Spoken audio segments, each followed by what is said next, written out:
Ready to get it in. Here we go. Got a 3-bet. Look, Toby opens the ace-8. What is happening? From the big blind. This was straddled. Monster pairs everywhere. Jimmy 3-bets the queens. Toby's going to lay down the ace-8 off. Correctly. Oh, yeah. You don't want to be Jimmy defending 3-bets the queens. Toby's going to lay down the ace-8 offsuit. That being said, I don't know. Jimmy did put that move on the first hand. Jimmy get a little squirrely with him. He'll mix it up with these young guys. He's not scared. They're gonna know that. Jimmy did now. I would assume Toby's got somebody texting him some hands, or he's going back and checking them out when he goes on his break or whatever. Twitch chat said George Mask isn't gonna do much wearing it that way. That big old beard George has gets in the way. This is actually my first time officially out of the house. First time wearing jeans in a couple months. First time wearing this mask. Not a fan. But masks they're the new norm, you know. We got to do what we got to do when we're trying to get out and play some poker. If it gets you to the poker table, it's a small price to pay. That's right.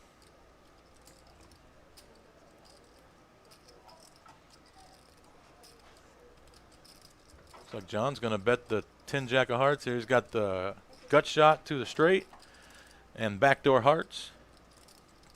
Pretty good hand here to bet. George with the 6-4 diamonds has similar ideas. Oh, excuse me. George folds and puts the straddle on, or the big blind, the third blind.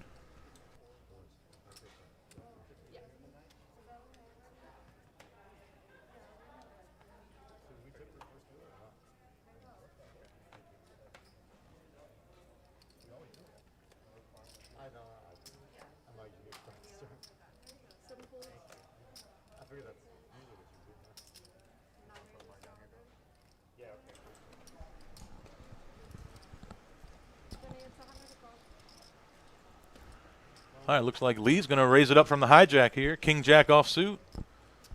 Master Lee coming in for a hundo. Alex going to make the call with Queen 10. A couple Broadways going at it. 10-7-4. Alex takes the lead. Outflops him. Going to check it on over. Lee checks behind. Looks like Alex bets 75 on the turn and Lee snap folds. Snap folds it. Yeah, I like that no C-bet there from Lee. You're not getting any of the pocket pairs to fold. A lot of hands, all the Broadway hands with a 10 involved call pre-flop, so that just hits a lot of calling range from the big blind there. You know, that's why he's the best. He always knows where he's at in the hand. Yep, nice shutdown. Not going to lose, 75 throwing a C-bet out there. Or 100, 125, whatever it may be.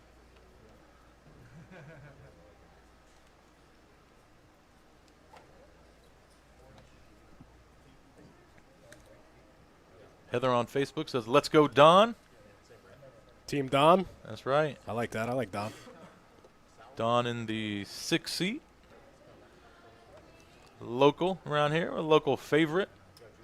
No stranger to the high stakes live stream. No stranger to the gym, showing off the guns tonight.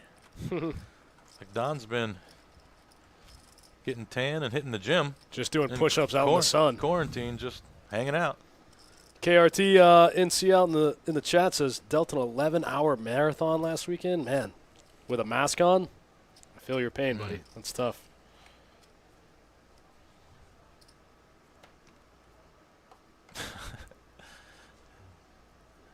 Yeah, the old glasses mask combo is not real fun. Your glasses steam up. It's not. Like, all these guys adjust their mask constantly. You can see it's not a comfortable thing. Jimmy going with the gloves as well. Jimmy's going to raise it up to 100 here. Ace-4 offsuit.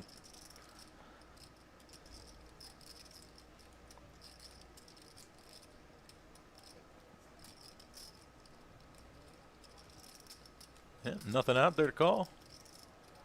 On to the next. You know, we talked about this a lot, Eddie, just picking up these three blind games, just getting a pre-flop raise in there. There's $40 worth of dead money out there every hand. Absolutely, yeah. Like it's more advantageous to go ahead and take it down, really. A lot of times in a regular two-blind game, you want the big blind to defend, you know, so you can win on the flop and win more a lot. But you know, with an extra third blind out there, you're feeling pretty good about just taking it down. I like it. Which you know, if that incentivizes opening, then we should see some action. That's what it does. It just creates a little more action for the game. Absolutely. Luke Cox in the Facebook chat said, glad to see George and John O. Learned a lot watching these two on the streams. For sure, two of the best. You can watch these guys, you know, you can watch them all day, learn a lot from them. They're masters of their craft here in Jacksonville. Absolutely. They've definitely dialed in beating Jacksonville poker at the highest limits.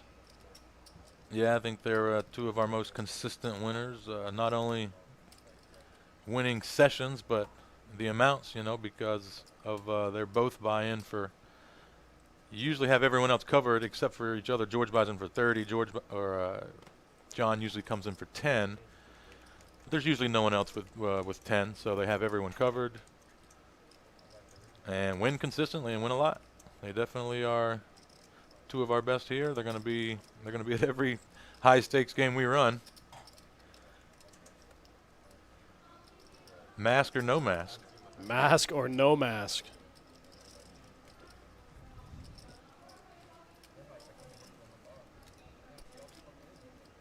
Like Don's going to get squirrely on the button here and open the 5-3 of spades. I love it.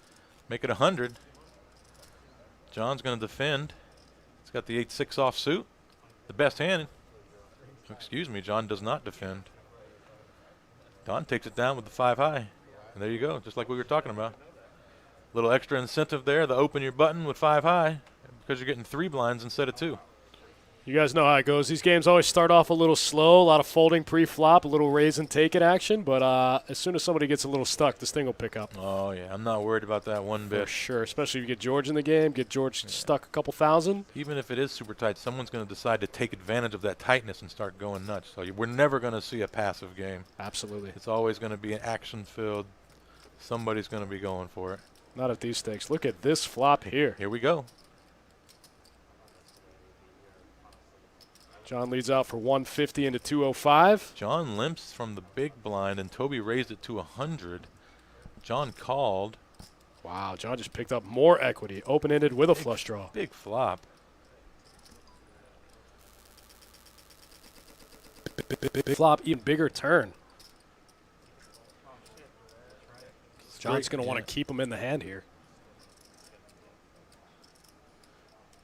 John bets 450 on this turn. Maybe trying to get Toby to fold hands like ace, queen. I don't know. For what else? Oh, no. That's a scary card.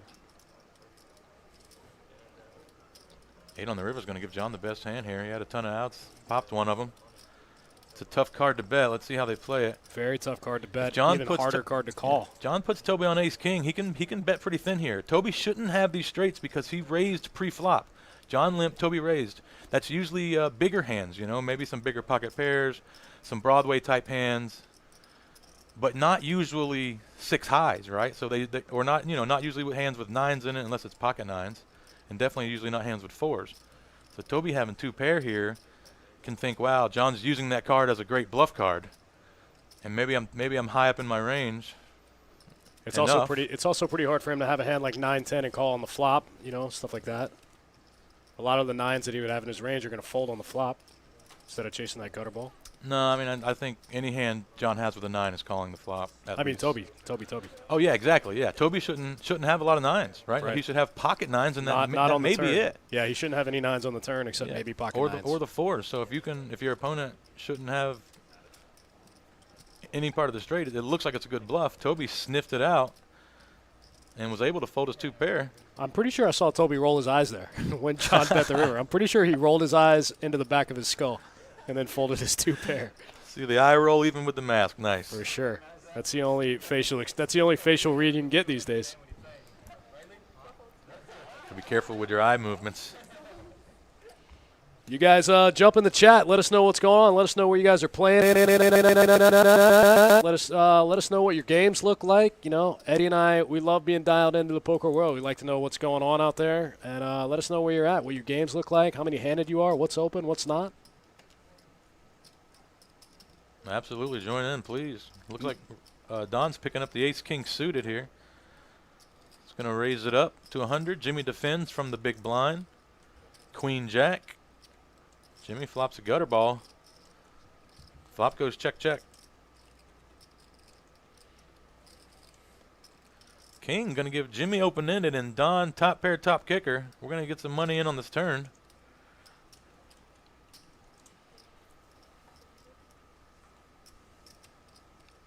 Nick from Yuma in the YouTube chat. What's up, bud? Thanks for tuning in. Glad you made it. This is going to be a fun game.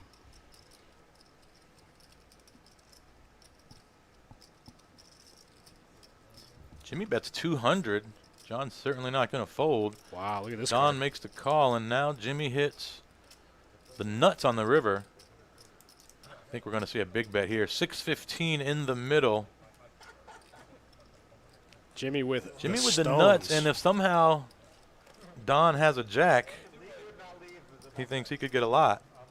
We know John has ace king. This is a terrible card for his exact hand. Don not likely to put too much money in on this river. I think the action is on Jimmy. And Jimmy bets 275, small. Wow, 275 might be. That might be the magic number. Might be small enough. I think that's the magic number. It's a pretty bad river. But Don with top pair, top kicker. Don's pretty smart. He might be able to sniff this one out. Called 200 on the turn. Can he lay this down on the river for such a small sizing? Doesn't look like he's pulling out calling chips and the green ones. Yep, he's going to pay it off. And Jimmy's going to take it down. Pretty good sizing considering Don's exact hand here. Pretty good sizing for Jimmy to get paid there. Any more and Don can make it fold. And if he checks, Don is definitely not betting.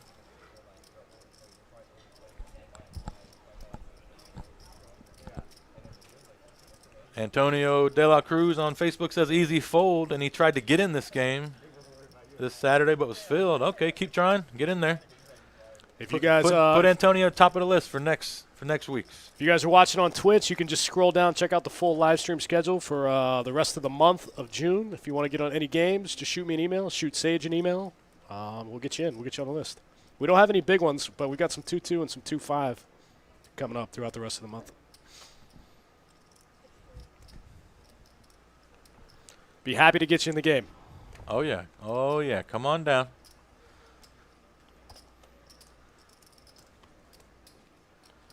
So, yeah, we're here. We got 5-10-25 tonight. We got a 2-2 no-limit deep stack cash next Wednesday. And then the following Wednesday, the 24th, we've got a 2-5 deep stack cash $1,500 max buy-in. Let us know if you want to get in the game. Very nice. Lewis in the YouTube chat, I'm not even going to try that last name because I'll destroy it and then I'll feel guilty all day. But any updates on when tournaments will start again? Hopefully we'll get them back within the next 30 days. We're shooting for July. Right now it's a little bit of a staffing issue. We didn't get our full staff back after the quarantine. Some people have, older family members at home or pre-existing health conditions, whatever, whatnot. So we're not at full staffing capacity. So tournaments, if we can't do it 100%, we don't want to do it. So we're hoping for July. We're hoping we can be back to, being fully staffed. That's the best I got for you. But I want to get them back too. I love tournament time. So yeah, even if just local, like the 1-day 30Ks, just every weekend or something. I think it would be. Sure. Yeah. I agree. I want to get them back. I love tournament time. I love the dailies. I like all of it, but. Right now, it's just not super feasible. We're just happy to be back in any capacity we can be here. Yep, it'll come. I think it's opening up. Not that I know anything anyone else doesn't, but seems to be everything opening up and getting back to normal in places. If they get you out of the house, get you in some pants, the world's starting to come back around, right? I got the pants for a few hours now. I don't see anything else on my horizon. It's Saturday night. They're coming off soon. Look at this. Yeah, we got a couple of.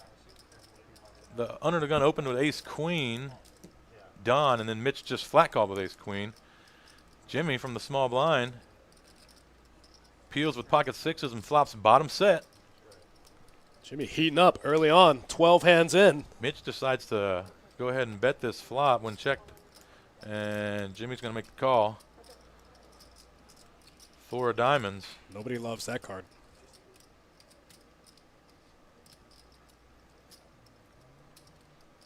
Austin Ball, what's up? Thanks for joining us in the Facebook chat. Frank Spalding, good to see live action again. You're telling me, buddy. You're telling me. We're happy to be here. Me and my man Eddie Marskoski. That's right. Thanks for having me. So glad to be here. Looks like Mitch is going to stab at this one. Try to get Jimmy to fold his pairs. 8 X's, pocket 9s, 10s. Anything that's not a, or not 9, or not 5s. Anything that's not a 5. So he bets 500, and Jimmy's not going anywhere with that set. Ooh, gets worse. Now, then another bad card. Does Mitch have it in him to stab one more big bet? It's the only way he can win. This is a terrible run out for Jimmy's hand. Oh, nope, this looks like it's going to go check. Wow, Jimmy picks up 1,800 in the middle of that hand.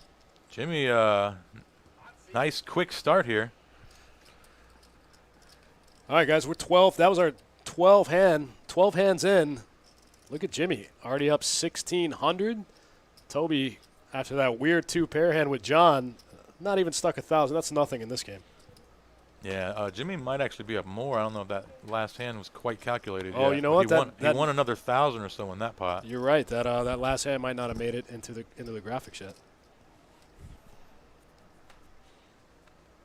Austin Ball from the Facebook chat. What's up? Welcome. Chris Burton in the YouTube chat. Hello from Texas. Nice to see some Texas poker fans out there. Oh yeah, I heard you guys are back in full. Are you guys full-handed out there, right? I think 9-handed in Texas, right? Yeah, they're going strong. Actually got a buddy that lives out in Houston, and he says the games are very nice. I'm considering a trip out there. Yeah, I've heard the same thing about Austin. I heard Texas poker is just insane all the time.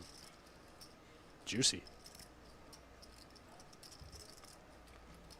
Heads up here between Don and Alex. Don gets there.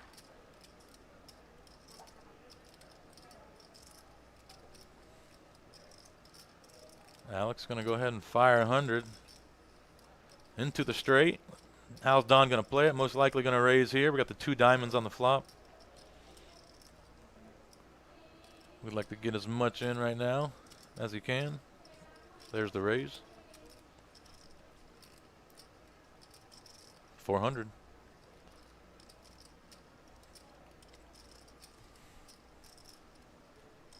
Alex with middle pair. Gut shot. But would his gut shot even be good? Would his 2-pair even be good? Would his trips even be good? This is a tough spot. He's going to make the call. What is happening out in the rest of the room? Somebody hit something. Got Jimmy's attention. She woke.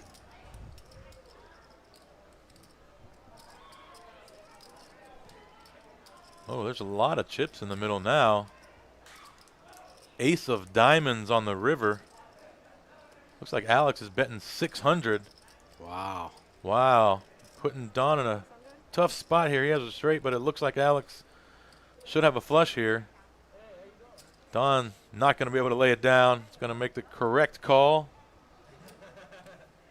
and win a over $2,000 pot. Juicy. We're just heating up, guys. If you're just joining us, myself, Dustin Shocklock, Eddie Marskoski, watching 5-10-25 No Limit Hold'em here out of Best Bet Jacksonville, North Florida. We're 8-handed. Masks are mandatory. You walk in the door, we have some non-invasive temperature check type stuff, and then we'll get you right in the game. Happy to be back. Come down. Come get your name on the list. Get ready to play. Yeah, lots of action, lots of players. Since for any of you guys that might have shown up in the first 2 weeks and had to wait a while to get in a game, we're now 8-handed, so that's alleviated some of that. You know, we had some pretty long wait lists for a while when we were 6-handed because of, again, the staffing stuff. But now we're 8-handed. We've alleviated that, and the list, you know, flying through the lists. I know the first weekend or two that we were open, people were having to wait 20, 30, 40 minutes to get in a game. But we've resolved that problem. Yeah, you could see how that could be a problem when you're, got to play 6-handed. But now that they can spread it out to 8, it's, it's not far from normal procedure around here. So absolutely, things shouldn't change too much. The games are, like you said, better than ever right now. Juicy, juicy. George going to open the king. Speaking of juicy games, George opening the king 5 of diamonds to 100. Don and Mitch going to defend their blinds. Don with pocket 8s. He's going to flop bottom set. George flops no diamonds, going to get out of there quickly. Don bets 100. Mitch calls with his top pair. Ooh. Action card here. Mitch hits 2 pair. We might see some chips moving around now. Yeah, there's 500 in the middle now. Don has a set of 8s. He wants to get as much as he can. 2 hearts out there.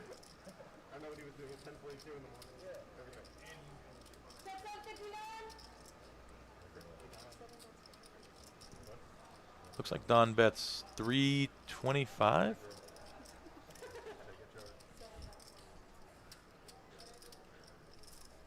$425. Let's see if Mitch finds a raise or just flats. Yep, he's just going to flat. He's going to stay out of harm's way for now. 4 of diamonds, rather inconsequential on the river. Interesting spot for Mitch. Let's see what Don goes for here. 1350 in the middle. If Don bets small, I'd like to see if Mitch would ever raise this hand or if he's just always flatting. But I think Don's going to go big.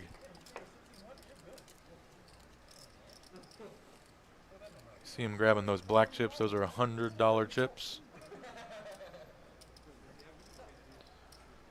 He grabbed even more. Wow. Pile of them. 1,000.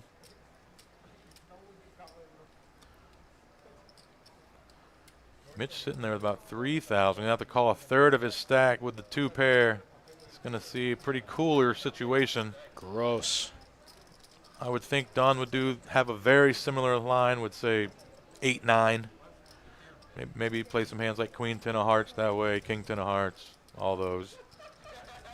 6-7 hearts. Maybe there's just too many bluffs that missed for Mitch to fold his 2 pair.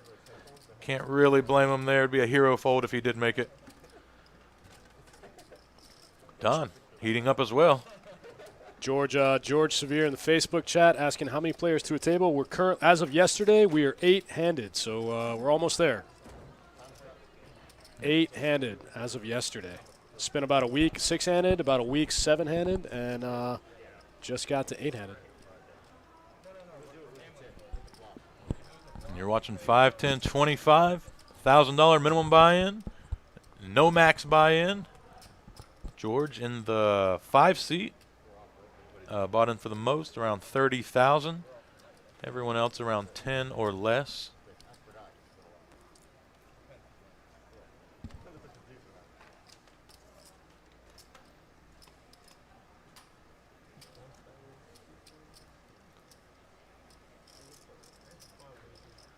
George picking up big slick suited on the button. Oh, Don wow. right behind him with 2 queens in the small blind. Couple of monsters here. Don, let's see how Don plays it. Oh, he's going to play it slow. I like it. He's going to stay out of trouble. Lee in the 3rd blind with pocket 9s. No. That must be a... No, that can't be right. No way Lee folded pocket 9s. So Mitch calls with the ace-9. Flop 10-jack-6. Don queens still good. No spade out there for George. Don checks, Mitch checks, George checks back. 4 diamonds. Let's see if Don, is gonna have to start trying to get paid a little bit here. 325 in the middle, pocket queens, very likely to be the best hand. Lead out 275. Mitch really has nothing here. Now George still has 2 overs and the gut shot. He's not going to call. We don't see George play like that passively very often. No part of it. Interesting. Especially not on the button. Good fold. Didn't have many outs. KRT88 in the chat asking if the state is setting the table guidelines. It's I think it's either a city or a county thing. It's county by county or city by city. It's definitely not a state thing. There's some other rooms in the state doing some different stuff, but it's mandated. I think it's mandated by the mayor. to be honest with you. I'm not positive. It might be a county.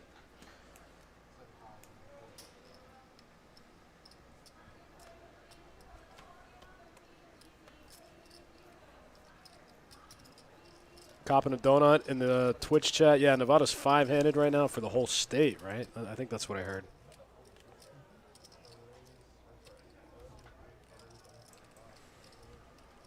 Couple of limps here.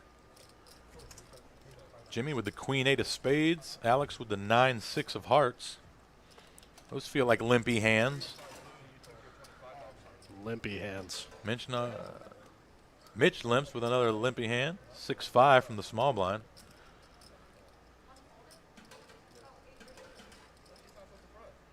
No, it looks like Mitch is going to raise.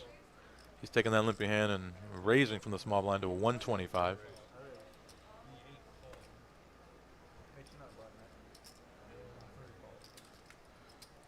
John folds the suited king-high clubs. Alex is going to make the call with his 9-6, and Jimmy's going to make the call with the queen 8. Looks like Alex might have been the opener. I think we had a glitch in the graphics. Looks like Alex might have been the opener. I saw the graphics reset, and then it looked like Mitch and Jimmy just called. Okay. I think that's what happened. That makes sense. That makes sense, too. So Alex opens to 125. Sure. Jimmy calls. Then just flops the open ender, right? They both do. Mitch calls from the small blind. Flops open in.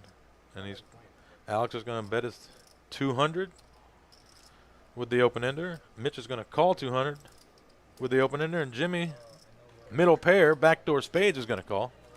3 players to the turn. 7 of clubs. Somehow no one has a 7 here. Jimmy stays in front. Big edge now.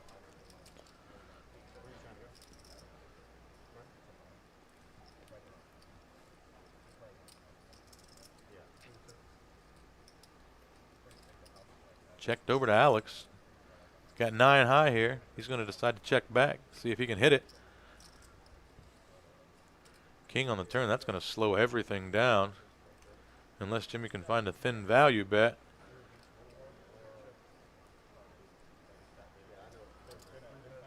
Who'd assume? Jimmy is going to find value bet. 500 with his queen 8. Very likely to be the best hand. Not much out there to look him up. Both open enders fold. Jimmy wins another 685. Jimmy and Don off to nice starts.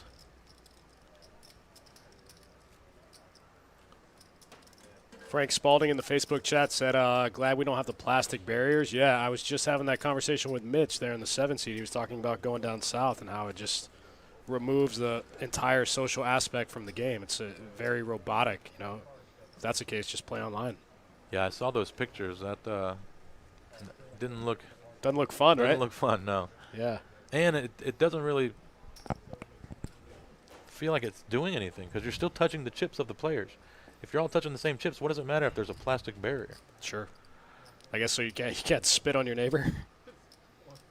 Yeah, so that I guess so they just don't get stuff in your mouth. But if you're wearing masks, I think they still have to wear the mask too. The masks and the barriers. I don't know. Seems like overkill, but I don't know. I don't work for the CDC. I'm not an expert.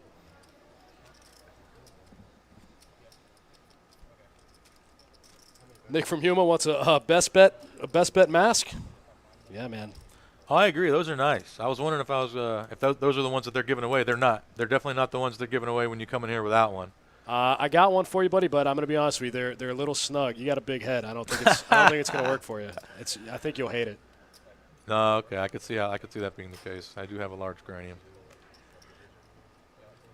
My son has one. He's 14, and I wore it the other day, and it was pretty tight. Yeah, yeah. Just pulling the ears in. You look like a cartoon character. Yeah, just at home. Yeah. Yeah. Antonio De La Cruz says he played in Tampa over the weekend and hated those plastic barriers.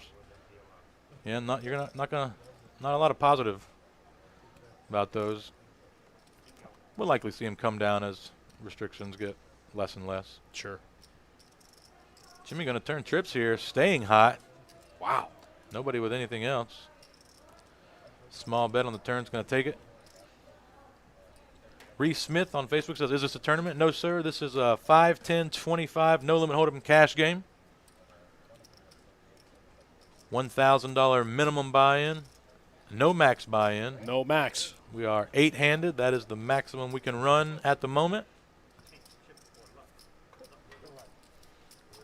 Nick from Yuma asking if the best bet masks are washable and reusable. Absolutely. Those are the ones that we issued to the staff right before we all came back. Gave them all some fresh best bet masks, and gotta keep them reusable. But they are a little snug. I'll be honest with you. George pocket jacks under the gun is going to raise it to 100. Lee ace king suited in the cutoff's going to smooth call. So we've seen a couple hands where premium hands pre-flop go against each other, but both smooth called. It could be a product of it being George the one who opens. Sure, you want to keep George in with his whole range. Yeah, maybe you don't want to divulge the information to him too early, and let him continue firing, bluffing. He's the most likely to continue fire bluffing in this game, I would say. King 7-4. Okay, looks like flop goes check, check. No.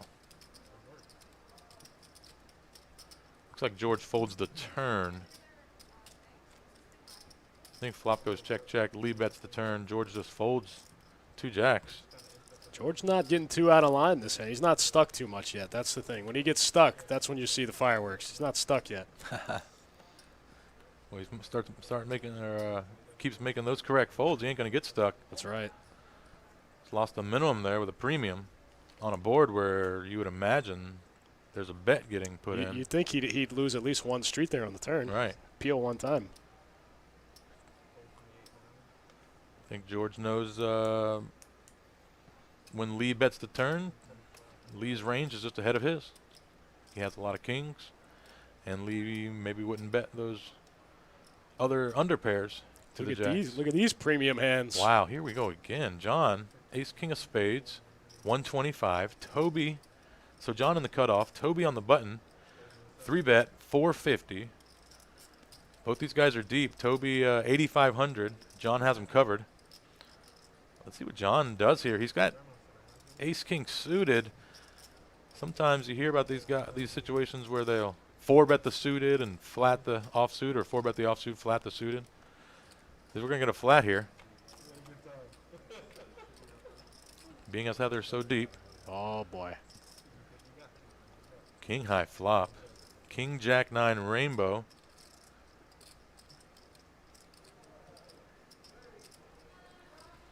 It's going to be tough for Jon to not lose some money here. Wow, Toby checking for a little deception. That's not the greatest flop there. That hits a lot of Jon's open and then defend range.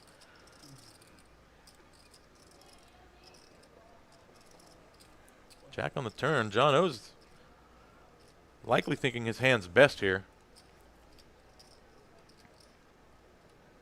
Nick from Yuma said the same thing. Not the best flop for two aces. You're right. You're right. This looks like a small bet, unless that's a 500. Oh, it is a 500. I think that's 650 into about 900. Jon not going anywhere. Jon's not folding here. So yeah, Toby can be fairly sure he has the best hand here. When Jon doesn't raise, the jacks are gone because we get a raise from a jack. Oh, terrible card for Jon. Now Toby, if he already didn't know that Jon had this type of hand, wow, look at Jon. Look at Jon check here. Oh, well, yeah. Jon even knows the aces are completely in Toby's range. 100%. Because we said that's not a good flop. Aces, obviously, 4 bets pre-flop and checks back this flop quite a bit. And then bets the turn for a little bit of value. Toby's played it like aces. Jon knows that. I don't know how he can do anything but check call here, too, because Toby also played it like ace-king. Yeah, that's a big bet from Toby, and Jon has to snap. What is that? 1850? 1850 from Toby, and Jon calls before the chips settle down. Can't blame him. Big pot from Toby, big cooler there. Toby takes about 3,000 from Jon. That could get the game heated up.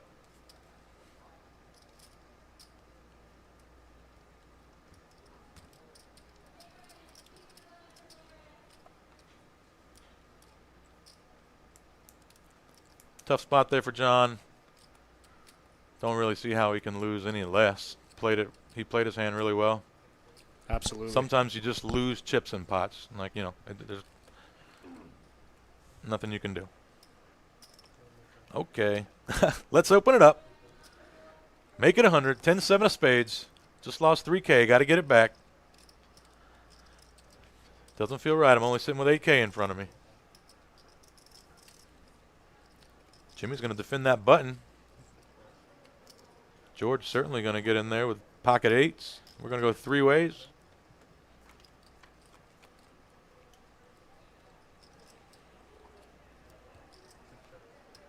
King 9-7. Jimmy hits the king. Jon hits the bottom pair, backdoor spades. Good enough to continuation bet. 200 here.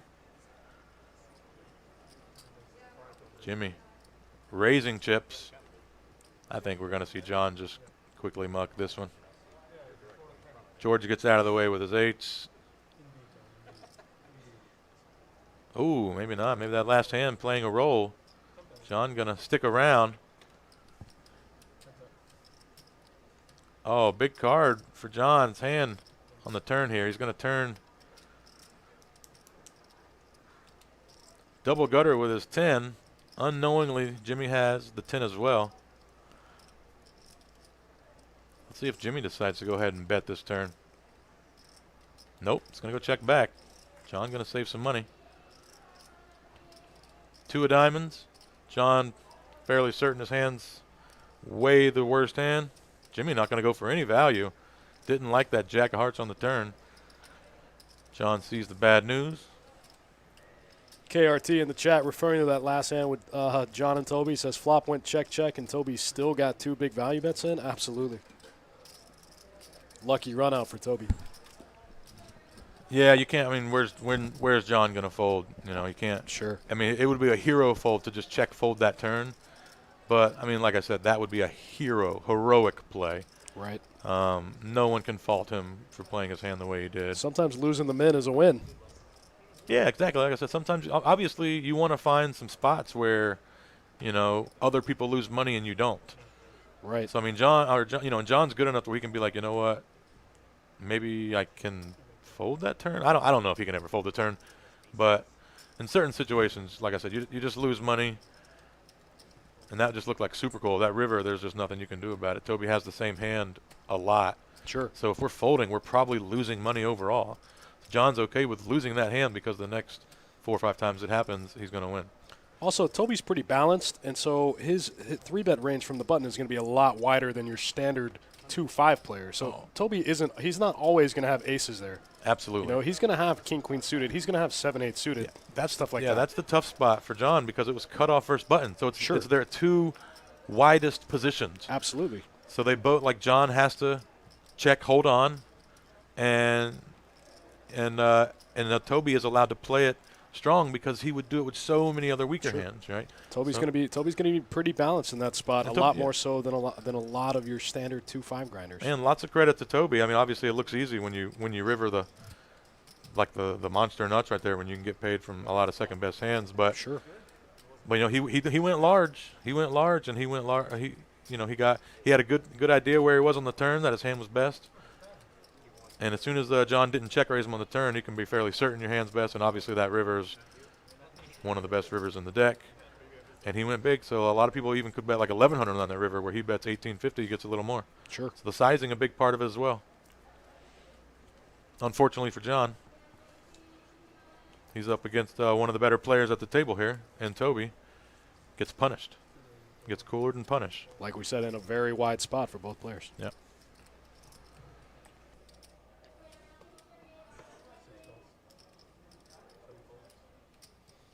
Guys, it's fun. Myself, Eddie Marskoski, we're stoked to be back. Happy to be here. 5-10-25, no limit hold'em.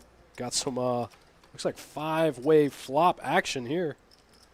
Looks like Toby's going to open the pocket 4s, and Almost everyone. Who we got? Alex going to come in there with the ace 3 off. George going to call on the button. King 3 of diamonds.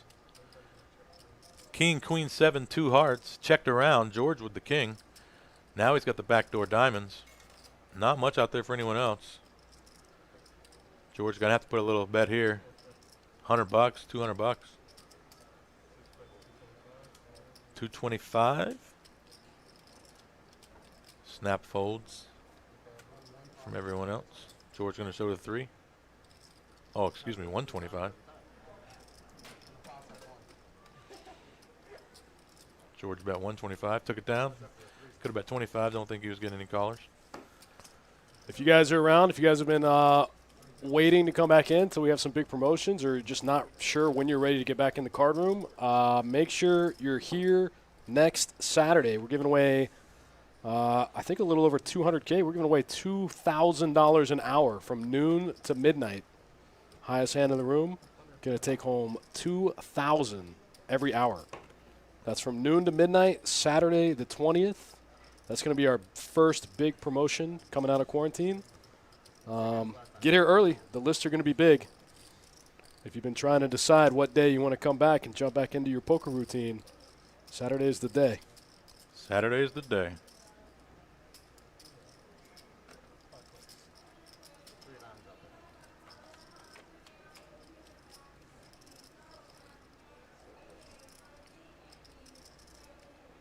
Five players to the flop here. 100-man pre. Mitch does flop top pair with his 8-9 of clubs, defended from the small blind.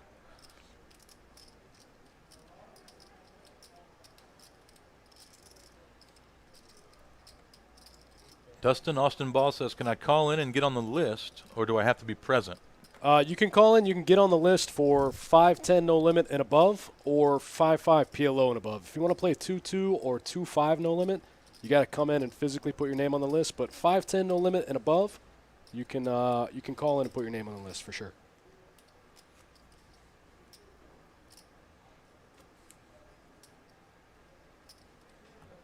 Five PLO, 5-10 PLO, any of our time rate games.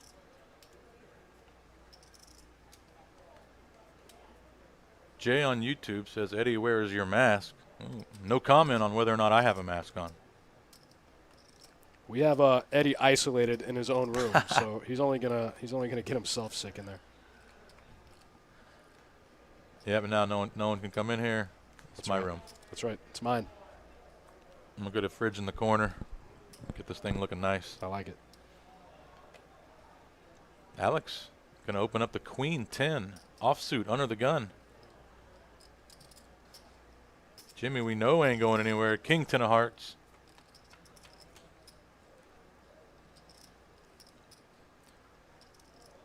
King 9-9. Jimmy flops top pair.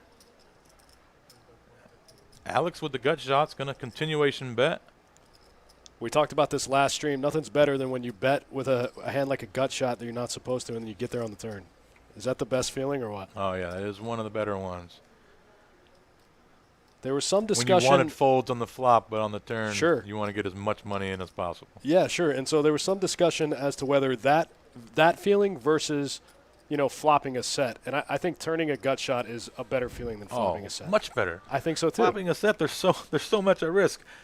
Like, to get all in, things have to happen. So a lot of times when you flop sets, you get all in. Well, you got 2 cards to come. It can be tough to fade. Sweaty. Some of these flops are a little scary. Right.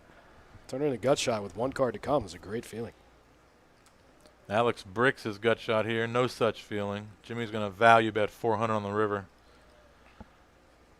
Alex with queen 10 high here can only beat a missed flush draw if it was lower than queen high. Nick from Yuma says he turned a set online. Thought about me. Yeah, Nick was there for the discussion about getting there on the turn. Big raise here. Alex going to go for it. Doesn't think Jimmy should have a 9 or a 6. Probably trying to get him to fold his exact type hand. Let's see if it works. He makes it 1,200. Jimmy bet 4, 800 to call. I don't know. Oh, stacking up the blacks like he may keep them there. not pay this off. This would be a pretty good bluff here if it works. I don't know. I haven't seen Mr. Jimmy make many hero folds. He's not going to do it here either. It's just going to be more money from Mr. Jimmy. Alex shows the queen high. Jimmy does not like to fold. Jimmy said, "I didn't come all this way to play 5, 10, 25, no limit, and fold all day." Mr. Jimmy's a tough. He's a tough spot. Tough spot to bluff. I told you he can hold his own. You might want to be heavy value when you put those big bets in against Mr. Jimmy. For sure. That one's free.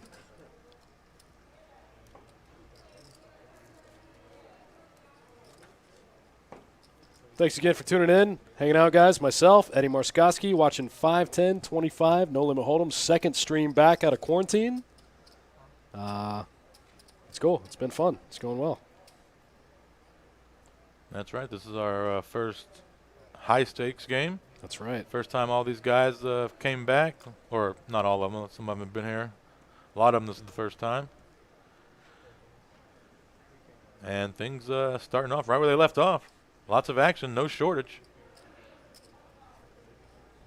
I saw there was plenty of people on the list, too. That's right. Even if we do lose some people, we got plenty to step in. It's not too late to come on down and get on the list as well. Could get your number called. Come down, put your name on like the 2-5 list or the 5-10 list. Throw your name on this one, too, and just, get in whatever gets called first. See what happens. Yeah, for sure. Play some 2-5 while you wait on this game. All right, George getting a little bored here. He's going to open up the queen 9 off, 150. George has been pretty docile so far. It's very out of character for George. But I think you're right. I think he's getting bored. He wants to see some flops. He wants to mix it up. All right. He's tired of seeing other people win pots. For sure.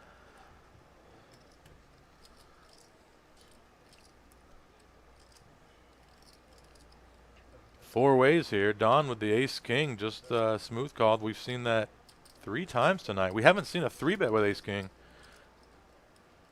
which is very interesting. We've seen ace-king being played very cautiously. This run out, the board gets checked all the way down. Alex has a 6 here.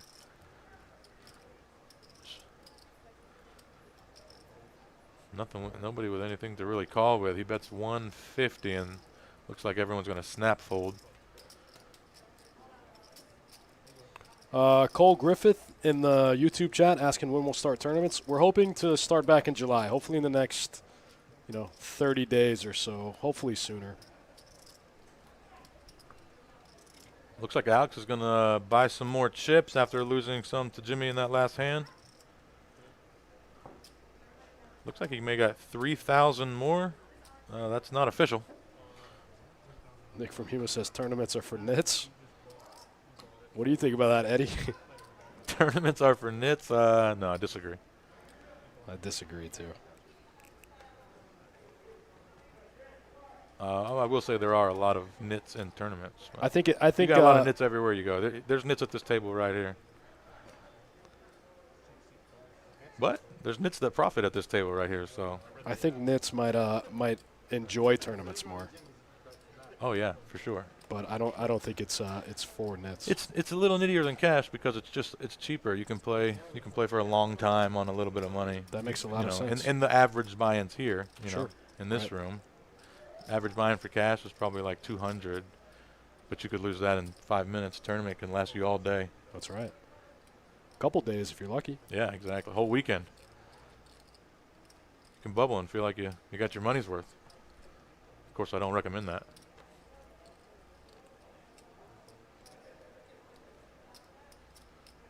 Okay, Alex is going to bet his queen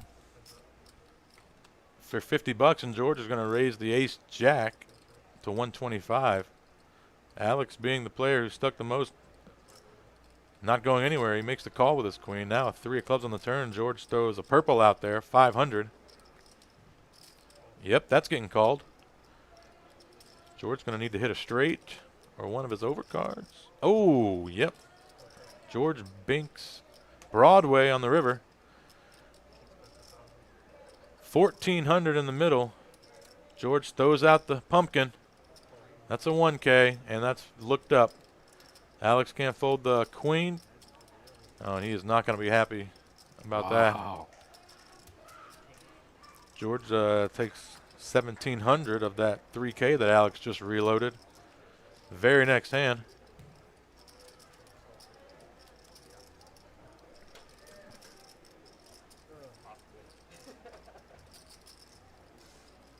George is awake. That's right. George has awoken. About time.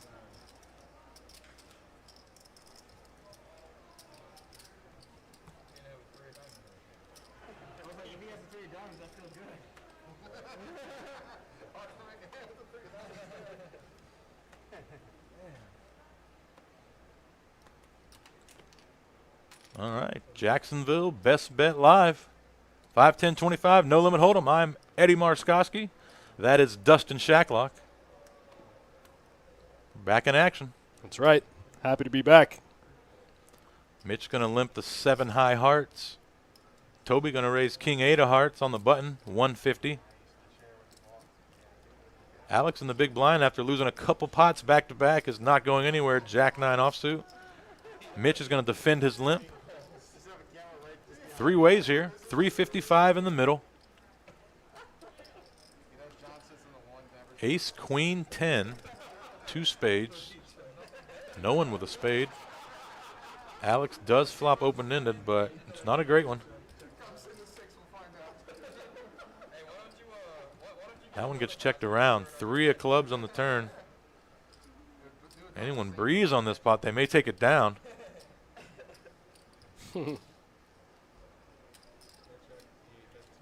Looks like someone fired. Yeah, Mitch. That makes sense. He's got the 7 high. How else could he win? That's right. Fire and get those better hands to fold. Well done, sir. Take that one down. You see Alex just check fold there with the open-ended. I like that. It's kind of a disciplined fold, especially after losing those two pots back to back. You feel like a guy would be a little tilted and want to see the river. But of course we know someone could already have the bigger straight, and that open-ended isn't quite as appealing as a lot of your open-endeds. A lot of action shuts down even when you hit it. 8 would have to be a miracle card, so it really turns into like a gut shot. And if he calls turn, Mitch is not going to slow down. He'd bluff that river. And if he didn't hit, he'd have to fold. Toby opens the king 10 suited. No action.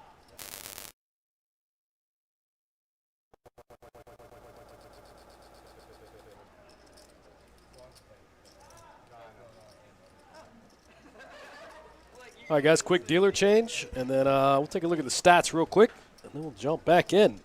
See who's stuck, who's up so far after about 30 hands. There you go, Jimmy. Up 5,300. Alex down that exact number. They've been battling all night. For sure. Jimmy's coming Don and Toby both top. up a couple of thousand. Jono stuck a little bit after that big one with Toby. Yep. John O cooler in the first few hands. Not that bad. He 2,500 pocket change for John O. Probably doesn't even feel stuck. Luke Cox with a pretty good question there in the Facebook chat asks if anyone has ever bought in for more than George. I think one guy kind of matched him. Remember that guy Shane? Yeah, Shane from South Carolina or like Tennessee or something. Yeah, maybe Tennessee. Yeah, they'll battle it out. Yeah. Shane will buy in pretty deep. I think he bought in for like 35 maybe one time, 35 or 40. Yeah, that was a and big George game. stuck with the 30. Sean Winter, when he plays, he'll play big with George. I don't know if Sean's made it to a Hold'em live stream. He's definitely been on the PLO stream, but George wasn't there. Yeah. Sean will buy in super deep. Yeah, the PLO live streams will have some really big stacks as well. George is 99% of the time going to be the biggest stack at the start of the Hold'em. In the room? The biggest stack in the room? At any given time, yeah.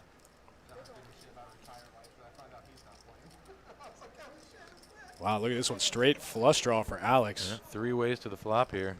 Top. Two pair for George. I'm sorry, Toby. 2 pair for Toby. Yeah, Toby's got the big slick. And Alex with the straight and flush draw on a paired board, though. That don't mind. Toby's going to bet 175, and Alex is going to raise small to 400. Toby can't go anywhere here, I don't believe. And there's the money card for Alex. 7 of hearts. Going to give him a flush. He's going to continue the story. All right, now Toby also knows that Alex may be a little heated, but what bluffs does he have here? Does he have any bluffs, or is he just pure value? If he's pure value, what of his pure value do we beat? We beat some kings if he decided to play him this way. But what bluffs does he have? If he had any bluffs on the flop, a big chunk of them just got there. Alex bets 600, and Toby is going to make the call. Oh, tough card for Toby on the river here. 2,300 in the pot. Alex has the queen high flush. Really good run out for Alex. Here we go. He's going to put it all in. Oh, it's only 705.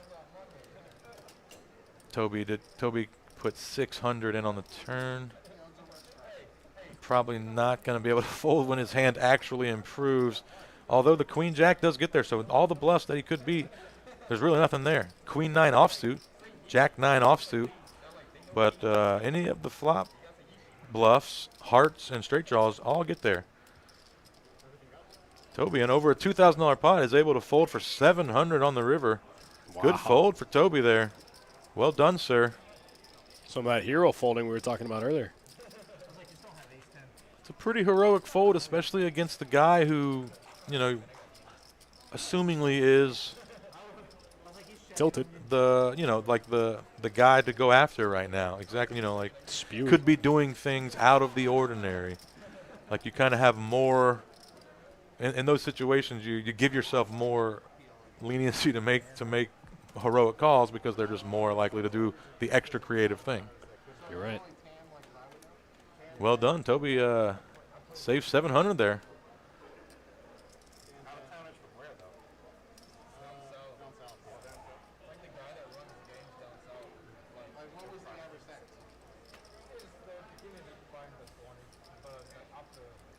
Oh, Nikki says it was over.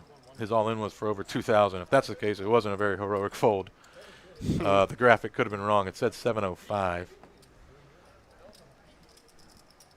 I don't know exactly what we can see when we see exactly how many chips Alex has in front of him. Reloaded for the 3K. Lost half of it. Yeah, definitely a lot more than 700. All right, no heroic fold. Just a decent fold.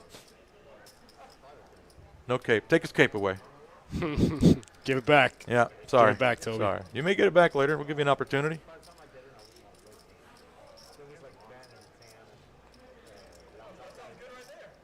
KRT in the chat. Stack of green, 12 or 14 black. Yep, so it was more about 2,000.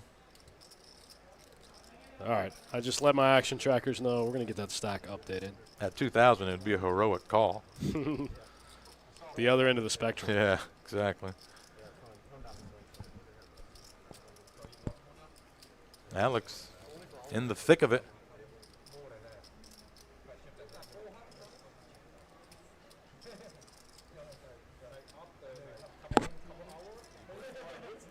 Looks like he's grabbing some raisin chips here. Oh, and he's putting them back.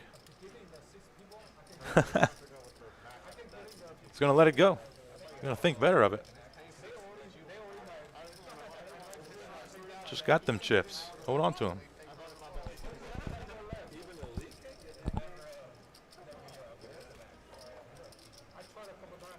Sage on Facebook says, get me in this game. I need some action. Papa Sage stopping by to say hello. You know what, Papa Sage? We'll make a 9-handed for you. I bet he knows a guy that could make it happen. That's right. Papa Sage will get in there and light him up. I would like to see that, the employee game. I just want to get the call. Game. Be too juicy. I just want to get the call. Be Lock too the doors. Spewy. It would be spewing. It would be too Oh, juicy. yeah. Nail them shut. I just Too want to get the spewy. call. Be Lock too the spewy. doors. What it would be Angel spewy Vu is on what it would be Facebook too says she spewy. loves George. She's a best bet legend. I just Too want to get the spewy, call. right? Lock Too the spewy. doors. What it would be Angel spewy Vu is on what it would be Facebook too says she spewy. loves George. She's a best bet legend. Just Angel wanna Vu, get no the call. lock Too the spewy. door live What stream it as well. would be Angel spewy Vu is on what it would be Facebook too says she spewy. loves George. She's a best bet legend. I believe. Angel Vu, Yeah, no lock the she's door live stream put as the well. lips on. Angel Vu on Facebook says she loves George. Wednesday nights, bet 2-5, legend. I believe. Back when we were Angel Vu, 7 headers, live we've stream as added well. an Angel Vu additional on player. Facebook says she 8 loves headers. George. Wednesday nights, 2-5, I believe. Back when we were 7 headers, we've added an Angel Vu additional on the player. three-way pot here. Wednesday nights, 2-5, I believe. Back when we were 7 headers, we've added an additional On player. three-way pot here. Wednesday nights, 2-5, I believe. Back when we were 7 headers, we've added an additional On player. three-way pot here. Pocket 6 on turn. Back when we were 7 headers, we've added an additional On player. three-way pot here. Pocket 6 on turn. Back when we were 7 headers, we've added an additional On player. three-way pot here. Pocket 6 on turn. Back when we were 7 headers, we've added an additional On player. three-way pot here. John looking to get looked up by King, Queen, and such. On three-way. Hoping Lee had a type of hand like that. He did not. So Lee makes the easy fold. On to the next.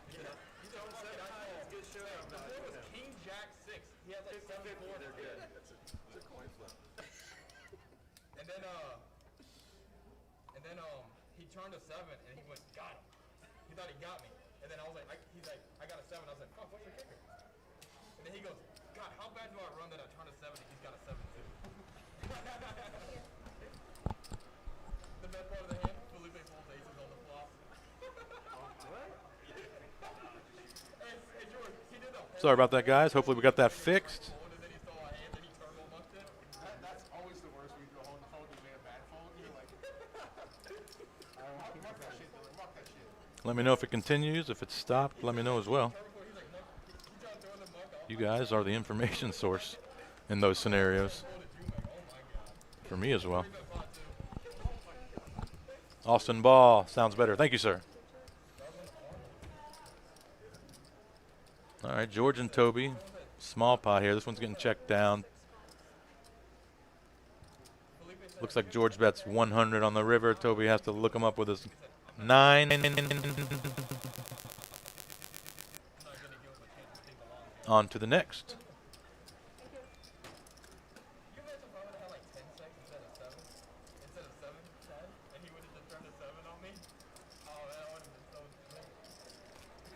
Ryan Christopherson on YouTube says, that's not Alex Foxen, is it? No, sir. That is not Alex Foxen. That is Alex.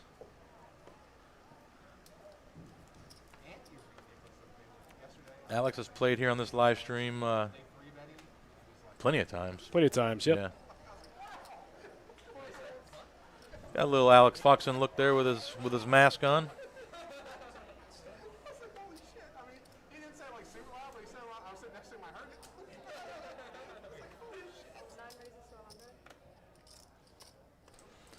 Linda Williams on Facebook says, sure is a pretty dealer. That is Elise, her, and who's working with Elise tonight? That's Donnie. Adonis. Adonis. That's right. Adonis. One of our prime time And live Elise. stream dealers. Two of our best. That's best bet here. Our prime They do timers. a great job. We couldn't have any slouches here on the live stream. We got to bring in the ringers. That's right.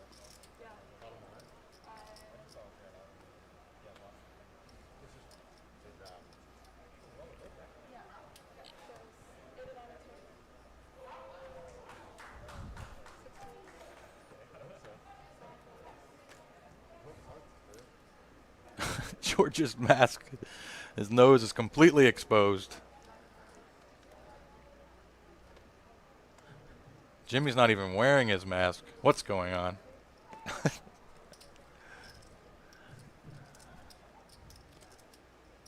I guess if you're eating or drinking. Yeah, you know, Go I mean, ahead. we got to let them eat and drink. They want to take their mask down and take a sip of water, take a bite of sushi, whatever. We're going to, we're not going to tell them they can't eat, they can't drink. Oh, no, I know. You know? It's tough, probably impossible. It's thing it's very hard to you know, police. Yeah, how you going to? People got to eat. Yeah, it's a very tough thing to police. I know, like me, like I'm constantly drinking water all day, so. Sure. Austin Ball in the Facebook chat, do your dealers have to go to school or just meet certain criteria? Both. So when we move them up, like, when we promote people from within, we send them to our in-house dealer training. Takes a pretty long time. But we also audition dealers from other markets, people that might move here from other states or whatever and know how to deal. We'll give them an audition. If they pass, we put them on the floor, put them in the rotation. But as far as our in-house dealers, people that start as chip runners, list attendants, stuff like that, we put them through our own in-house training.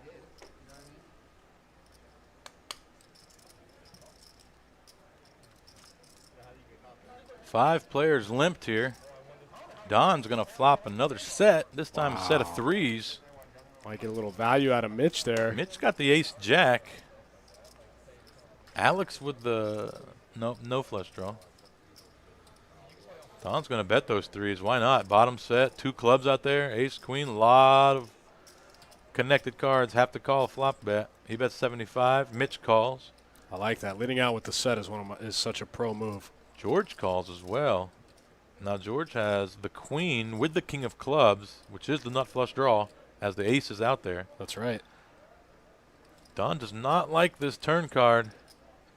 George fires right out, 200. Don makes the call.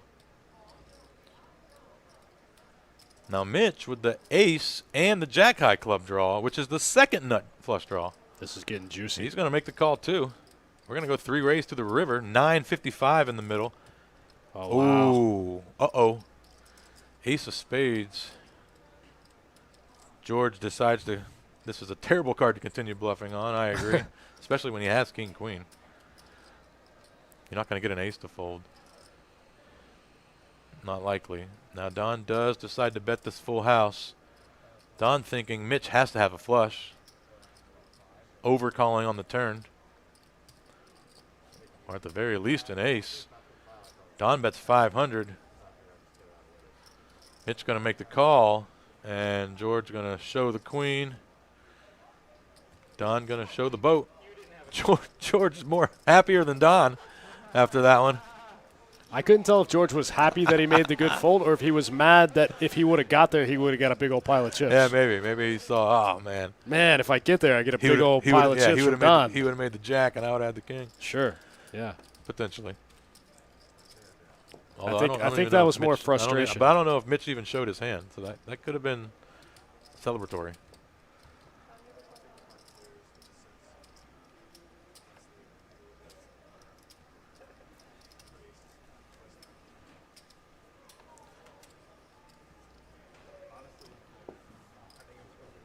Casper in the Twitch chat asking about the best bet mask. Do they sell them or are they just employees? So the best bet masks are for the employees, yeah. But they are cool.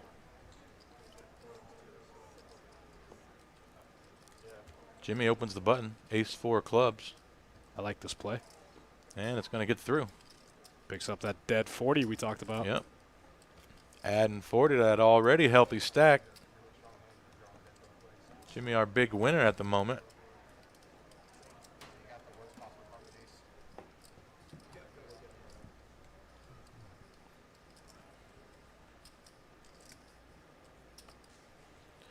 Dickie Malone in the Facebook chat. What's up, Dickie? Glad to be back, sir. Glad to have you as well.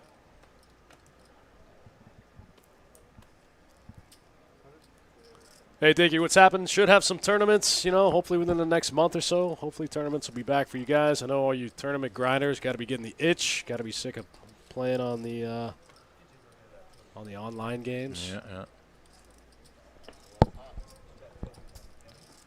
Hopefully we get them back within the month. Yeah, I'm ready for tournaments to come back. I was actually in Amsterdam to play a tournament the day Amsterdam shut down. I saw that on the World Wide Web. Yeah. Yeah, I saw that. Amsterdam shut down, and the tournament had already started. I was going to buy in on day 1B. This is day 1A. The tournament started, and I guess the leader of Amsterdam said we're shutting everything down, so they shut down the tournament right in the middle. Had to get everyone their buy-ins back. They just refunded everyone? They didn't do like an ICM chop or because anything? it had only been going for like an hour and a half. It was still a day, 2 like a hours. day It started at 10 a.m. and I think they said the announcement around noon, so something like that. I don't Okay. know how long it takes in the middle, but they didn't like there was no bagging. There was there wasn't a lot of chips exchanged, so they just gave everyone their money back. Wow. I haven't played tournaments since before then. That was like in early March sometime, right? For second week of March, maybe? Third week of March? I remember when right. you guys Yeah, went. it was right before St. Patty's Day because we were also going to go to Ireland for St. Patty's Day, and that was canceled as well. Bad beat. Yeah. No, it was fun. I went to London and Amsterdam. It was a good time, but they did shut down like all the museums and like monuments and stuff Sure. that you could go see. But All the stuff you want to see. still was able to have a good time.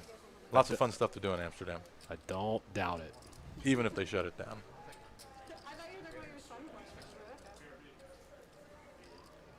Okay, and two monsters here again. Jon opens the ace-9 of diamonds. Alex 3-bets the 2 queens from the cutoff. And Don with the 2 kings in the small blind going to 4-bet to 900. Alex only has 2180 in front.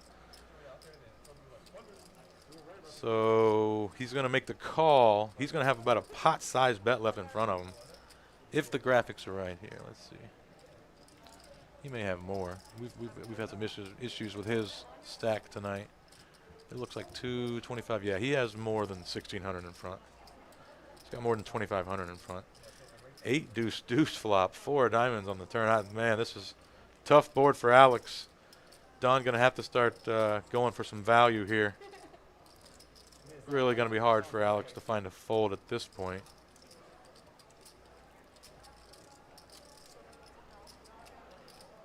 Looks like 1,000. 1,000 into 2,000 basically. Alex gonna quickly call. Antonio says, I can't believe that went check, check. Oh man, another just cooler river card here.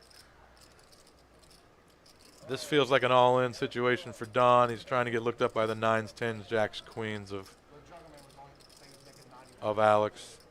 And I don't see how Alex can fold because he beats jacks and 10s and bluffs. 2 hands got him beat. Yeah. What happened here? Oh, Don bet. No, he put them all in. Yeah. Did he put them all in? Or he's got some chips. I think he bet 1,500. And Alex had more than 1,500, so he has some chips left behind. 1,500 into about 3,000 there on the river. Quickly looked up. Don going to be looking at those chips in front of Alex saying, why didn't I just say those 2 magic words? Left him about 5, 6, 7, at least around 700. Don continuing to run well as well.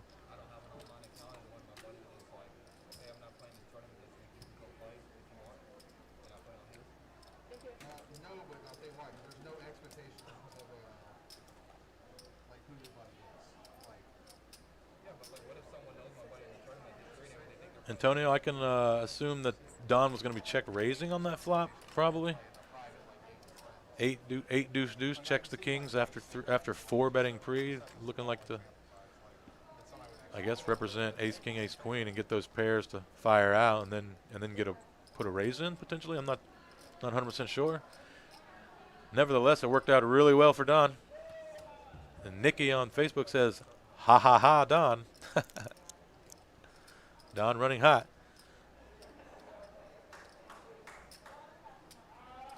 Yeah, the check back with queens is pretty sneaky, and you also put yourself into a hole where you can't make those hero folds either because you've really disguised your hand so well that you allow bluffs to come in, and when you allow bluffs to come in because you think you have value, it's really tough to make hero folds. I don't blame Alex for calling the river, the same as Jon earlier when he had the you know, boat over boat as well. No, I agree with John. There's a difference in cheating on it. But I think it's okay to get out for both. Yeah, I was thinking about getting tested for Asperger's. Like, apparently, she's an excuse, and I think I'm on that. Something wrong with me. That's what a lot of people are saying, like, everyone's got Asperger's. 5, 10, 25. No limit hold'em. 8-handed, guys. 8-handed as of yesterday. Jimmy with the pocket kings now. Looks like he's going to raise it. 125. Jimmy with the half mask there. And Alex is going to stick his last 725 in the middle with ace 5. Just looking to run it. Looking like he's probably not going to rebuy. Like, Amy Schumer's husband has it. Like, she told us we had a party one time. Antonio says, seems like these guys are playing better than I'm used to seeing normally in cash games. Like, in his mind, like, that's how he feels. So he said it. Which I was thinking. Yeah, well, I mean, a lot of material out there, a lot of content. Alex flops the gut shot and the ace draw. Goes brick, brick. Mr. Jimmy's Kings are going to take that one down. Or maybe they're running it twice. Yeah, they're running it twice, and oh, that's going to do it. Mr. Jimmy wins the first board and flops top set, or flops a set on the second board. Looks like Alex is going to be calling it a night. Really up against it all night. Lost that big one a couple hands ago with the cooler kings versus queens on the deuce, deuce, deuce board. Angel Vu says lots of big hands so far. Yeah, there has been. There's been lots of big hands clashing and lots of big hands able to stay out of it against each other. No shortage of action. Never is. Open seat. See who's next up on the list.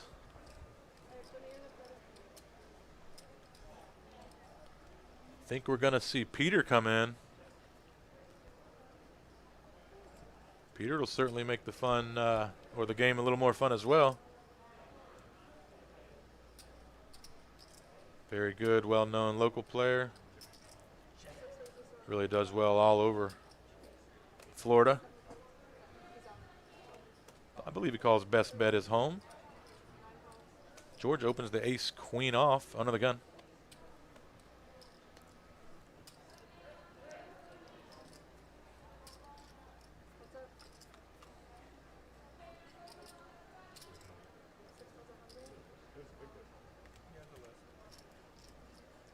Lee's going to defend the button with the 8-9 of hearts. George is going to c-bet the queen-jack flop. Lee's going to fold. On to the next. Quick one.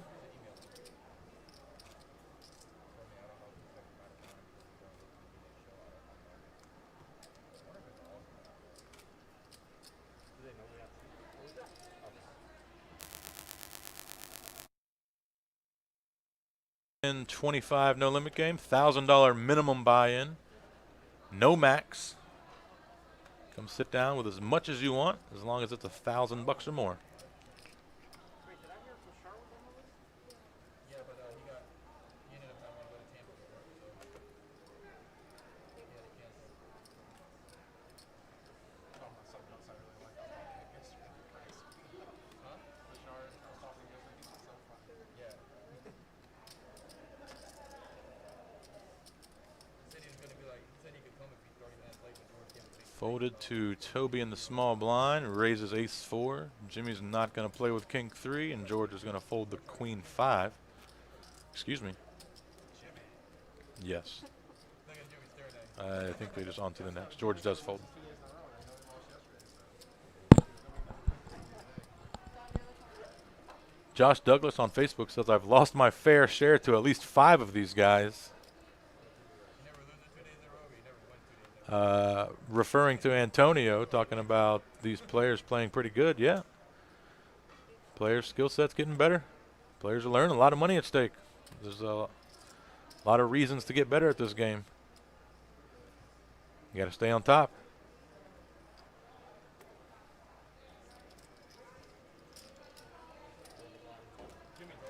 Looks like another back-to-back raise and takes for Toby.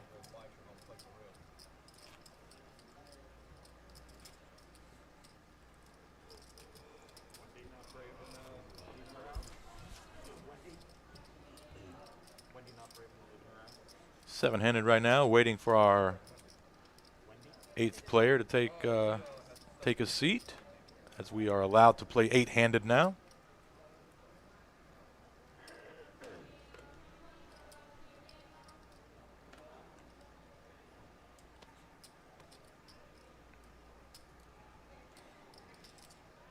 Fold it over to Mr. Jimmy on the button. Looks like he's grabbing some raising chips, 125. George folds the small. Don folds the big. Mitch got anything he want to play with? Nope. All right. Another raise and take there. 3 in a row this time.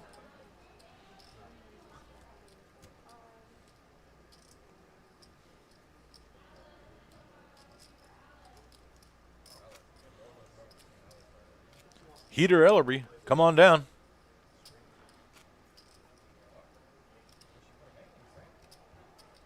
See Mr. Jimmy open the old 10-jack suited there. Fan favorite.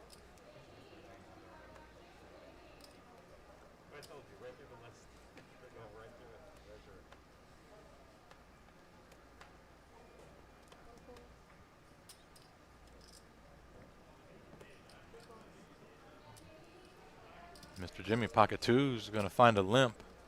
George on the button says, nah, let's raise it up. 100. Mitch, queen 8 suited in the big blind. It's going to call for 90 more.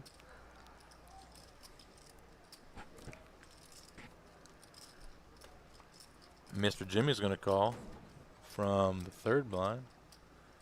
Or did he limp? No, I think he was the 3rd blind. I don't even. Either way, we're 3 ways to the flop. 100 a man. 10-6-4. Jimmy's pocket 2's in the lead. George with the lead.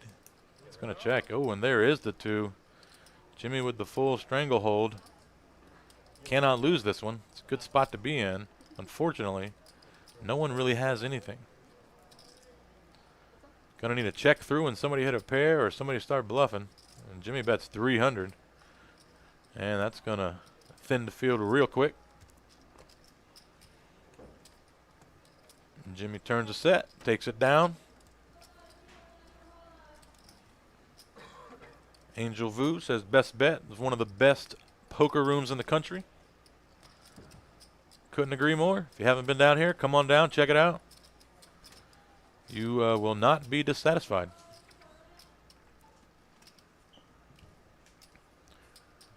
We have a dealer change. Here comes Adonis, aforementioned.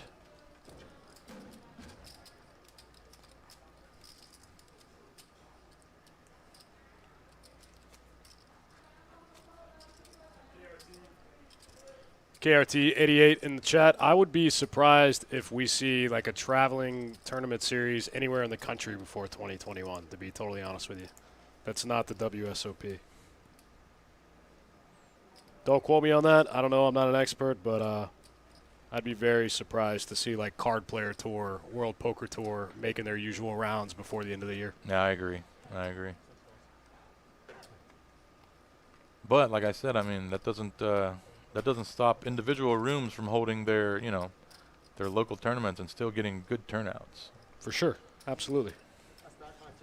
Like You I know, said, I we mean, might if- see if- some- if you might there's see, like, nowhere to some- travel. This place is strong for people to come in and play like these weekend, like Saturday 1 day 30K, Yeah. Sunday 1 day 30K, something or just like a 50K over the weekend. I don't even know totally if they agree. would put the guarantees on it because of the the possibility of not knowing what's going to happen. But I Right. think if they started running tournaments, they would get good turnouts. I agree.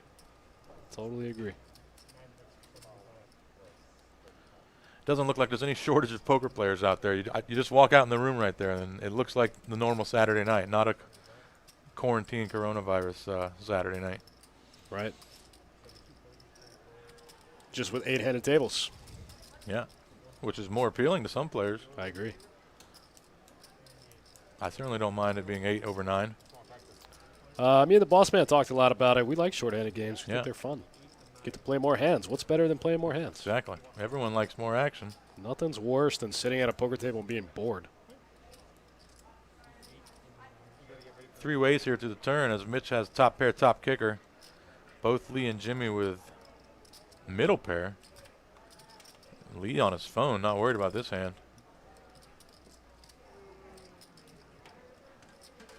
River's terrible. Terrible. We're going to get a check down here, and Mitch is going to show his jack and win a small pot. A lot of nice words in the Facebook chat about the room. That's awesome. We, we do it for you guys. We like having you here. We couldn't do it without your support and your patronage. Happy to be here. I agree with you guys. I think we have one of the best run rooms in the country. Give it up to Jesse Hollander, Deb Giardina. A lot of years, a lot of knowledge between those two. Oh, yeah, they came in here and whipped it into shape. And they really did quickly, too. I mean, Quick. This place came from it used to be a garden ridge. Like, Yeah. seriously, I used to shop here when it was a garden ridge. For those of you guys that don't know, it was this building was like a big Lowe's, like a home it was improvement store. Yeah, it was a Scotty's Home Improvement, and then it was a garden ridge. And then you guys came in here and quickly made it one of the best room in poker Florida. rooms in the country. The best room in Florida. Hands down the best in the country as far as I'm concerned. There's Peter filling in Alex's seat. Looks like Peter's going to come in for 3,600 and pick up Ace King his first hand, raise it up 125. Run good. Like I was saying, Peter is a well-known local. Plays a lot of the big PLO games all over Florida. You might not recognize Peter because under that bandana he has a mustache. He's got a mustache. I saw him and I said, "Whoa, where did that thing come from?" Because he's wearing the mask. Yeah, he's if like, he takes that feels thing like off, he can go with the mustache. if he takes that thing off, you might not recognize him. Got a little Corona stash going. Little quarantine stash there. Yeah. 9-8-4 flop. Ace King whiffs. So does everyone else. Turn brings a 3, which gives Mitch a gut shot. Mitch and Jimmy. Everyone, all the aces out right here. There's the 4. Ace King, best hand. Pretty good run out for check down if you're Peter. Oh yeah, definitely with the Ace King here. A little bit of showdown value. Here. Just going to hope somebody tries to stab a little bluff at it. Everyone thinking their ace high could be good. Everyone's going to get the bad news when Peter flips over his. And welcome to the game, sir. Got the check mark plus 415 on his first hand. Came in for 3,600. Now up over above 4K. One hand, one win. 1 for 1. That's it.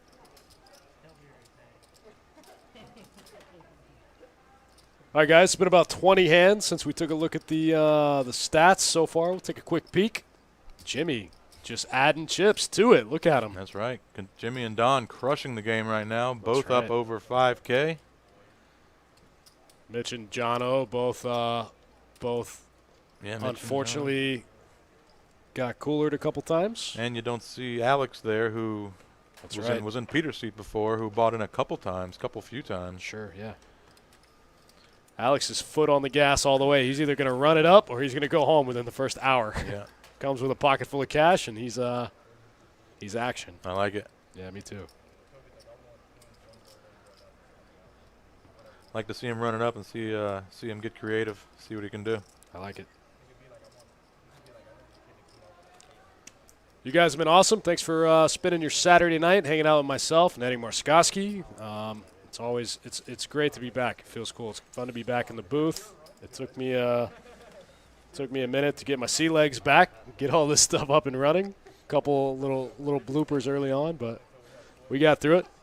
Yeah, so good to be back. Really, really glad to be able to think about and focus on the things that I usually think about and focus on. You know what I mean? Sure. A little bit of normalcy.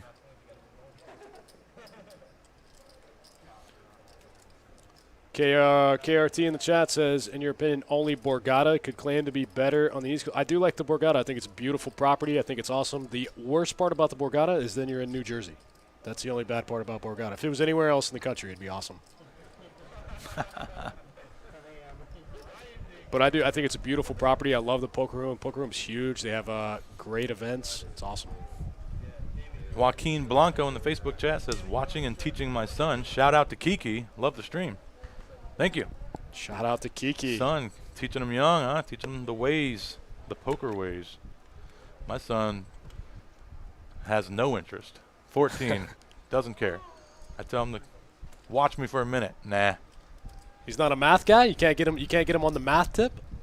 No. He has shown zero interest in poker so far. Sometimes you can convert them that way, like the mathematicians and the engineers. You know. Yeah, I'm fine with it. He's Sure. more on the creative side. You know, he makes videos and such, so we'll go that route. Do you, And, kid? you know, Do there's you? Pokers. We'll see what else he can do. We'll push him in some other directions. Look, if you get there as a last resort, buddy, I'll understand. Yeah, well, the good thing is like if he ever just needs to fall back on something, he can always Sure. just come and ask his dad to, Sure. to show him a little Look, bit. it's like the family business. If you need it, it'll always be here. Exactly. My dad owns a paint business. I don't work for my dad because Sure. I told him I want to do what I want to do. But if it ever gets going bad, I'm a painter. You can paint some houses. I'm a painter. Slap some paint on some walls. I get it.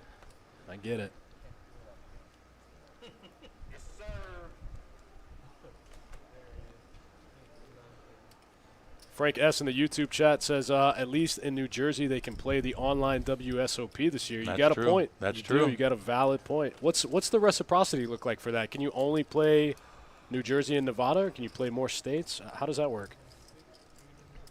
New York, right? I think New York is one. I'm not sure. Like, are they playing on only the WSOP platform? Because Mhm. I think that only has reciprocity in a couple places. I don't think that has. Yeah, I think there's just like 3 states, Yeah. 3 yeah, spots, but they're getting a lot of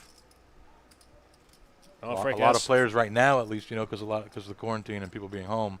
Sure. He says Nevada and New Jersey only, I guess, for the WSOP Yeah, platform. there you go. 2.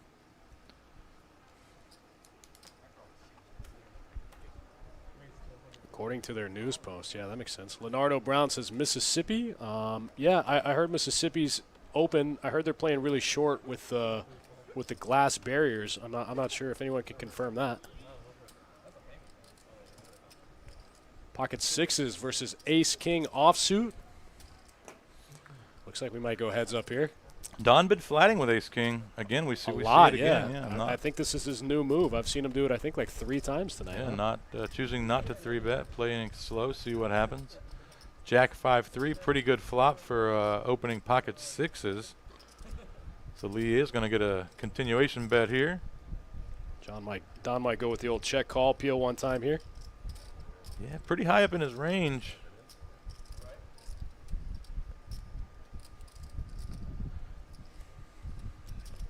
And he does. Don's going to peel one time. Check call with the ace king off. Pennsylvania, KRT in the Twitch chat.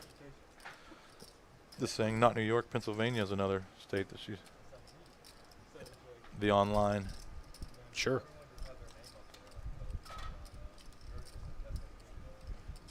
Eight of clubs turn, 10 of clubs river. I think this river's going to go check, check. Yeah. Don's going to hope to Lee's get there gonna- with ace king. Lee's just going to be happy to take this one down, I think.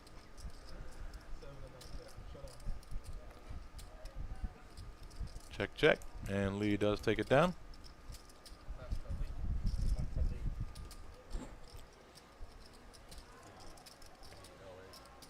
Denny on Twitch chat says, Don is in lock it up mode. Lock it up. Lock it up, lock it down. Guys, we mentioned it earlier. If you're in the area, if you've been trying to figure out when you want to make your triumphant return back to live poker, next weekend, next Saturday is the day. $2,000 an hour. It's going to be chopped between both rooms, but the highest hand between 2 rooms every hour is going to take home $2K from noon to midnight.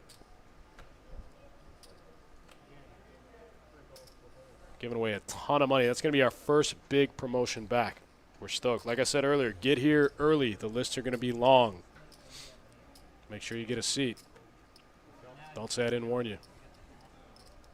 Toby opening the king 10 of clubs to 100. Jimmy going to call with the 7s. George picking the ace 10 of spades to go ahead and 3-bet from the button. Good position to do so. George been pretty snug. Yeah, haven't seen a lot out of George tonight. Yeah, he might get some I respect don't think here. we're going to see Mr. Jimmy fold for 400 more. We're going to see a flop here. Looks like we might have a glitch out with the graphics here. Not sure what's happening. Looks like whatever the board is, flop goes check, check. Yeah, we're likely 3 ways. I don't even think Toby would fold this hand to the 3-bet sizing. Sure, I think You know, because they're so deep, it is going check, check, flop, and turn. it looks like we might have a glitch a glitch out here. Well, it looks like this one's going to check down all the way. George shows his ace. Jimmy has. I don't know if Jimmy made it to the river or I not. don't know what the. Nope. Okay, there was a 10. George hit the 10. It was queen 10 flop, and it goes check, check, check all the way down. Sure, that makes sense. Actually, pretty good no bet on the river there from Toby, who would likely think his king 10 on the river could value bet. Sure. And actually an odd check back on that river for George, being that he was the button. That means he checked back ace 10 on that. George playing a little out of character today, huh? Very interesting. George is kind of the same way, usually foot on the gas, full throttle. I have noticed sometimes he tends to dial it back a little bit in the bigger games. In the 2-5s and the 5-10s, he's wide open. I mean, I just think his instincts are better than everyone else he plays with. So Agreed. I totally agree. Even if he's wrong in doing it sometimes, he does it right so many other times that it makes up for it. Totally agree. One of my favorite people to watch on the stream. Absolutely. You want to learn live exploitative poker? Check out George's highlight film. For sure, the real one time.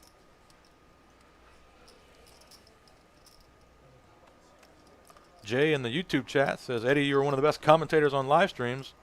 I very much appreciate that, sir. I'll take that. For sure. I enjoy it. Angel on Facebook says, George seems tight today. Yeah, for sure. A little bit, right? Kind of playing a little close to the cusp here. Steve Frazier on Facebook says there's no sports going on, so George doesn't have to chase sports bets losses. Ooh. So he's a little more snug. Now that could be playing a role. Good. Yeah, possible. We do usually see George checking his phone for the updates in the games. The ding, ding, ding, the ESPN ding, Yeah, ding, you- ever present yeah, you at get- the poker table. You get down a few games, you might start ramping it up at the table. For sure. Now, Got to with- get with- even. With no games to sweat. George might be playing his best game.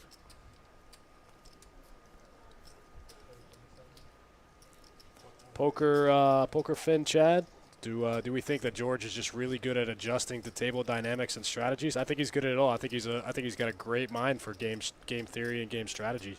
He's one of the best. I mean, he cleans up in here constantly. Yeah, absolutely. You can tell this game isn't it's not necessarily as wide open as games we've seen in the past. We've seen a lot of straddles, button straddle to 50, Sure. under the gun straddle. Like we haven't seen any straddles in this game. So I would say the game's probably playing a little more snug. George recognizes these things and plays accordingly. Like I said, the decision he makes more correct decisions than incorrect, and more than anyone he plays against. So I'm just going to take his word that whatever he's doing at the moment, likely correct. As he opens pocket eights, raise and take. Yeah, there you go. Another sign of not the most action game.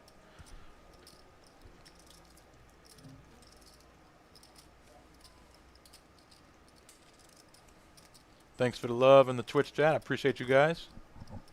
Yeah, you guys have been awesome today. Thanks for tuning in, hanging out with us on a Saturday night. If you guys are still on lockdown, we're happy to provide you with some live poker entertainment, courtesy of Jacksonville, Florida.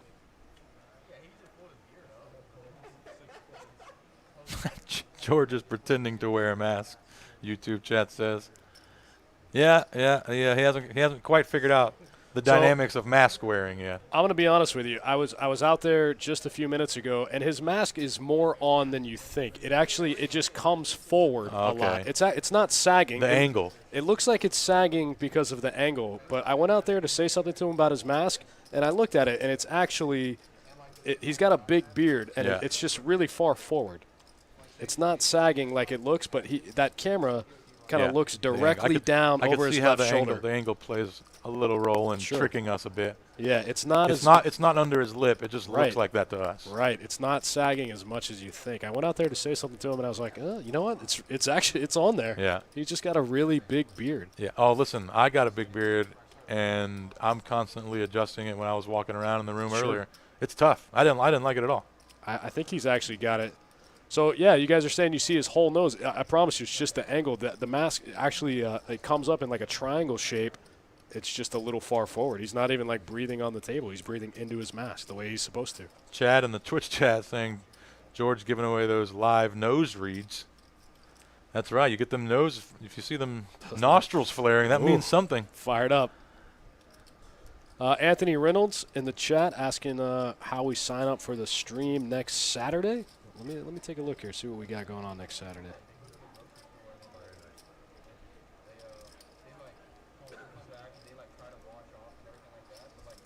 So we got streams the next 2 Wednesdays. I don't have anything on a Saturday. It looks like we got a 2-2 on the 17th and a 2-5 on the 24th. If you want to get in one of those, just shoot us an email. I'll drop the link for you in the chat.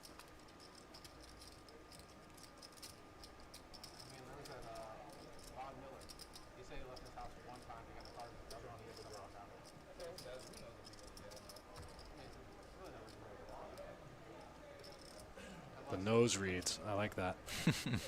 Hey, man, you gotta get information any way you can, right? For sure. Just when you thought poker couldn't get any harder, right? Put everyone in a mask. So, yeah, his mask was going up and down. Figured he was bluffing. George opens the ace-jack to 100. Mitch going to see a flop with ace-6 of diamonds. So one of my favorite parts about watching George is watching how other people play against him because he's so wide open. He makes people make mistakes in their own game that they don't normally make. You know, like I would think that against a strong opponent opening an early position, you wouldn't want to play a hand like ace-6 suited. But Mitch has played with George so much that he thinks that this is a great spot to call and try to sting George. Like he thinks he's ahead of George's range because he's going to be sometimes. Well, I don't think he's ever folding this hand to really anyone who opens, especially not when he's down 3,000 plus in the game. Like he's just this, you know, a lot. You see a lot of guys, and I'm not saying he even should, but they're so deep in this game. It's a 5-10-25 game. Sure, that's a good they're point. They're so also. deep, and when you have a suited ace, you know, like a nut flush draw type hand, it's a pretty good hand to see flops with. So I don't. I definitely 100% agree that people play George very differently and oddly, right. And you know George kind of garners that because of how he plays. But I don't know if they're like willingly wanting to play more against George. It's almost like they play so passive against him. I think everyone that's part of it too. That's kind of how everyone like tries to battle against George is to keeping the pot small, heroing up. But when you don't have the ability to bluff a guy, like that means they can never bluff George. And perfect, right where he wants him. And they only have value when they come along. He's smart enough to know exactly how to play against that, right? So absolutely. I think that's a big reason of how he gets all his money. He understands how everyone reacts to him specifically, and just plays against that. I totally agree. I think it's really interesting to watch. No, for me, he's definitely the most entertaining to watch because he plays way more hands than everyone. He does. Usually. This guy, yeah. I mean, he's usually playing half the hands and wins 95% of the time. Like, right. He's doing something really well. Yeah, his VPIP's way up there, usually about 60%. We'll take a look at that stat here after this hand. King, queen, suited versus the ace-9 open. Going heads up to the flop. Chad in the Twitch chat saying is the ace-6 suited in that spot a better candidate to 3-bet against George. again, the issue there is if you build a pot against him, it's almost like you're enticing him to take it later. Yeah, he's not afraid So to you're play gonna big you're gonna have to know. I would. I mean, they're not wrong to obviously be to be worried about George more than really anyone else at the table. But that being said, you can't just kneel down to him. You know, you got to take. You probably need to keep your starting range pretty snug. I would probably fold the ace-6 of diamonds when George opens from early position. But when you do come in, you come in for a raise, and you play him aggressively, and you make him have to think a little bit, because he's got the robotic game down about how to have the lead in the hand. But once you take the lead, things are a little different. Tighten up the range and 3-bet him more. He's not afraid to play big pots, that's for sure. We just took a quick look at the VPIP stats, and George is playing about half of his normal hands, playing about 32%. Normally it's closer to 60. That's crazy. The 32% is tight. Right. George knitting it up here at 32%. Playing a third of his hands. For sure. Nitty. What is this, a tournament? Oh, no, he ain't tight in tournaments either. That's right. Mitch, uh-oh. Wow. Bingo. Feel a double up coming from Mitch if this run out can stay clean. 7-7-9. Flops trips. He only has about 1,500. 265 in the middle. Jimmy's pocket queen's going to fire out. 200. Mitch going to smooth call or put the raise in now. Looks like a smooth call. Brick river.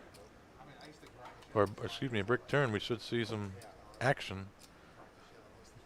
King of diamonds, not necessarily a brick. Not a terrible card.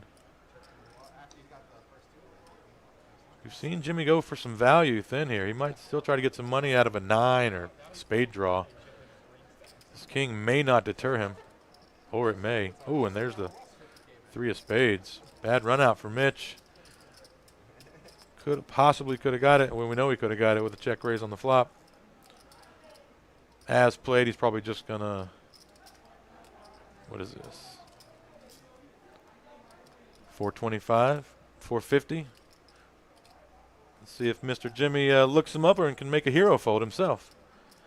3 of spades did get there if Mitch had a flush draw.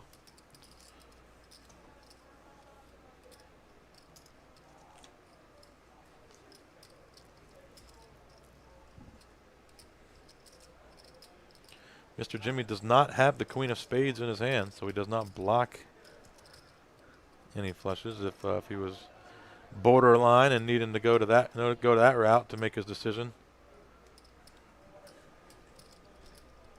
Carrot, says finally Mitch gets a good flop. Yeah, he's been he's run into a couple coolers so far tonight. Yeah, he definitely has been a little up against it. Looks like Mr. Jimmy pays off that river bet. Gonna see the bad news. And Mitch takes one down. We haven't seen Mr. Jimmy lose many pots tonight.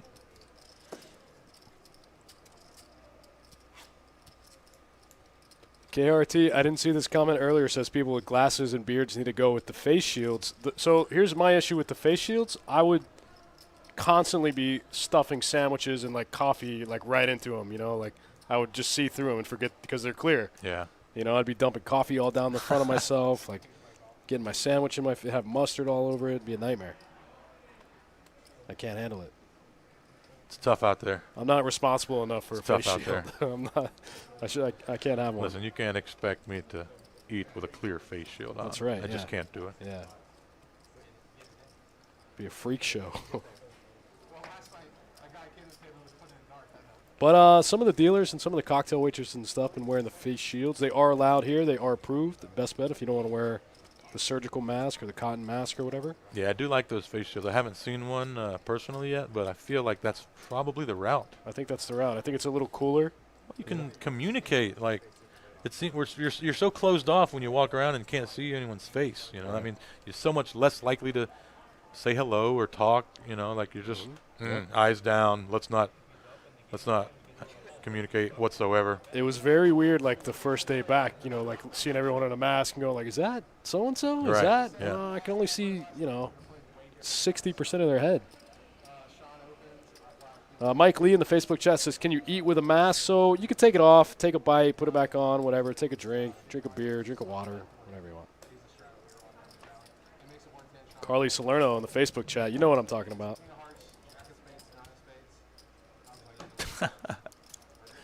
She empathizes with the She can relate. plastic mask mishaps. She can relate.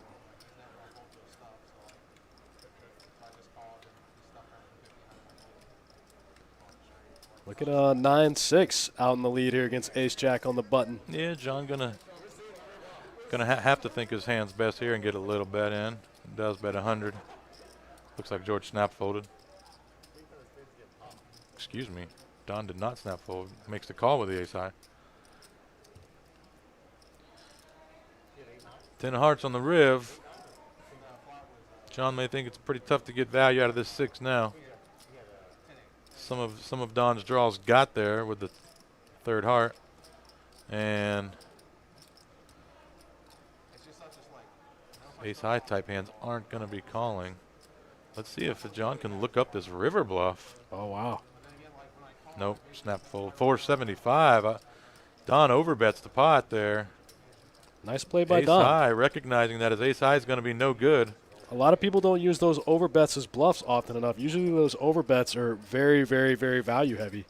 Don mixing it up a little bit. Absolutely, and you gotta. It's a tricky It's a thin line, very thin line. to know what to do in which situations, because when you're betting that size over pot, what you're doing is you're polarizing yourself. So you can't really have middling hands. It's like super strong hands. Or total air. Or total air, because you want to try to remain balanced. You don't want to always have the super strong hands. But it's real, it's just not likely done with one pair type hands. They're either big like top 5 hands, or just complete bluffs where they had to bluff. Don doing a really good job of finding a spot where John didn't give him 1 second of hesitation. He snap folded. He thought, he was certain that Don called the turn with a flush draw, and now the flush got there. So now he's betting big because he has it. You're right. Couple other big hands there. 10s and jacks, not colliding too much pre. This time Don with the flush draw. Ace Actual queen flush draw. out there is going to slow this down. Not for Don. He's got 7 high. He wants to try to win this thing. Needs a spade one time on the river. 150. Likely going to work here, yeah. Lee and Peter both fold the underpairs. Don's starting to get after it a little Yeah. bit. The game's snugged up a little bit, and Don's trying to take advantage. Don's having a nice night.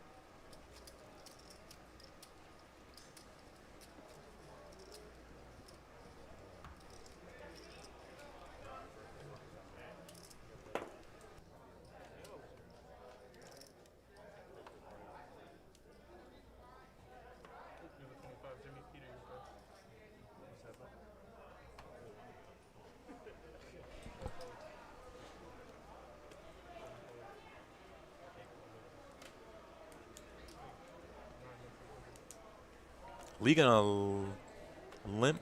Nope, gonna raise the button. 10 jack off suit. John O gonna defend with the suited ace from the small blind.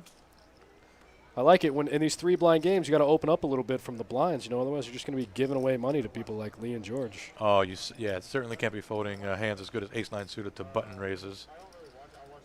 Lee, I know, hasn't played a ton of hands tonight. He is probably the most snug player at the table, but even in that position, we can't just be folding ace-9 suited to. I'll tell you what, though, when Lee plays a big blind hand, open. he usually wins it. Oh, agreed. You don't see, if you see Lee lose a hand, it's usually a suck out type scenario. Very rarely does he. He almost never gets it in bad. He's a very rarely losing player as well. He books a lot of wins. Definitely one of our best players locally. A lot of these guys you see in this high stakes game, of course, are going to be some of our best players. Yeah, you're not going to see a whole lot of mistakes being made between these 8 guys. Yeah, Lee plays so few hands. He really does play those hands really, really well. Definitely not going to see mistakes. Looks like Don's calling it quits.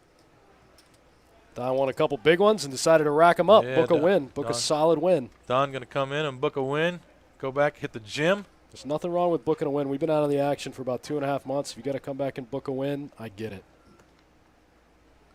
Poker Fin Chad in the Twitch chat asking about tournaments. Hopefully next month we'll get them back. Hopefully early next month.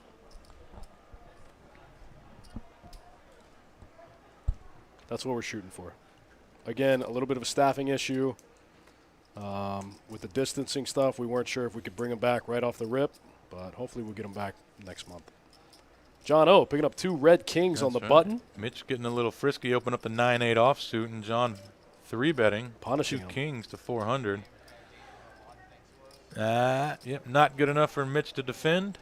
John's got to be a little bummed about that one. Yeah.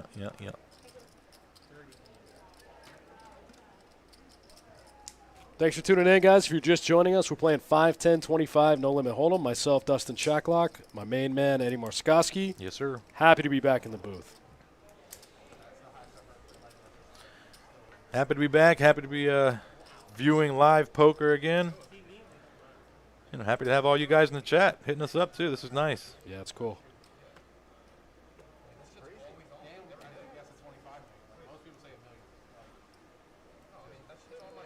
Poker Fin Looks like Chats. George's mask is dropping considerably.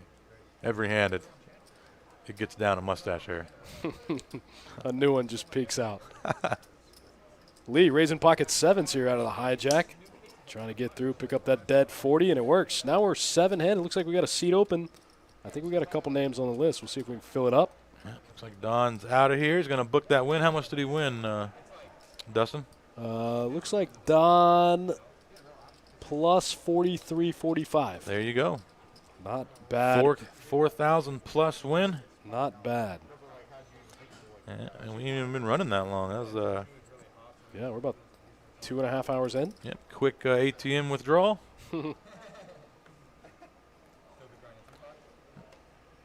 Now he can get in the car and turn on the live stream and watch how he dominated the table for an hour and a half. Yep. Jimmy just limping pocket 6s on the button here.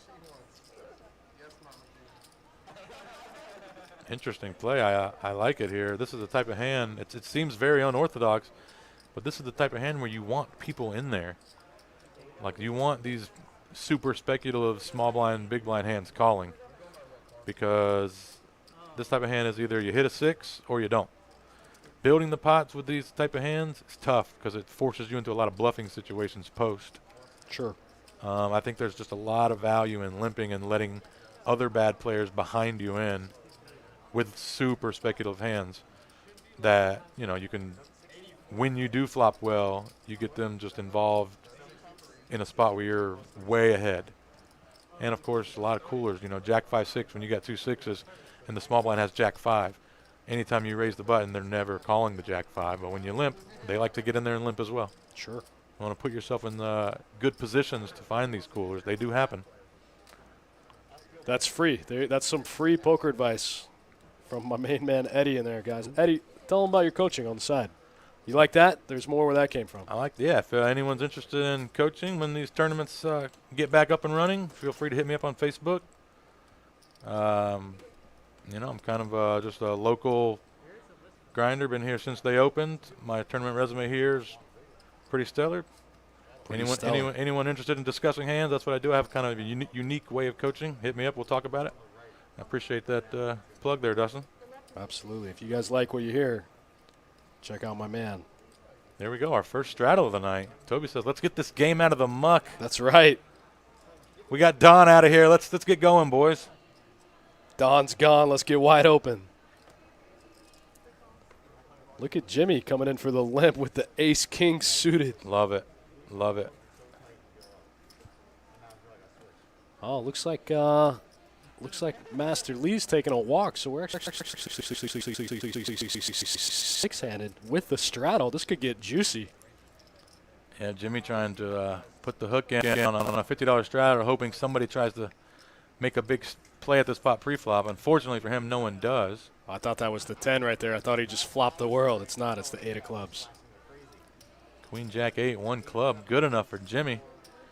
fire right out. I think it's gonna get through. Yeah, not a lot going on out here. Mitch with the ace-7 high, second best hand. Yeah, this should be a bet and win. Luke Cox says, "What's the largest pot we can remember in the 5, 10, 25 game?" Man, that's a tough one. I'm not sure. We've done a bunch of them. You know, there's definitely been some big. There was definitely a big one time with George and Jon where they got it in and they ran it twice and George scooped both of them Yes, with like that I one think was George massive. went flush, straight flush against Jon's aces or something for like, I don't know, like a 40K pot or something. That was a big one. 40K. I think there's been several 40K pots. Sure. Um, yeah. There was a big one with Wendy one time where she scooped the big one. A lot of them, the big pots are when they run it twice and the same person win both time, obviously. Yeah. You know, Yeah. when they're Oh, both really deep, they get it in, you know, like they're both 15, 20K deep, get it all in, and one person scoops both. Yeah. Those are the big memorable Because big yeah, pots. because when they do play those big pots, when there's cards to come, it's very likely ran twice.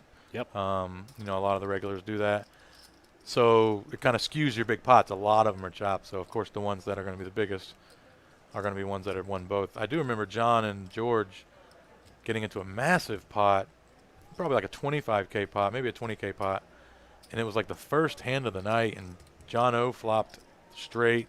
George was bluffing, and he bluffed, and he turned a straight that there's no way he would think would be no good, and had a flush draw. And I think remember that. Jon had the bigger straight and a bigger flush draw. I think he had George just dead. And George made a straight flush.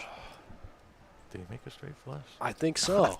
Hey, I'm almost. I know that one was wild. That one springs to mind about one of the. I have a highlight. colliding. I have a highlight reel of big hands at my house that I've clipped, and like 4 or 5 of them are George making straight flushes in huge pots. Wow. In this game, like never in the 2-5 game, like always in the biggest, the 10-25 game for piles. Biggest stacks. There's definitely a hand where Jon had a big overpair, maybe like top set, and then they got it in. They ran it twice. George made a flush one hand and made a straight flush the second run Oh, yeah. No, that doesn't surprise me.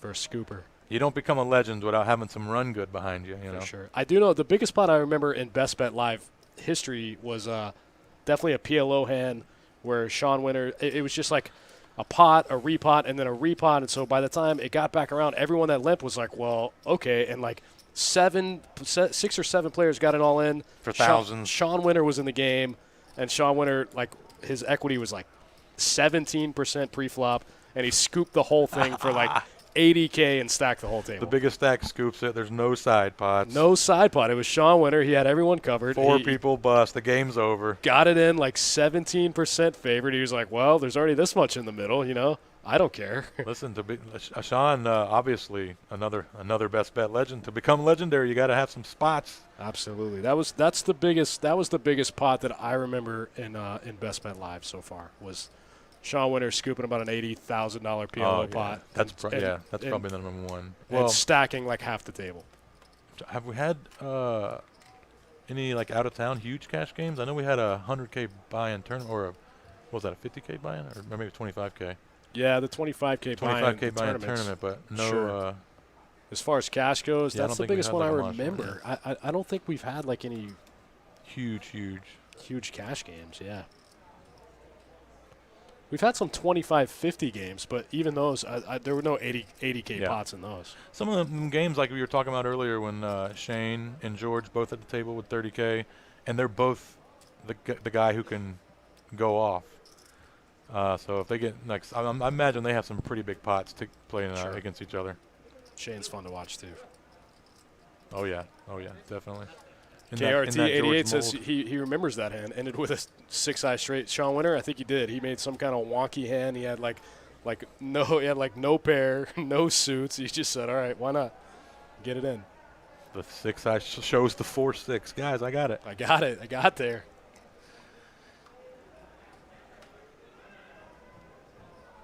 That's the sick thing about PLO. It goes from 17% equity and stacks the whole table To break in the game, yeah. to breaking the game. Needing help with all your chips. That's right. You guys ran out of racks. Toby, queen 10 on the button. Let's raise it. I like it. 200. We must have the straddle on. KRT88 says he started with 6-5, 4-3 unsuited. Actually, not the worst hand in PLO at all.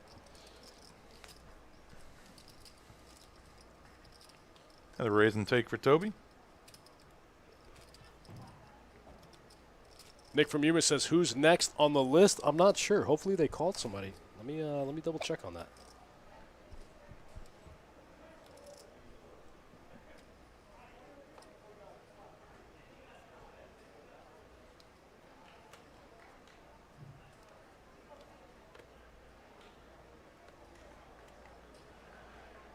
If you're just tuning in, you are watching 5-10-25 No Limit Hold'em.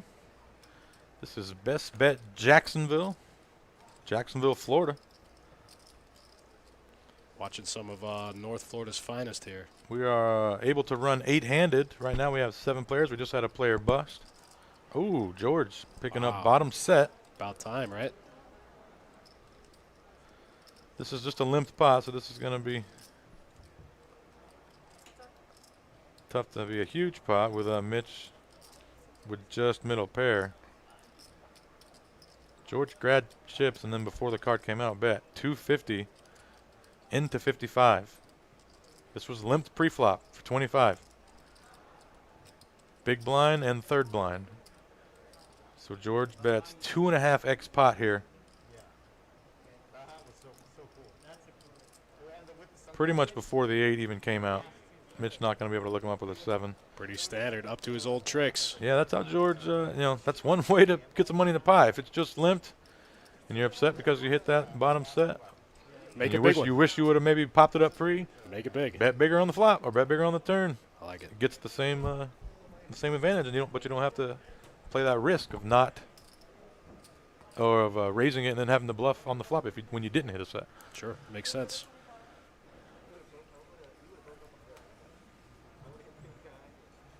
NRG Poker says good dude, or Lee is a good dude, but he's taking up a seat. Tight is right. He's probably winning. Definitely winning. Always winning. Lee is when he's in a seat at a poker table, he's usually winning. Lee plus 625. There you go. Jimmy picking up the 3-4 suited in the cutoff. Looks like he just limps. Lets Peter do the raising. Oh, no, Peter limps behind, right? Did Peter limp the button? No. Oh, the graphics? No We're way. going to catch up with the not graphics. with ace king. Yeah, Peter going to have to open that button. Mitch There from we the big go. blind's going to call with his ace 5 of diamonds. Queen 4 deuce, all clubs. Peter does have the ace of clubs. Seemingly good spot to get a little c-bet in here. How much is it? 200? Yep, 200. Mitch does flop a gut shot, but 3 clubs out there. It's pretty rough to draw at that. Sure, really only drawing to 3 outs your instead of 4. You get your 4 outs, really turn into 3. And then even if you hit it on the turn, Do you love it? well, you don't hate it, but you could Yeah, easily get sure. messed up on the river. It's just a tough situation. Yep. Whenever you can't raise in a hand, like even if you hit it on the turn here, it's gonna be hard to raise. Sure. When you are on a draw, and even if you hit it, you can't raise, you should probably just fold it. Right. You want to draw the hands that you're confident that you have the best hand and can raise and get more money in.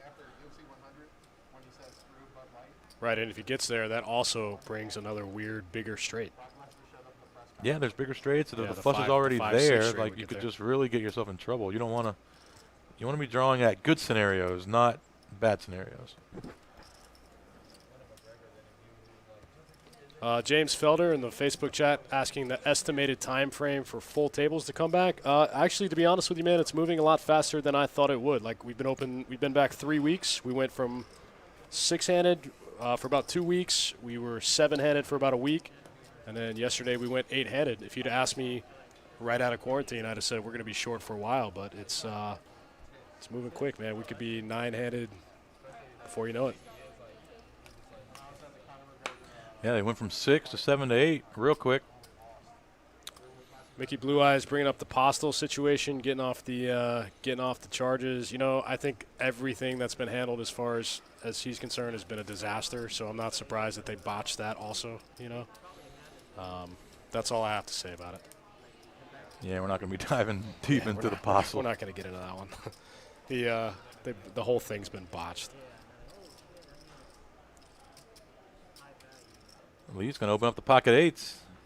He must have seen what you guys said in the chat. He's going to open up his game. I like it. And he takes it down. Mitch folding the 3-4 suited.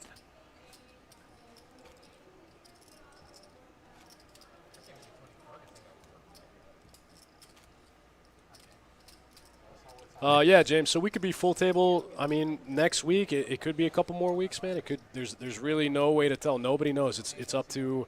I'm almost positive it's up to the mayor. I think it's on a city by city basis. I've heard some rooms in the state being 9-handed, but they're a little stricter on some other stuff, like we talked about the barriers, stuff like that. So I think it's really up to each city's individual, council or whatever.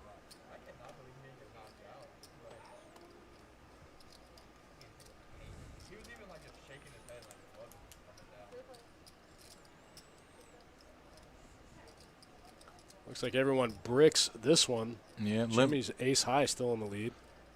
limped pot here. It looks like Mitch decided to limp the button. I would assume he straddled the button. Nope, it's not a straddle hand. Not enough in the middle. Maybe he limped the button with the 9-3 offsuit. Getting bored.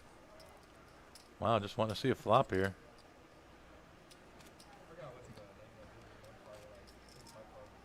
Toby bets the double gut shot on the turn and takes it down. I like it. Yep, absolutely. Find yourself bluffing, you want to bluff with equity. The more equity you have, the better your bluffs will go.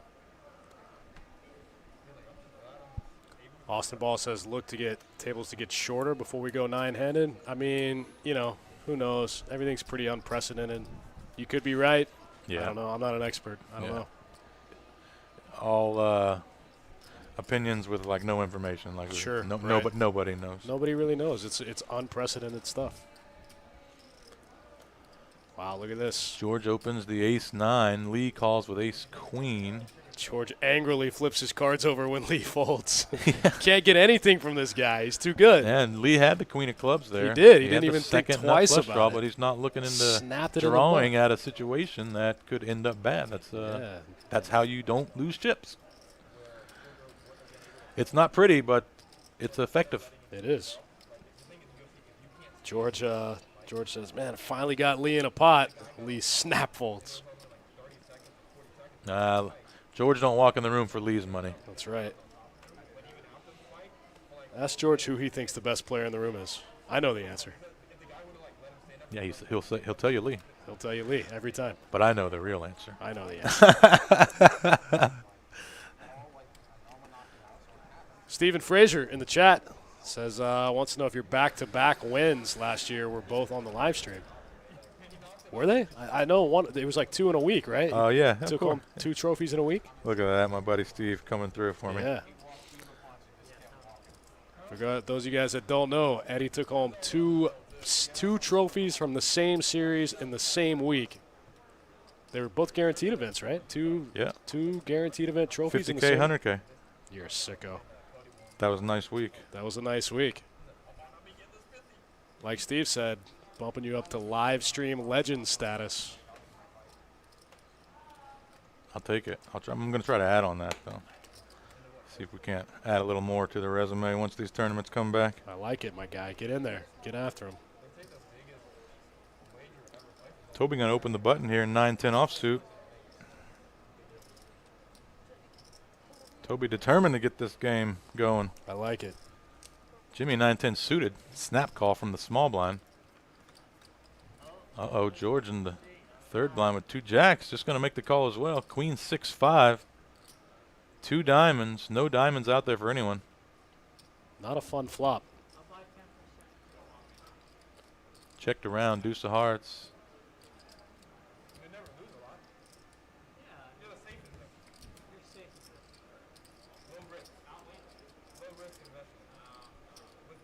Checked around again. Now the 10 of diamonds, and George is going to go for some value, hoping somebody hit a 10. Both players do. There's a $200 bet. Toby going to make a good discipline fold. For sure. Mr. Jimmy I doubt he's going to make that same fold, and he's not. He's going to make the call. Look at there. George knows exactly where he's at. Look at there. Toby saves 200. Mr. Jimmy sends 200 to the bearded fellow.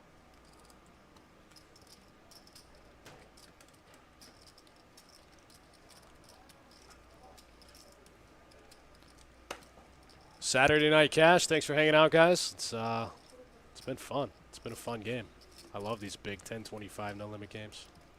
I'm really polarized with my preferences. I like the really small stakes no limit because you see the funnest stuff, and I like the really high stakes. Yeah. I don't like at both levels you see the most creative play, right? For sure. Yeah. I mean, I just like poker in general. I'll watch the 2-5 games, comment on the 2-5 games, but my favorite ones are the 2-2 no limit and then the 10-25.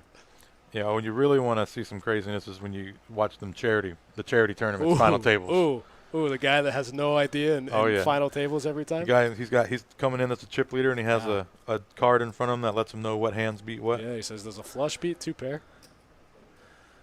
He's already won like 3 random high hand promotions throughout the night that they're giving away. Felt it like 17 people. Got a buzz on for sure. Yeah, hammered couple bounties definited busted me already. Yeah, for sure. 9 Sauvignon Blancs in. Cleaned out half the tournament. Love it. Good time out here at Best Bet. Come on down and enjoy it with us. That's right. Sounds like me in Las Vegas. No comment. Ooh. Not this year, though. Not this year. Nope, didn't happen for you this year. Nope. Thank goodness. Not yet. Not yet. We still got a lot of year left. Don't count yourself out. We're only halfway there.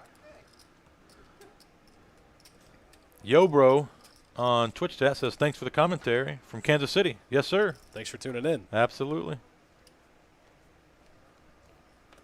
We're 81 hands into this thing, guys. We saw Alex give it away in about the first 45 minutes and hit the rail. Saw Don clean up a little bit. Yeah. Took him for about 4,500. He saw took Don a walk. probably win what Alex lost. Alex probably lost a little more than that. Alex might have lost a little bit more. Yeah. Good for Don. Don's regular. Glad to see him get a little quick tick up into the bankroll. That's right. We said it earlier in the stream, guys. Let us know where you're playing. Let us know what's open, what's not, what the mandatory restrictions look like. We're interested to know. I'll tell you what's going on here in Florida. The masks are mandatory here at Best Bet anyway. The masks are mandatory. We do a non-invasive temperature check as soon as you walk in the door. You just stop. You look up at this little camera. Takes your it just does like a heat scan, and then you put on your mask. Come to the game. We have a lot of extra sanitation going on in between every player, wiping down the chairs and the seats. All the really heavy traffic areas getting sanitized pretty brutally. Let us know what's going on in the rest of the country, wherever you guys are watching from. Yeah, the heat scan he's referring to is completely unnoticeable. They don't hold anything to your head. They don't. Right. It's just I don't even know how it's done. I just know that it's almost like a thermal scan. Yeah, you see the screen on the other side. You can see that something's happening and it's working, and they're testing people, but you don't actually know what's happening when you're doing it. You just come and put your mask on and get some hand sanitizer, and they let you in. That's it. All the employees have to do it in the back, too. When you get here and you come in the employee entrance, same drill. You walk in, they do a non-invasive temperature check, sanitize your hand. That's how you put your mask on. Chad in the Twitch chat saying Texas pretty much without restrictions. Why am I not surprised? Yep. I love Texas. Full nine-handed. I love Texas. Sanitation. Tourneys are happening. There you go. Tourneys in Texas are happening. If they're happening elsewhere, people are going to want to get in on that. So I imagine Florida will follow suit, especially if any of the places really just pop one off. Everyone's going to be like, okay, well, now we're going to do it. Sure. Same thing that happened with the 7-handed and the 8-handed. As soon as somebody went from 6 to 7, now a bunch of places went to 7. Yep. And then when they went to 8, now a bunch of places are going to go to 8. You're right. Chad, are we doing masks there in Texas? Are masks mandatory? I feel like I watched like a Texas live stream recently, and it was like 50-50. Like some of the guys had masks and some didn't. So non-mandatory? Yeah, maybe? That's what it looked like as far as the stream was concerned. I don't know if they did something different for the stream or if that's just the way they're rolling out there.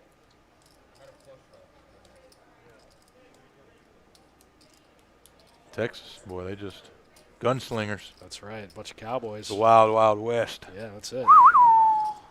I love Texas. Haven't been. Definitely want to go.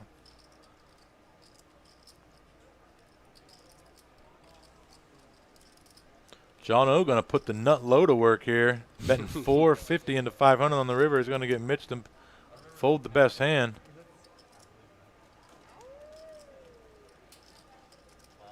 Chad saying the dealer's mandatory. You are correct. 30 to 70 people with people wearing masks or not. Sure, yeah. That's kind of what it looked like on that stream I watched the other day.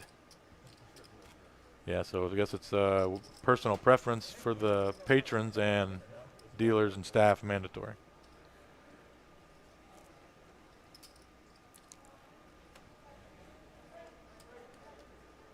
Although, you know, I don't know if they could beat the games here in Jacksonville. The games have been good, man. For the past 3 weeks, the games have been insane. Oh, yeah, this is, I mean, obviously they're great in Texas. They're great here as well. We got to go. You want to go to Texas? What are you doing tomorrow? I think I'm off. Is tomorrow Sunday? Listen, be careful saying that kind of stuff to me. Yeah, I don't got nowhere to be. I'm serious now. All right, Texas. We'll see you tomorrow. I'm the kind of guy that just says, come on. OOL in Texas, to say the least. Oh, yeah, very OOL. That doesn't surprise me. That's what I've heard. Everyone that's been there, that's what they say. A buddy of mine sent me a picture from Austin playing in a 1-2 no-limit game, and he had the average stack was like 4K. Oof. Oof. Yeah. He sent me a picture, like just the table scan, everybody at the table. The average stack was like between 2 and 4K. Yeah, we need to get up there. I said, what is this? He said, nobody even plays 2-5. Why would they? Look at this 1-2 game. They're just buying for 400 big blinds. Yeah. Have people getting it in with top pair. Right, yeah. I said, all right, I'm looking at flights right now. BRB. Let me know, Shacklock. All right. I told you I got a buddy out there in Houston. Oh, yeah? Oh, yeah. Okay. John J. on YouTube said, come on out, Eddie. I live in San Antonio. Free room. Boom. Look at that. Boom. You put it out in the universe, and there it is.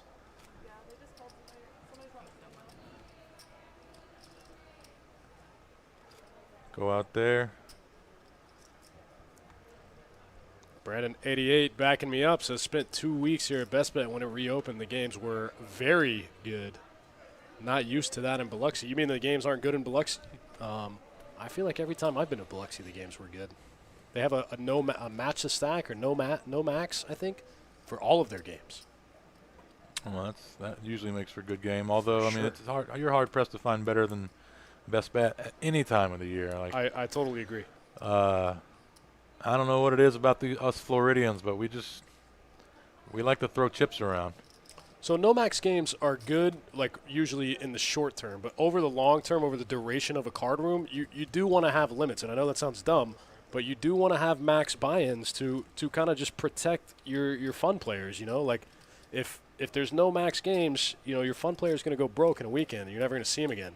But if you have limits, I know it sounds dumb, but to protect the duration of your card room and for some people their livelihood, limits are not always a bad thing. Absolutely. Yeah, you can break the economy. You know, the small little poker economy you have, Especially in a small place like Biloxi. and in uncapped massive games. Right. Whereas if you keep it capped, the games could run for years and years and years. You can make your money, For sure. you know, long term instead of trying to just get it while the getting's there.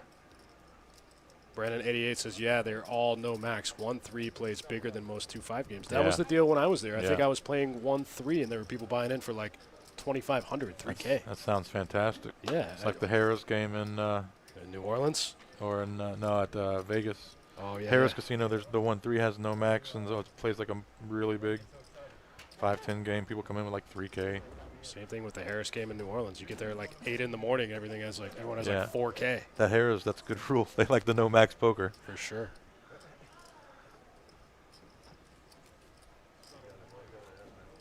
David Ferret says, how much are those hoodies? The Best Bet hoodies, I think they're 40, 45, maybe 35. Less than 50, more than 25. They're 35 or 40 maybe.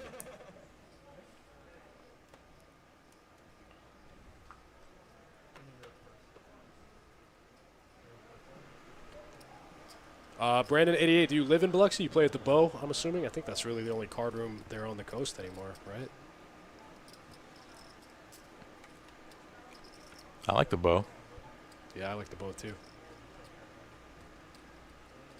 Typically buy in for 900 at the 1-3. Okay, coming in for 300 big blinds. That's strong.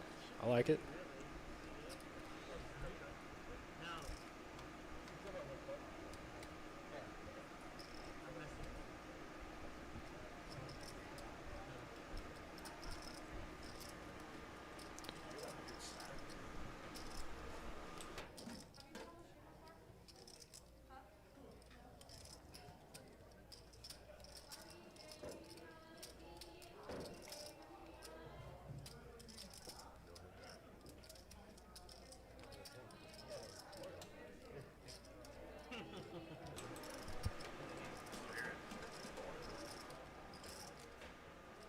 Now it's down.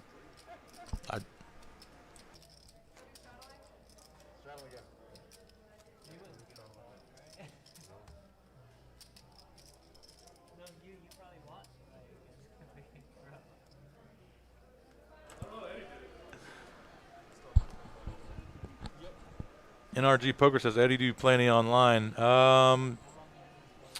Not normally, but during this quarantine, I have been playing a lot on the apps, the phone app. Ooh, the app-based poker. Yeah, the apps. Just cash and like private cash games. You know, like group of 50 or so people that all from like the same little area. But that's pretty much been the only poker I've been playing at all. But that game has been juicy and good. I'm very happy that I had some way to make some money during this quarantine. Yep.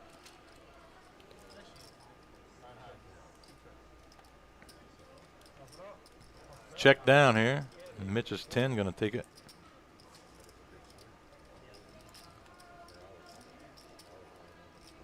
Brandon88 says he plays at the Bow and the Imperial Palace. Fun fact, I used to work at the Imperial Palace. Yep. First gig?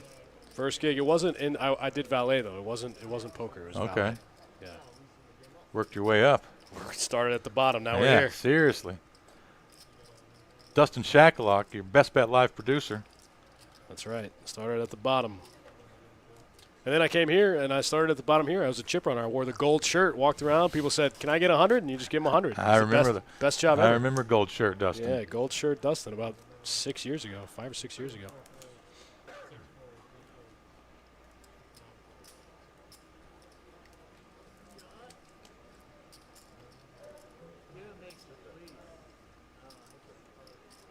All right, let's take a look at the wins and losses. It's been a little while since we did that. Looks like Jimmy up crushing the most. game. Yeah, after Don took his leave, Jimmy's still up 5K. Jon O stuck a little bit, working his way back out of that hole he dug with that cooler early on in the session. Everyone else pretty close to even. Yeah, look like John and Mitch have gotten a little bit, like they were both they're both a little worse off than that. Stuck pretty nasty there for a minute. And actually Jimmy, who's up 5K now, was up over 6, so he's actually lost a little back. Sure. Tipped the scales a little bit. Yeah.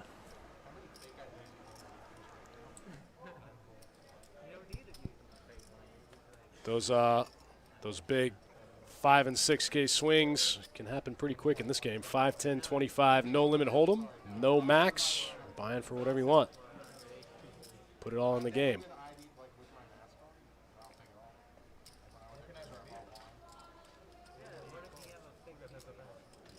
Looks like we're going heads up here.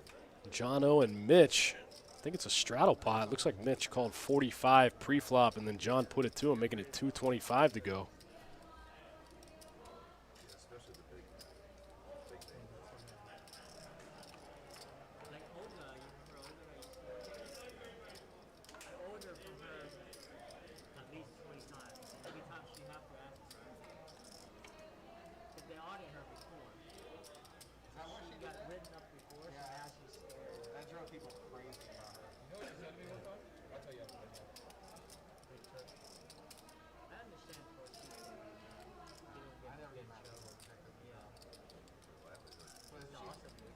That being said, Wow, look at Mitch getting there. Flops the flush draw, ends up with the straight. Flush draw on a gut shot, gets there on the turn, right on the turn. Jon gets there also. Mitch free rolling with the clubs.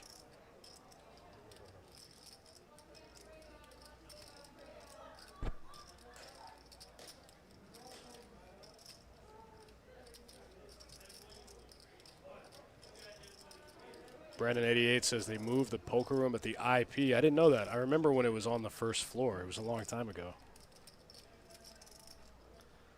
Mitch trying to figure out what to do. What do you do here when you're free rolling? Do you just pile? You try to get it all in now? I mean, if you wait till the club comes, it's going to be hard to get any action.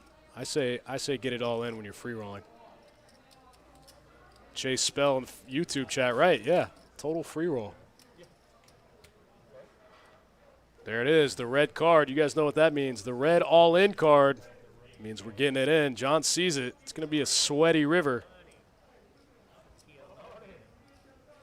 Rip it. Yeah, absolutely. Oh, didn't get there. Looks like they only ran it one time. They're going to chop it up. I like this play by Mitch. Like I said, get it in when you're free rolling. Oh, they did run it twice.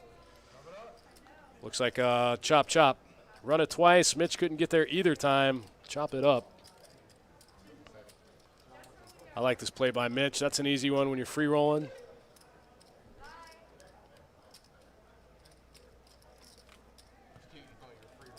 Just get it in. Hope for the best. They did run it twice. We let them run it twice here in all of our time rate games. 5, 10, 25, no limit is obviously a time rate game, so we allow them to run it twice. And so they took advantage of it. Mitch couldn't get there, though, either time. John O saw the bad news, had a sweat 2 cards. Sweaty river knowing he's being free rolled by Mitch that hand. Chop it up. This time Jimmy picking up 2 queens under the gun. He's had some under the gun limps here. He's going to raise this one up to 100. Yeah, We saw him limp that ace-king suited under the gun. Trying to get a little trappy with it.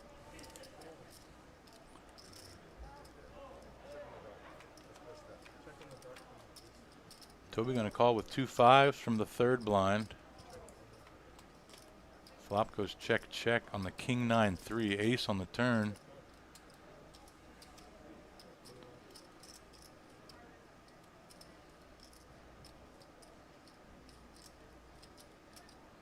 Toby checks it over.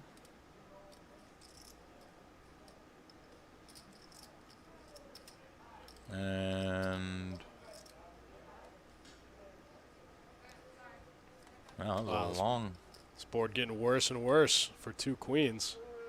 It's going to be hard for Toby to get any value from Jimmy. Oh, Jimmy snap calls. So yeah, Toby hit. Man, I was wrong. Toby hit the set, and Jimmy turned his 2 queens into a bluff catcher, but no bluff. I thought with 2 overs, I thought Jimmy was going to fold for sure. Jimmy let him get there. Look, shaking We his haven't head. seen Mr. Jimmy fold in any. You're right. I don't know if He doesn't any believe in the spot, F word. period, but definitely not in anything that we would consider borderline. I don't know if he knows that you're allowed to fold. So let's go forward thinking that Mr. Jimmy's going to say call when we put chips in the middle. Sure, yeah. And let's see if we can play him that way and take advantage of his wide calls. Jimmy says, you're not bluffing me, buddy. No, Alex tried that earlier with the 1200, That's right. and it did not work. Didn't work at all. On a 9966 board, and Mr. Jimmy called him without a 9 or a 6. So Mr. Jimmy doesn't want to lay it down. That's right. Can't win if you fold, man. Well, I don't know. Lee's like, what are you talking about? What do you mean? Look at my VPIP. Yeah, exactly. I fold my way into winning a couple thousand every night. Every night. It's pretty rare to see Lee playing Hold'em these days. Lee likes the PLO. Yeah, both Peter and Lee. There must be no PLO action tonight. They like the PLO. Maybe they were playing that up top, and then Toby left. I don't know if Mr. Jimmy plays PLO, but maybe the action PLO players came over to this, and so that's why Lee and Peter came over as well. Ooh, big flop for Toby. Wow. Monstar. Just the stones. stones. John bets 300 with top pair open-ended. A lot of this going on tonight. A lot of John versus Toby. Wow. Good card for John not to lose much money on. Sure. Had a 9 came off, it would have been devastating. Neither player with a spade. Toby's already cooler John in about a $4,000 pot earlier. About a 4K pot, yeah. Yeah. It might have been more. John was stuck about 3K off the rip. Yeah, that could have been a 5-6K pot. I think we got 1,800 there on the turn. 1850 on the river. Yeah. Yeah. And like 600 on the turn. That's 700 and a call from John. Man, Toby just has John's number today.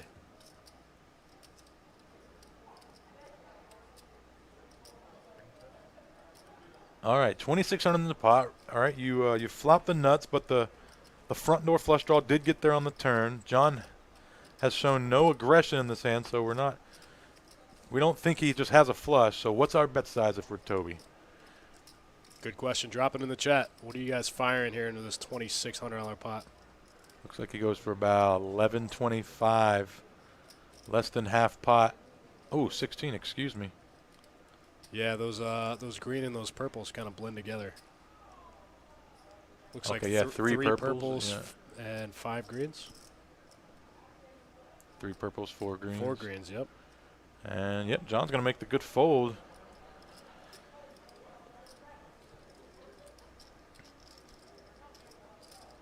Yeah, I like the disciplined fold. No spade in your hand if you're John. You don't block any flushes. Yep. I think he can Totally fold, even better hands, even like 2 pair type hands. You can hero up on some folds right there. It's just not. It's not the best bluff spot for Toby, unless he has the ace of spades.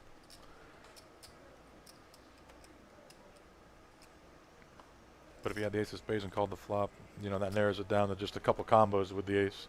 Sure. With the ace of spades. So, well done. Good fold by John. John's not going to make a whole lot of mistakes in that spot. Absolutely. He's another one that you're not going to see make incorrect decisions too often. Very disciplined, calculated, strategic. And another one that always wins.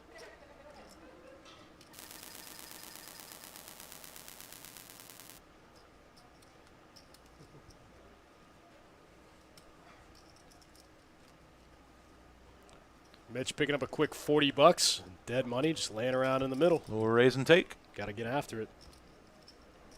I tell you what, the masks do prohibit talking like this. For sure. This is usually a chirpy, laughy game. Absolutely. But drinking, like there's usually some cocktails being had. This looks pretty calm. That the masks have to hurt that. I would agree with that. Absolutely. That's something that Mitch and I were talking about the barriers in the games down south. I said, does that just kill the entire social aspect of the game? And he said, yeah. Yeah, it absolutely. does the same thing. It's probably worse even. How can you talk to somebody when you have a wall in front of you? Right. Or a wall between you. Peter's going to open ace-king up from the big blind here. Mitch is going to make the call with 4s, and Toby from the button straddle is going to call as well with 5-4. Jack 8-5. Toby pops out in the lead.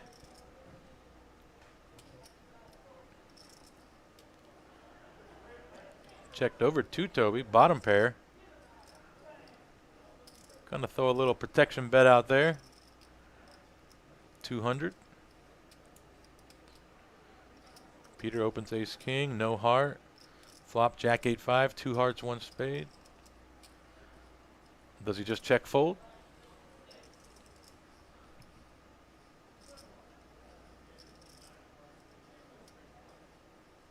Nope. It's gonna take this hand and represent possibly aces or kings, maybe a set of jacks here. Could be a set of eights as well. But I think the fact that he's blocking aces and kings kind of allows him to play his hand like aces or kings.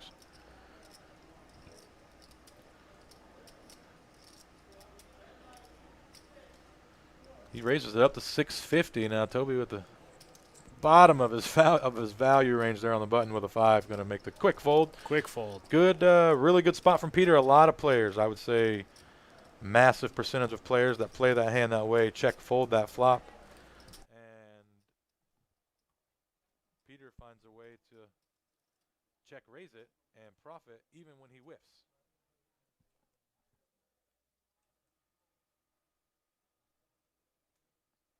Testing.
counter or something.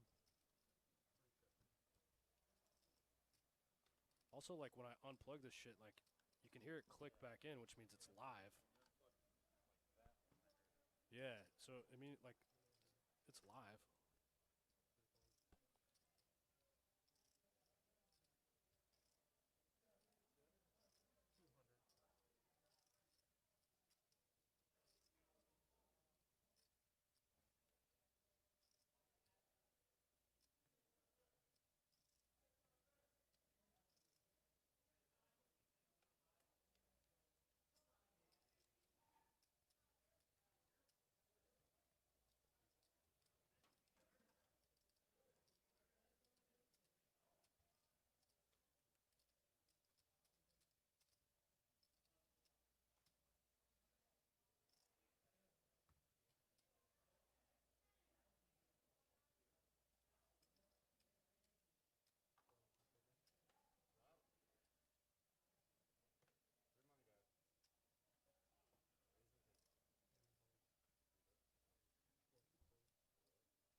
Twice. Twice, Tim. That's a call. Twice. You got it. Huh? Yes.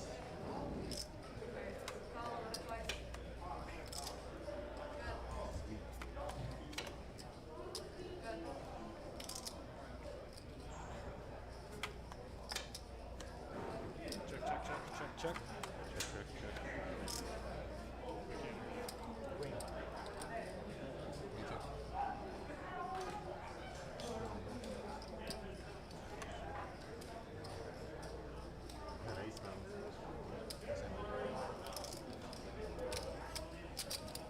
Can't call. So you got ace of diamonds?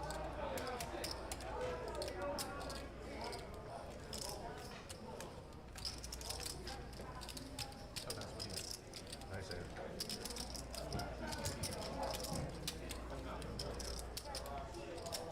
Adjust, ready to fire. Damn it.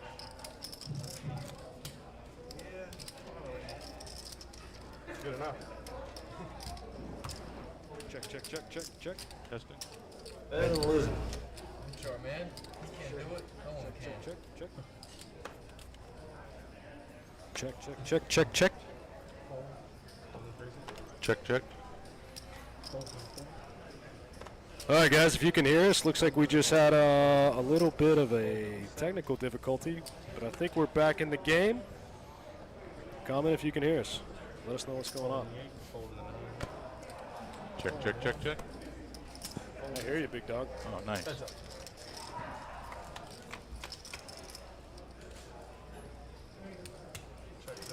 All right, so I saw we missed some quads. We missed quads? Yeah, I think Mr. Jimmy made quad 9s. 100 from this. Wasn't a massive pot.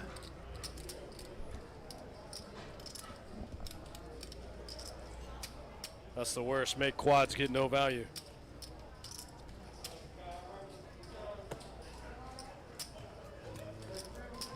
All right, can you guys hear us? We back on Planet Poker? Yeah, I think we're pretty good. Everyone's saying they can check, check, check, check. That's our passive play. A lot of checks. All right, guys. Sorry about that. I don't know what happened. I don't know what we did, but hopefully we unbroke it. Back now. Yeah, I think we're good. All right. 5, 10, 25. Back at it. Back at it. Myself, Dustin Shacklock, Eddie Morskowski, ready to rip. 6 fold. 7 fold. Looks like we've got a new player here in the 7 seed. I guess that would be the 6 seed. 9 fold. Ming. He's going to limp in with the ace 3 of hearts. He's coming in for 3,000. Chris Martin in the Facebook chat asking about the high hand. So unfortunately, this game doesn't qualify because it's a time rate game. Only our standard rate games qualify for the high hand promotion. No check. Unfortunate when you make quads in the big game, you don't get the extra high hand money. Yeah, yeah. Check. 4 check. 7 check. 8 check.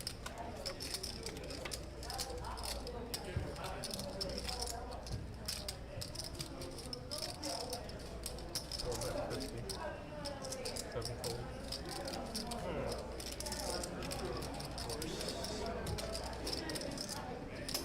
Call.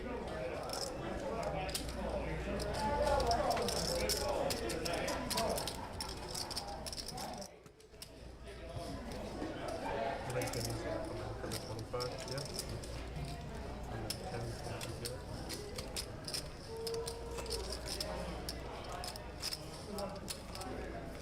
I missed my show. KRT giving us the rundown of the quad 10. I appreciate that in the Twitch chat. Looks like John made a good river fold, snap fold.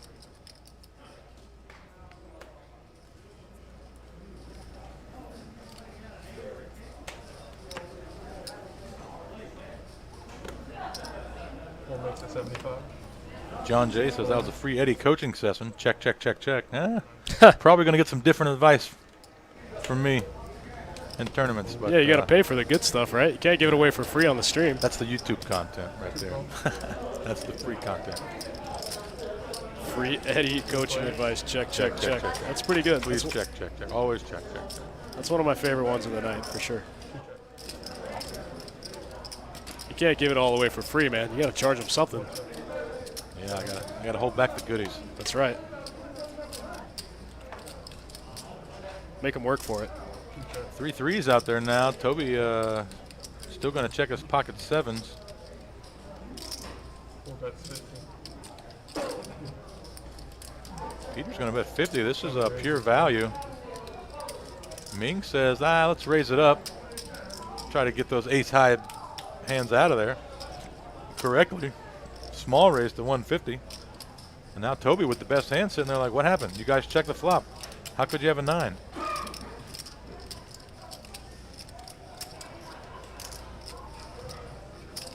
Yeah, Toby not going to fall for that. He calls the 150. Now Peter knows his hand's no good. Heads up. Peter lays it down, and Ming doesn't like the spot he's found himself in. Ooh, 7 check. Peter sees the bad news on the river, and it goes check, check. Toby making a nice turn call for 150. Gets rewarded the pot on the river. Last Peter?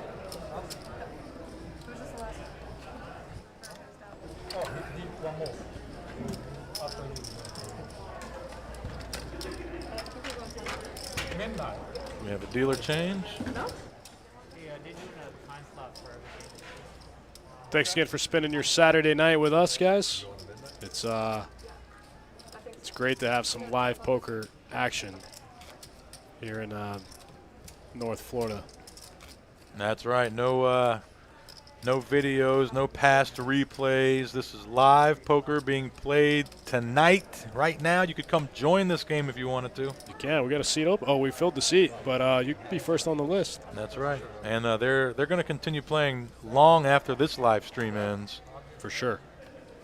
These guys pack it up. They take their chips over to another table, and they continue playing. I mean, a lot of times these are marathon sessions that go for days. Once they get a good high-stakes game going, they don't want to break it. That's right. Lee with the ace-king.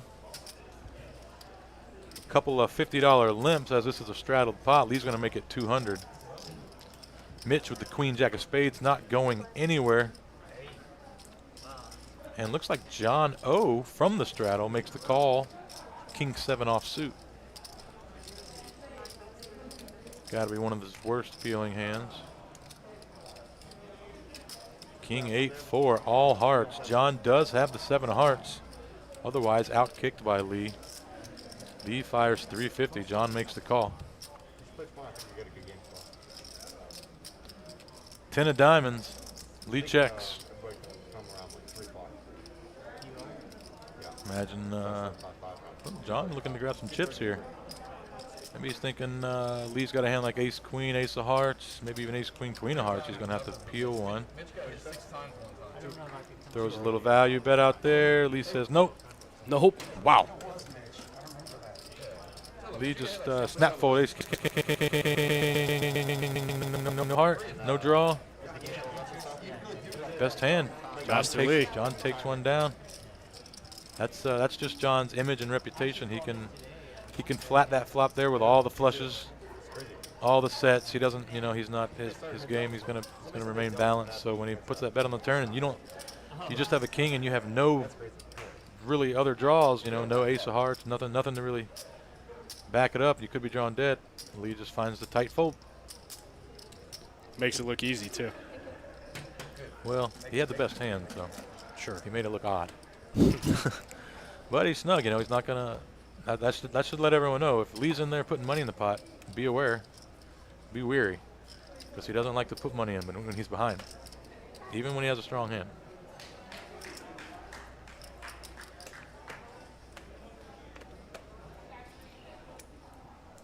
Mitch gonna open limp the king-9 suited from here under the gun.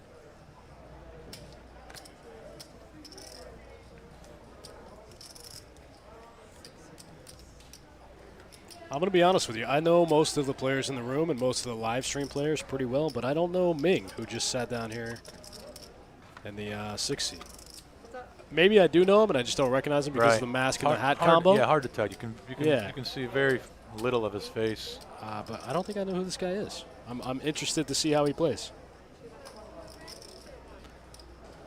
Well, he went for it with the king-queen against Sure. Peter when Peter bet small. He definitely took the opportunity to find a bluff, so could be a creative player.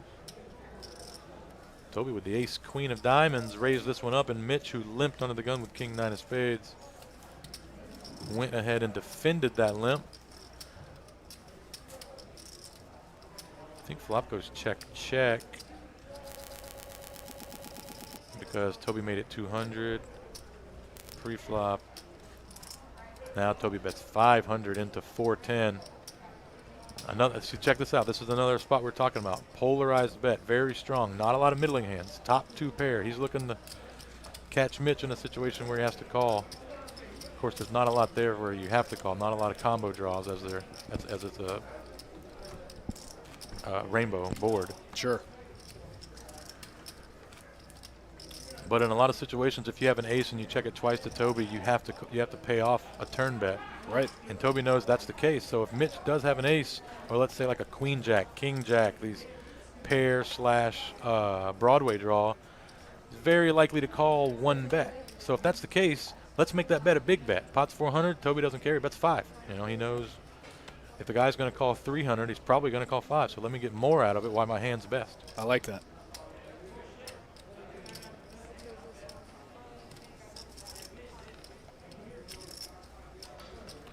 Scratch and Fish in the YouTube chat says, thank you for the live stream. You're welcome, man. Thanks for tuning in.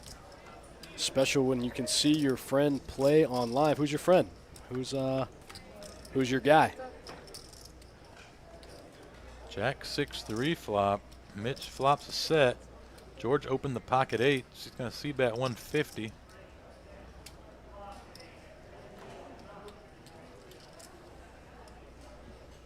going to be tough for Mitch to get a lot of money here. Queen of Spades is going to severely slow George down, which he was likely going to slow down already. Turn goes check, check, and there's the money card for Mitch. 3 of hearts, he makes a boat. Not afraid of any flush. Now he's going to bet and hope George has some kind of value hand that he's check calling. 350, and George does call. Sees the bad news.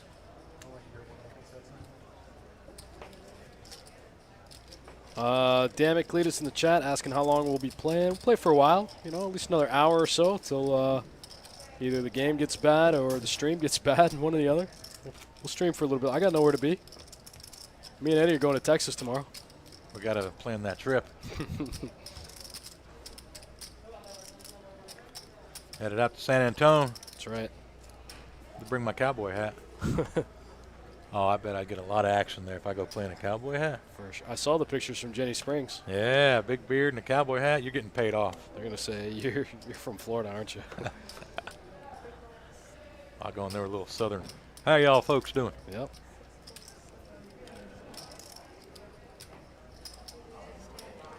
Jimmy just limping the small suited ace here. Going to have to call a raise from Mitch. Yep, there Yeah. goes. 125 out of the big blind with 2 black jacks. And Jimmy ain't going to be going anywhere. No, sir. He limps in so he can call that cheap bet. That's right. You don't want to get 3-bet. 10-8 deuce, 1 heart. Look at Jimmy running it up to over 9K there in his Yeah, stack. Jimmy Good for him. really started off hot and's been able to maintain. For sure. That's a hard thing to do in poker. It's hard to keep the dream alive. Very.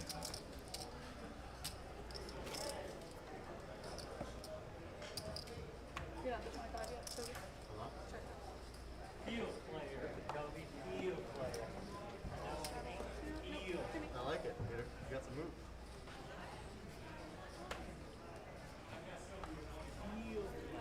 Peter rejoins us just in time. We got Toby straddling the 50. Frazier in the chat said I said that wrong. Me, you, and Steve are going to Texas. Now he'll go. I love that.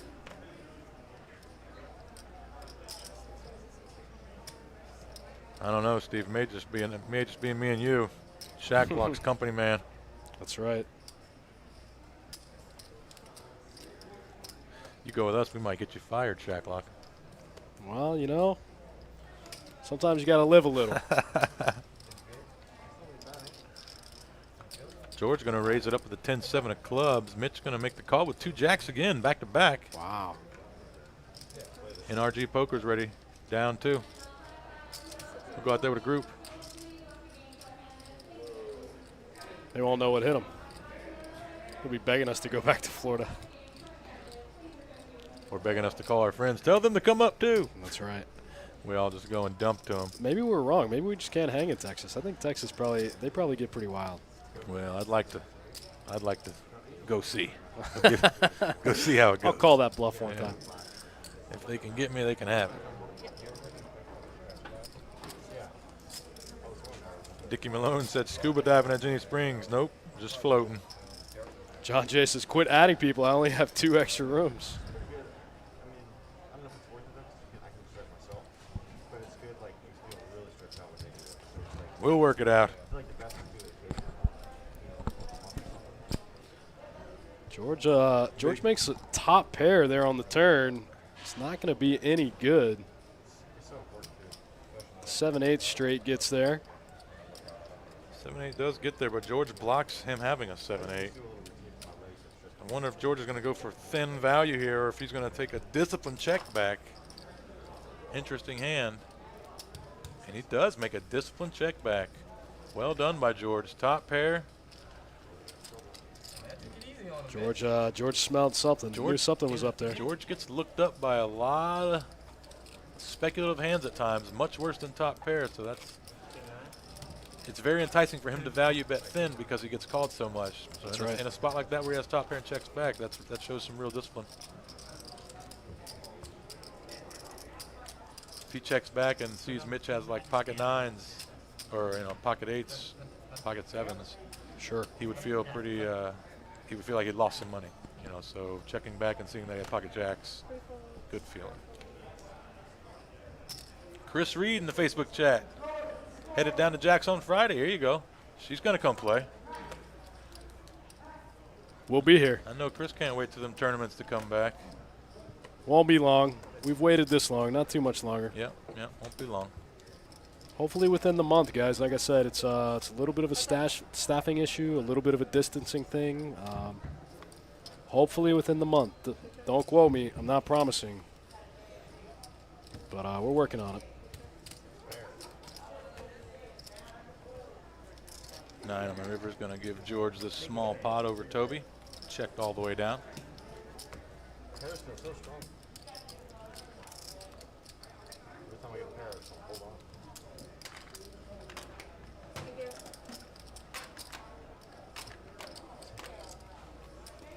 Like crop top pair, you feel like you pop a You're watching 5-10-25 live from Jacksonville, Florida. That's right. 1,000 men, no max. George there in the 5-seat bought in for $30K. He said if you can get it, you can have it. Yeah, like, make that's sure you it. stack off a top pair. Yeah, I get top pair, I'm going in. Just get it in. That's probably was the worst thing.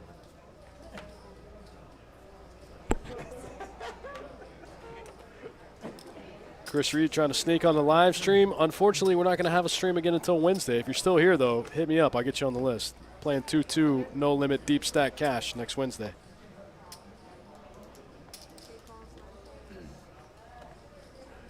Also a very fun game. Might see a little action this hand. Jack 10 suited. Jimmy's getting in there, getting a good price with the 8-9 offsuit. King Jack suited, pocket trays. 4 ways to the flop here. We don't see a lot of multi-way pots in these bigger stakes games. That's something that kind of you see in the mid to lower stakes. You don't often see these games going 4- and 5-handed. When you do, that's when they're at their best. That's right. When you got 5 guys calling 5x big Right. blind raise pre-flop, Got some fun players. stuff happens. Stuff happens. And thin down to just George taking this one. That's the flush draw. As the pre-flop raiser and takes it down. Easy game.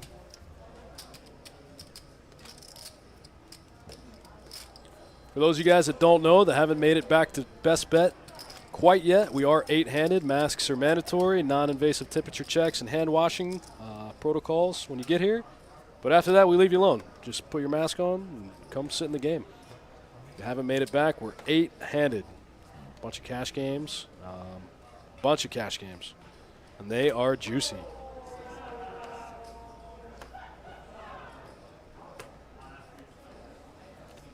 A week from today, we're doing our big promotion. First big promotion back from quarantine. We're giving away $2,000 every hour from noon to midnight. $2,000 an hour, high hand, noon to midnight. That'll make the games pretty juicy. The lists are going to be long. Get here That will early. make I the keep games saying juicy. it. I can't tell you guys enough. Get here early. The lists are going to be long. But yeah, the games are going to be juicy. Everyone's going to be playing those small suited connectors, those little 2-gappers. You're going to see a lot of 6- and 7-way flops. That's right. Everyone's going to be trying to make those straight flushes, quads. When the room's super busy like that, the high hands, you get on the board with quads. Oh, yeah. They don't hold up. You got to make those straight flushes.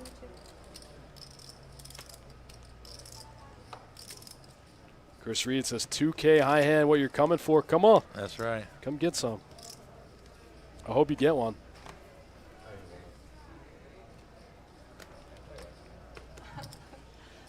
$2,000 an hour. That's so sick. Okay. Okay, let's see. Let George show you how to play the ace-king pre-flop. Ooh, make it 550. Peter opens to 150. George says, let's go to 550. Look at Lee just snap folding ace queen. Woo! Lee, showing you how it's done. Not even thinking about it. Right. Ace queen in the muck. Says no thanks. Peter folding pocket eights. Not going to set mine against George. You know, I thought Toby might call there with the 5-6 suited, but he still has Peter left to act behind him. I think that probably played a big part in him folding the like 5-6 is a great hand right there in position against, against a big stack at the table. It's great when you can close it. Right. But you don't want to put money in. Sure. With Peter with behind. 6 high with 2 really good players behind, and one of them's Peter, who has the option to re-raise, like you said. Right. Yep. And good enough to take advantage in spots to do that, not with less than premium hands, right? Of course. Because he knows George will 3-bet light sometimes, and when Toby just flats, he's kind of capping his range. Looks like a dead little money. bit. So you can take it at times. Peter could take advantage. Toby makes another discipline fold. And really, I like the fold from Peter as well. I tell you what, again, most players just peel that, hoping to hit an 8, and when it doesn't come an 8, they just fold to George's c-bet. But when you're just check folding and you're not really winning the hand ever, that becomes, set mining becomes much less valuable. And secondly, against George, you're not, it's good to set mine against people when you know they have strong hands. Like if Mr. Jimmy puts the 3-bet in pre-flop, you want to call with pocket 8s because he's probably got aces, kings, or queens, and if you hit the 8, you can get his whole stack. When George 3-bets you pre-flop, he can have anything, and he doesn't have to put another dollar in the pot, right? So it's just, and he's really good, so he's even less likely to pay you off than everyone else that you can set mine against. Right. So it just becomes a losing proposition against really good, aggressive, non station type people, which, and obviously George would be the worst one to try to candidate for to set mine against right there, because he's so wide, he can have anything. So you basically have to play no set, no bet against them, because you can't play any other style, because it's really hard to bluff catch out of position against him, because he will fire all 3 streets, no fear, with a hand or not. You're right. And he always has you covered. Right. So you could very well end up playing for stacks. Yeah, and no with set, a pair of 8s. Yeah, and no set, no bet is out of position, and calling 650 pre-flop in how many times has it been 650 pre-flop tonight? 5, 4? Only a handful. Right? So surprisingly a low amount for George being in the game. Well, just with anyone, right? So putting in 650 pre-flop in this game is a lot. You can't just be like, yeah, but I opened, so I have to call. I have 8s. Of course. You can actually find these folds. You don't have to set mine just because you were dealt a pocket pair.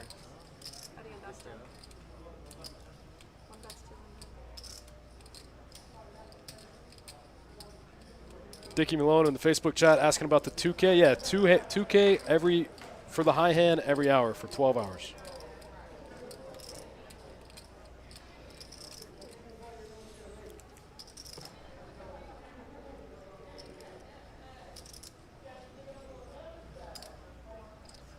Jon, 2K every hour.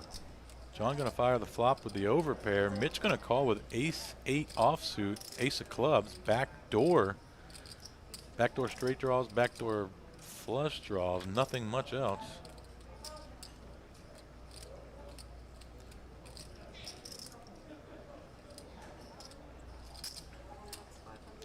Jon's going to bet again. 550. Trying to charge those flush draws and also get value from 9s. I like it.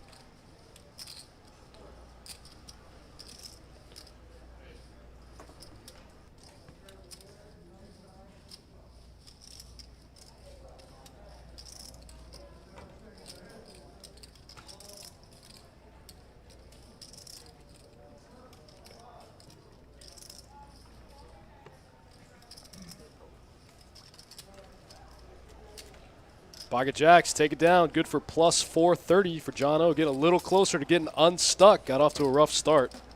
Ran into a couple big ones against Toby. Yeah, I tell you, he's really shown you how a pro goes about it, though. Loses a big cooler in the first couple minutes. After taking all this time off, you come in, you're excited to play. And then boom, you get hit with that. He shook it off, been able to play really good poker ever since. It's not the first time yeah. Jono's been stuck. Even Believe in the that. hand, obviously, yeah. That's just that's what the pros do. Experienced pros, they don't let things get to them. Yep. Shake it off. Stuck 2,500, 3K out the gate, no big deal. Let me just grind it back. Just glancing at the stacks right now. Looks like he did lose a little bit more. Looks like he's stuck about 3K again. But John's tough. He'll work it out. He's got some more work to do.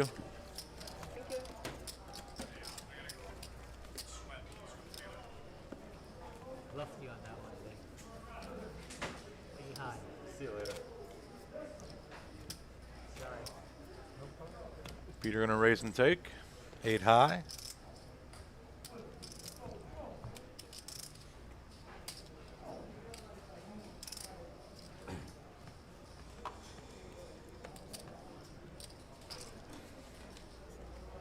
Dickie Malone said I'd put my money on John anytime. Yes, sir. No doubt, John, absolutely one of the best no-limit hold'em cash players in the room.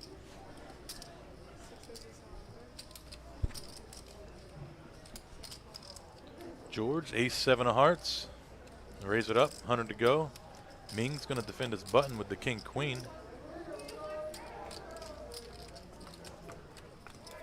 Mitch calling from the small blind, ace-jack. See Lee folds an ace from the big. Jack 8-7 gets checked, or Jack 7-6, excuse me. And it looks like that got checked around, and then Mitch leads the 8 of diamonds on the turn. And everyone folds.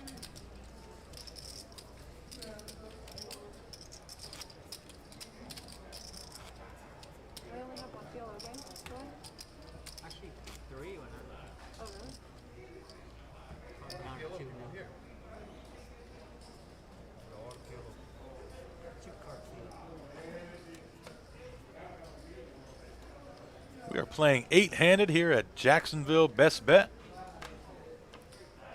This is Best Bet Live. I am Eddie Marskoski in the booth with Dustin Shacklock running the 1s and 2s.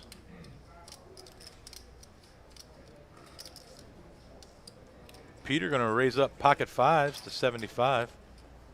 Ming's going to come along with a suited ace. Mitch going to call from the button with 6-3 off suit. Toby's got 2 3s himself. Jack 9-8, rainbow. Peter's 5's still ahead. He doesn't know that. He checks it all the way over to Mitch, who's got 6 high, no draws. Good time to take a bet. Very unlikely for you to win this hand any other way. Bets to 150 and it gets through. If you're going to limp the 6-3 off on the button, you have to win pots without having the best hand sometimes. Otherwise, it becomes a losing limp.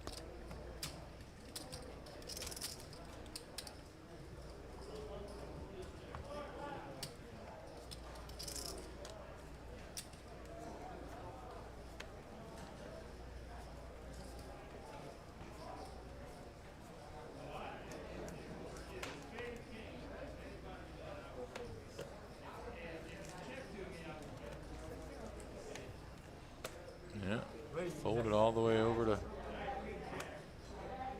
Lee on the button. He is going to, I saw him put a chip in there. He raised it to 100. No, Toby, 3-betting the ace king. You finally got to play a hand, Lee. Now you got to fold. After John called the 100, Toby makes it Lee's been waiting like an hour. 450, and both Lee and John fold.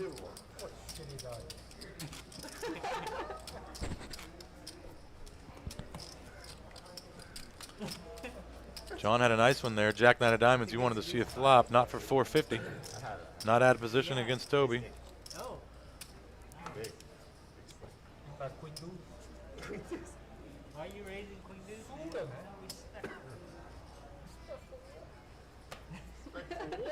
suited. Oh, yeah. Sixers was I thought you 100, just like random Queen Dude, George opens king, queen off, under the gun to 100. that's cool. Mitch is in there with 2 9s. Stand there, raise, right? Very standard. Right, Jimmy? You don't understand, man. Looks like we're going to go heads up here. Oh, never mind. Queen 10 for Peter in the 3rd blind. He's going to see a flop. Ace, Jack 3. A couple of gut shots for George and Peter. Mitch hits no 9. Boom, there it is on the turn. It's going to turn open-ended for Peter. And give Mitch a set of 9s.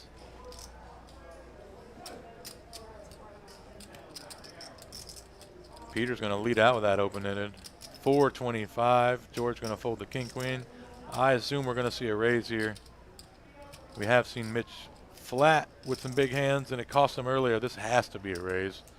Peter can have hands like ace 3, ace jack, pocket 3s. We just need to get money in before this board gets bad. Nope, but we're not. We're just flatting. And the deuce of clubs comes. It's going to slow down everything.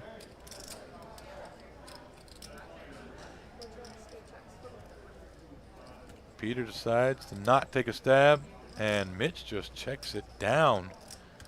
No value bet. Had he raised the turn, depending on the sizing, he may have got a customer in Peter. Could have lost a little value with a set there, playing a little cautious. I like a turn raise there because Peter can just have so many good hands. So let's try to get money in when he does. All those 2 pairs and bottom set. Even if he has a big flush draw, he's going to come along. He's going to call again. I like the raise opposed to the flat. Teach his own.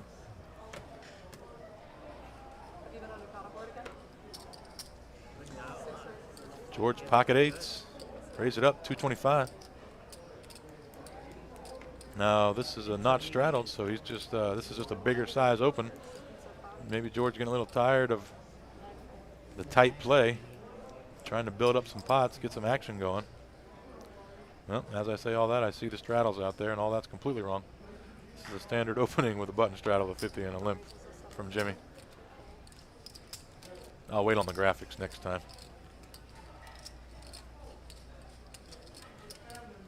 John 3-bets the cutoff. 700. Interesting. George is going to make the call. 9, 6, 5, 2 clubs. George not going to be folding on this flop. John does check back. 4 clubs. George with the only club. Goes check, check again. John just basically giving up, hoping to somehow hit one of his overs. George checks again.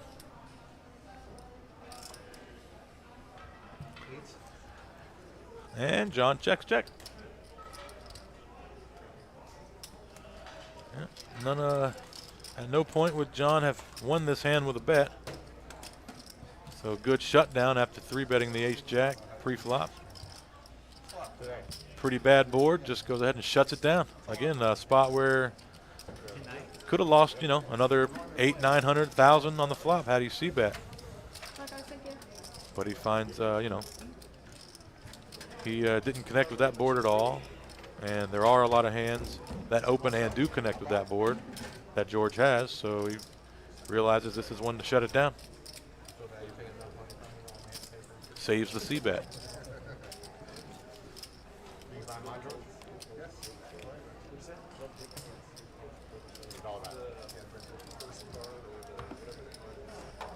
Just a gamble, because if it comes to Thanks for hanging out, guys. Thanks for tuning in. Glad to be back in the booth. It was a long, unexciting quarantine. I think it was meant to be, though, right? That was the plan. It all works out. Just wait and see. Happy to be back at work.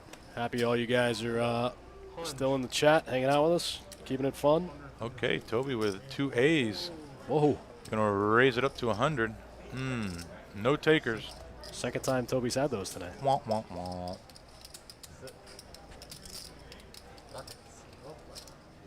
You can get paid off this time. $40.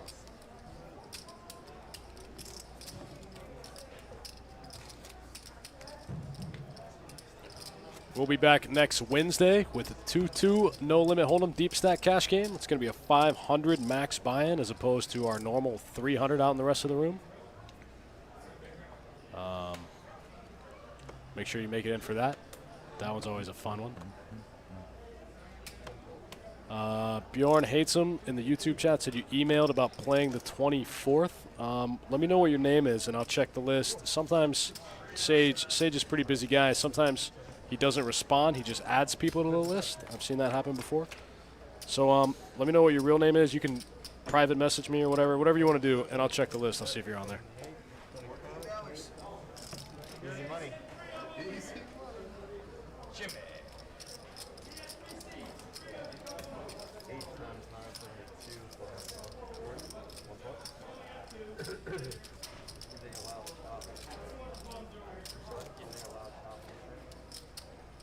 112. The 24th, the following Wednesday, that's going to be a 2-5 no limit hold'em deep stack cash. I think it's already a solid game, but let us know. We'll get you on the list. Not the first 9 don't, or I guess the first 8 now don't always show up. Yeah, somebody's bound to bust. That's right.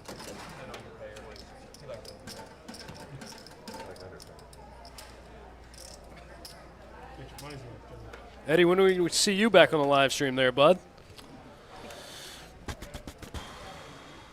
Next time you final table? I'm not really interested in coming back and playing cash just yet. Yeah, I'm gonna wait it. I'm gonna wait it out. But I mean, if somehow there were starting to be tournaments pop up, I'd probably think about that a little differently. I like that. 3 players so far. Eddie says cash, tournaments are where it's at for me. Well, I mean, I'm gonna be playing cash. It's just, 2-bet 175. you know, if there's any risk for me, I don't need the risk that I have a baby and my grandma in town that I see a lot, and my baby that lives with me, my wife. So I don't want to bring anything home if I don't have to. Oh yeah, I get it, man. But if it's tournaments and I feel like I'm losing money by not being there, we might have to make some tough decisions. It's about that bottom line.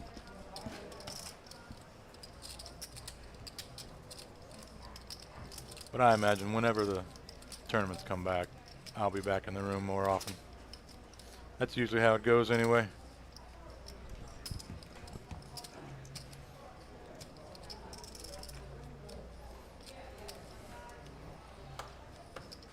Looks like Master Lee taking a walk, 7-handed now. Oh no, he's back. Oh, they didn't deal him in. Master Lee gonna get fired up. Had to go check out the PLO game one time. That's what happened. Exactly. Had to go see who's playing We'll PLO. go see the action, see if he needs to switch tables. Ming's gonna raise it up with the king queen off. Toby, 2 queens in the 3rd blind. Toby's catching them today. See how he plays this one. Ming starts the hand with about 2,300. 2 raises 550. Toby does 3-bet. Ying with a pretty quick fold. Toby takes another one. Toby takes another one. Story of the night. No. Button.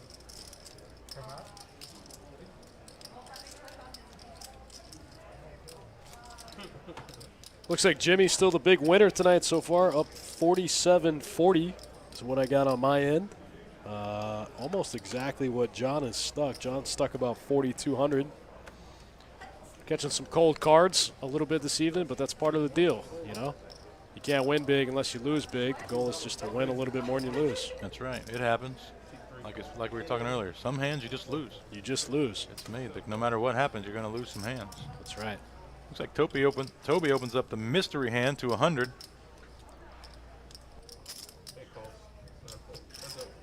Toby sat down with about 10K, so you can see right there he's plus about 33.50 there. 13.3 in his stack. That was really hard for me to say. That fried my brain a little bit. 33. 30. There's a lot of threes out there. My brain glitched out a little bit. 3 something there. Yeah, that was weird. We don't know what Toby has. Mitch bets 100, and Toby calls. Now Mitch turns open-ender.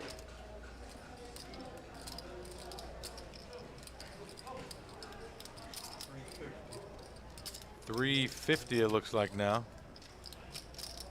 And that's going to be good enough.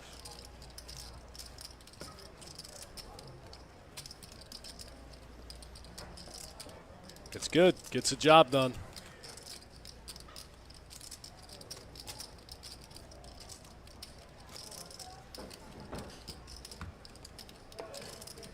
I know we had some people asking last week in the chat if we're still going to run our Christmas in July promo this year. The answer is yes.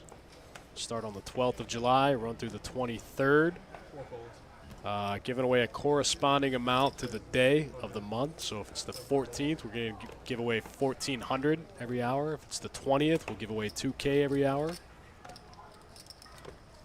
Lots of money being given away. That's right. That's our Christmas in July promotion that we run every year. Again, the room's going to be busy, the lists are going to be long, and the games are going to be good. Juicy. That's right. Anytime they got all them people in here trying to win those high hands, the games get good. They get real good.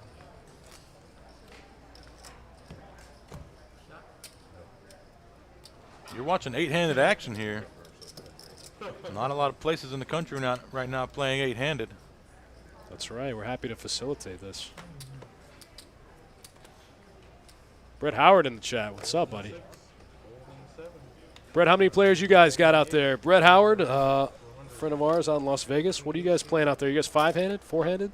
Got those weird barrier things, masks? What's going on out there? I heard like they're running 4-handed sit and goes. And I heard such. about, I don't remember where it was, but I heard about a 4-handed one-blind game. That sounds pretty fun. Oh, interesting. Yeah. Look at Jon getting sneaky here and limping 2 A's on the button. And no one takes the bait.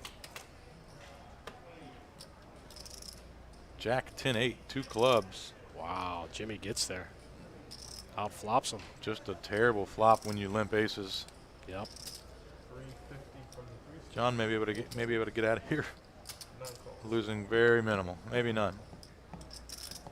Jimmy just fires 350, and Lee makes the call. Jon 2 aces with the ace of clubs. Does have some backdoor flush backup plan. Wow. Jack. Worst card in the deck for Jon. Man, maybe a 9. 9. Pretty bad. Jack of diamonds will certainly shrink the strength of 2 aces. Jimmy don't want to put any more money in right now. He wants someone else to do it. Checks his full house. Uh-oh. Jon's going to take the bait. Uh-oh. I would think that Jon would play this one a little closer to the cusp with Lee still in the hand. When Lee check calls, I agree. You know, and then Lee checks behind, I would think Jon would play a little closer to the cusp, especially with Lee in the hand. Obviously, Lee's kind of closer to the bottom of his range in this hand, but still, you never know where you're at. I think you know, he's putting Lee on a draw, and thinks Jimmy would have fired out if he had a jack. Right. Which is true. If he had Jack Queen, King Jack, he would have, but not 10 Jack, right? Because that's the one that you're not worried about. Sure. So I think he bets that for value. Also thinking if Lee has a flush draw, he's just going to fold. He's not going to call 800 in such a spot. Sure. So he thinks he just wins. He wins it right there a lot. But the bad news is Mr. Jimmy went ahead and checked that full house and put the check raise in. That 800 just out the window to Jon. So he loses about another 1,000 with 2 aces. Brute Joker kind of read my mind on this one. He said, why wouldn't Jimmy just flat that turn bet? Yeah, I like flatting right there because you want Peter to flat with his flush draw, and then you want it to hit, or you want the queen to hit, or some kind of weird where people make straights or flushes, and then you can value bet the river. you can even check the river then. Like, because if someone made a flush, they're not checking it back. You know, you haven't shown aggression. If someone makes a straight, like if Jon made a straight there, he might not check it back on the river. But Sure. definitely raising the turn just kind of. It's hard for Jon to have a jack. So what else can he call with? Like, what else can he? Sure. What else can he defend a big check raise on the turn with? Mr. Jimmy could have cost himself a little bit there, although we know, or at least I feel, if Mr. Jimmy did call the turn, Jon's not putting in another value bet. Right. And, you know, unless he hits an ace or jack. Jack would be terrible.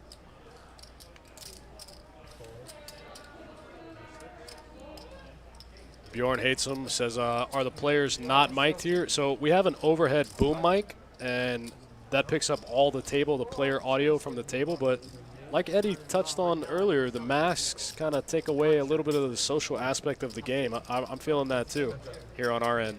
But they're not individually mic'd. We have overhead boom mics that capture all the sound. They've just been pretty quiet, especially for this group tonight. Juicy scenario here as George opens 2 sevens, 225. Or excuse me, George flats 150 with 2 sevens. Jon 3-bets 2 queens to 800, and George calls. Now 10-10-9 flop. Jon was hoping to take advantage of his loose image, hoping maybe George thought he was a little tilty, a little steamed. George able to find a really disciplined flop fold with 2 sevens on the 10-10-9 flop. Oh, the four-handed one blind game is in Arizona, apparently. Four-handed one blind. Just play like 5 no limit hold'em, Yeah. 10 no limit hold'em. I think you should play like 20 no limit hold'em with some antes. You know, really make it juicy. Really get it up there. Yeah. Raise it up 100.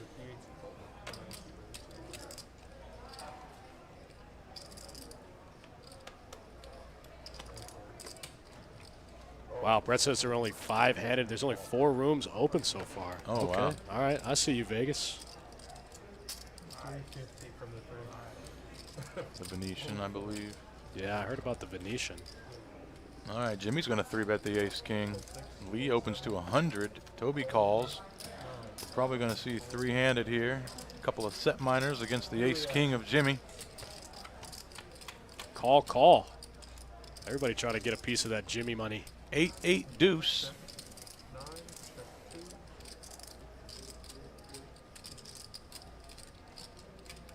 800 from the 3. Fold 9. Jimmy fires 800. Big C-bet here. Into 1,000. 4s fold. Toby with the pocket 3s, considering he's going to lay it down as well. Little pricey. Little pricey. Good bet by Jimmy. Jimmy's going to think he took that one down with the best hand. Little does he know he had the worst hand of all 3. Right. Bjorn hates him, says Golden Nugget and South Point are the only 24/7 poker room. That's fine with me. I love the Nugget. I could live in the Golden Nugget. That's my favorite room in Vegas. I like the Nugget. I like the I like Nugget the too. Nugget. That's a great room. It's sneaky decent too. It doesn't look Absolutely. bad. They got that cool water park / slide thing in the middle of their casino. That's pretty cool. It is cool. I like the Nugget. They have good, smaller buy-in series too. You know that coincide in the summer. Their series are great. Yeah, they have some pretty big guarantees for low buy-ins. Like Absolutely. in the like 500 and under range. Absolutely. Yeah. And they get really big turnouts. Lots of day ones come back to these really big fields. I like the Nugget. I always try to make it there at least a couple times in my stays in Vegas. Check 8. Check 1. Although when you make it to the poker room, you feel like you went back in time a little bit. In the Nugget, Yeah. Like everybody in there The is old like school. 40 plus, you know, like the dealers, the cocktail waitresses, all the players, you know. a lot of those poker rooms on Fremont. Yeah, you feel like yeah, you just yeah. teleported back in time. I love Fremont. I do That's too. my favorite place to go down there in sure. Vegas. My favorite place is the Tiki Bars, but Fremont is second. Golden Tiki. Shout out to the Golden Tiki and Frankie's Tiki Room. Fold 7. Looks like the graphic's going to take a minute to figure this out. They're on the last hand. Glitching out a little bit. Number 9. Fold 1, fold 2. You know, we say it all the time, guys. A lot of moving parts going into this thing. It's not always perfect, but, Yeah. So you know, when it's good, it's good. fold 7, fold 8. Well, we continue working on it and get it as perfect as we can. That's right. Learn something new every time we do it. Uncapped paper plays. That's right. I forgot about that in the nugget. Uncapped paper. Yeah. Oh, yeah. Lee with ace king. Looks like he made it. Check 9. Says he made it 100 pre-flop. Peter and George call. Check 6. Okay, George wants to straddle the button to 50. And Lee raised to 100. 325, king to 6, fold 9. George going to bet 325 here with his 6 and open-ended. Peter's got the jack, not going anywhere. Heads up. Going to make the call. And there's the 10. One liner to the straight out there. Nobody with it. Peter with just one pair. Can George fire the shell? It's going to be a tough one for Peter to call if he does. 1500 from the 6. Oh yeah, 1500. And Peter's going to make the quick fold. Another example of that polarizing bet we were talking about earlier.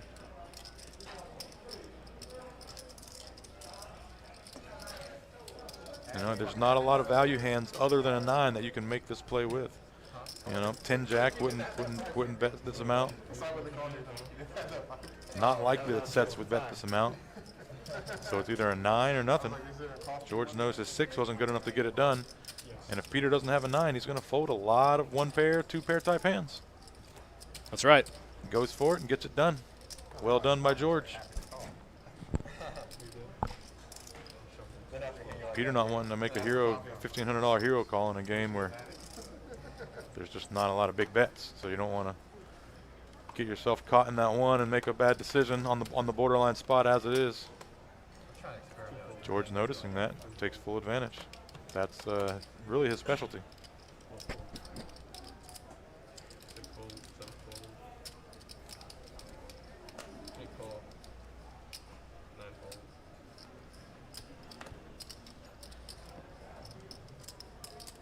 One makes it 125.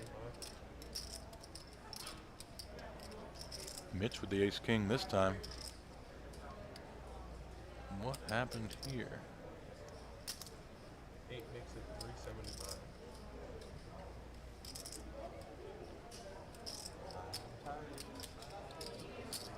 Call from the Mitch just limped the ace king. John makes it 125, and then Mitch 3 bets to 375. I would have went a little larger on my sizing there.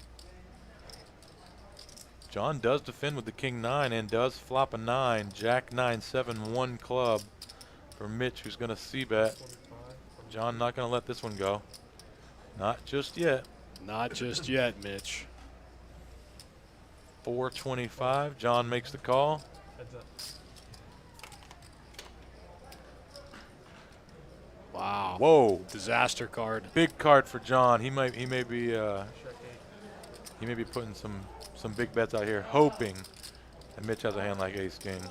Pretty unorthodox limp in for Mitch. But when people limp raise, they're heavy value. And if Mitch had aces or kings, he probably would have, if he had aces, he probably would have continued betting this turn. So John recognizing that's going to go big. John going to Value Town. I love it. He pretty much is noticing exactly what's happening here. Mitch is going to be folding so many hands, say ace queen. I mean, I don't even know what his actual range is when he limps the small blind and then raises. But queens, ace queen, queens he'd probably get a call in. But when he has hands like ace queen of spades, ace king, he's going to call that bet, so may as well make it big.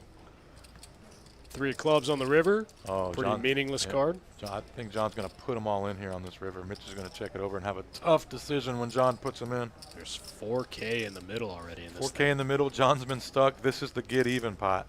That's right. He wants Mitch to have aces here. And Mitch has basically aces. Basically aces. You're right. Aces Take and your ace king are time, the same hand. make it look bluffy, and then say the words. Grab some black and say all in. Throw about, there you go, some That's green. exactly what happened. You guys see the red card come out right there? Boom.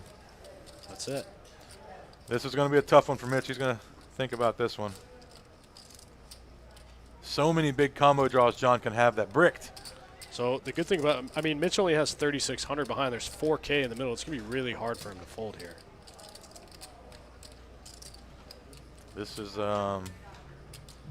He just looks this uncomfortable, is right? just pure, like, you need to trust your instincts. It's your gut. Like, there's no math here that tells you, yeah, you got to call. This is a big pot size bet on the river. John is known for putting people in these spots with bluffs as well. This is what makes it so tough, and John knows that he's known for that. That's why he can do it for value. Double and doesn't tough. just have to bet 2K and just try to get paid. He can go for the gusto. That's how the guys that win all these big sessions do that.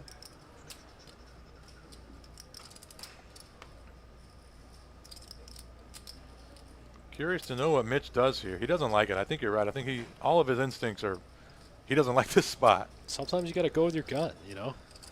He just looks uncomfortable. He knows he's in a tough spot. Does John get there with a hand like Queen 10, you know? Yeah, Flop a John set of can have so sevens. much because all he did was open pre-flop and then defend. Yeah, flop So a set all of of his sevens. all of his suited connectors, suited one gappers. You know, he has a lot of bluffs here too. Ace 10 of spades. You know, Queen 8 of spades. Maybe I don't know if that one. I don't know if that one defends pre. But he was stuck, so we might have a wide defense pre. Too many hands that beat us, I think. Even though we're super high up in I think so our too, range, yeah. we've played this hand really. We've played it like we have a really strong hand. And when someone's still betting large, when you've played it like you have a strong hand, it's tough. Right. Like they probably have a good hand. Sure. They're probably not bluffing when you limp raised from the small blind, bet a street, called a street on the river. Like you have shown like no. They read your Thoughts story of and they folding. said, I can beat that. They're picking up what you're putting down, and they said, my hand's better. You're right, though. John will pull the trigger on some big bluffs in this spot. I've seen him do it. He's John not will show scared. up with 8 high here plenty. He'll sure. show up with 8-6 of spades, 8-5 of spades. Like John isn't shy in these situations. He is balanced. Like that's why he does so well. It's because he's balanced. He's very hard to figure out. Oof. All those chips. He just bought back in, too. John trying to talk him into it. Oh boy, John might be talking a little too much. The speech. You could probably teach a class on what to do with the speech, right? The different types of speeches and what they mean. Oh yeah. We see them all of them on the live stream. Oh yeah, it's all information. Everything means something, right? That's right, for sure. The more oh, he makes the call. Bad news. He's gonna see the bad news, and John gonna pull himself from the depths here. He's gonna get close to even and up after this one. Wow. John just got Mitch's last 3,600 right there. Really well played, I think, by John. I'm going to need Mitch to put his mask back on, though. Just full max. Like, really, I think he pretty much put Mitch on his hand.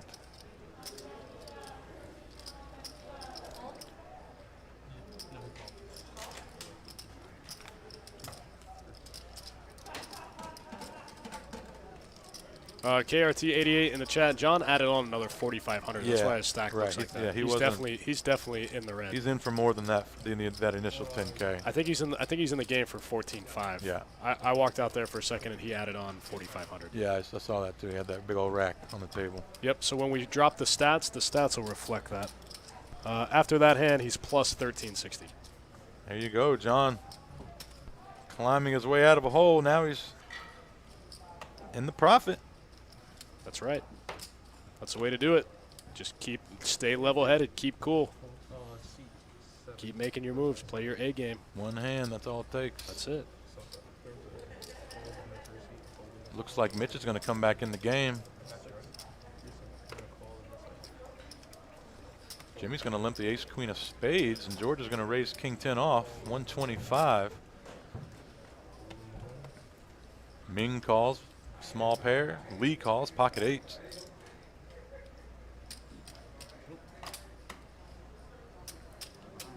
Jimmy getting some black chips. Here he comes.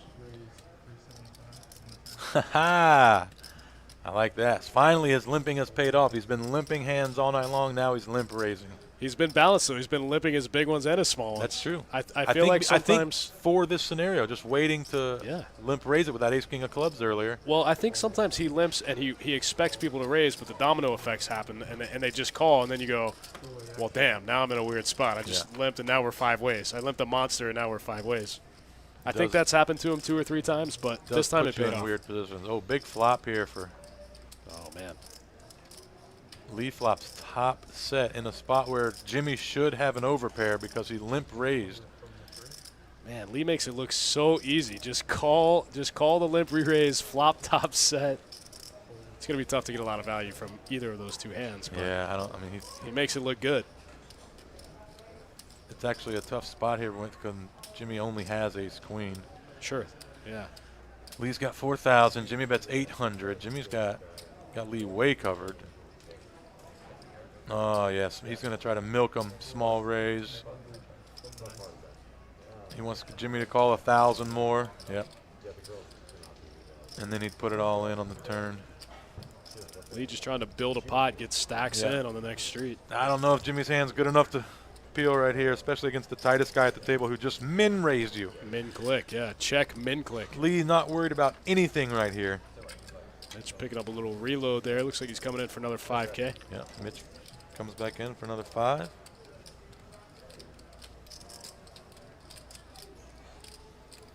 The tightest guy at the table just min clicks you. Yeah. Give him back to the dealer quick as you can. Just set your cards on fire. Guns 3-3 says, I think you should have flat called there. Yeah, I agree. I like a flat call, and then I like when the turn's a brick. If Jimmy does have the aces or kings, he's going to bet huge because he doesn't want another diamond to come because your hand looks like you have diamonds. Sure. And on the backside of that, if a diamond does come, he can have aces or kings with that diamond. So you can still get action on so many turn cards. Of course, it's unfortunate if he has aces or kings without a diamond. But even that, like, he's going to pay some. And with Jimmy betting 800 and Lee having 4,000, I think he can flat and still get his stack in on turn and river.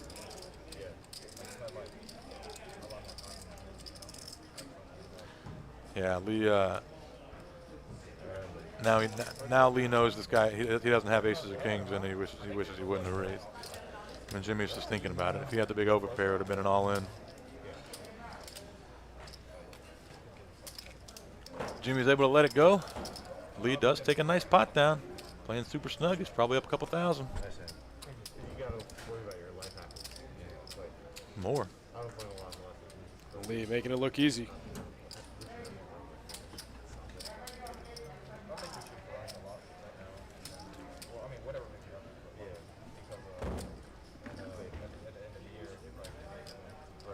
That's kind of what I'm thinking. It's like I plan as much as possible. Fade right.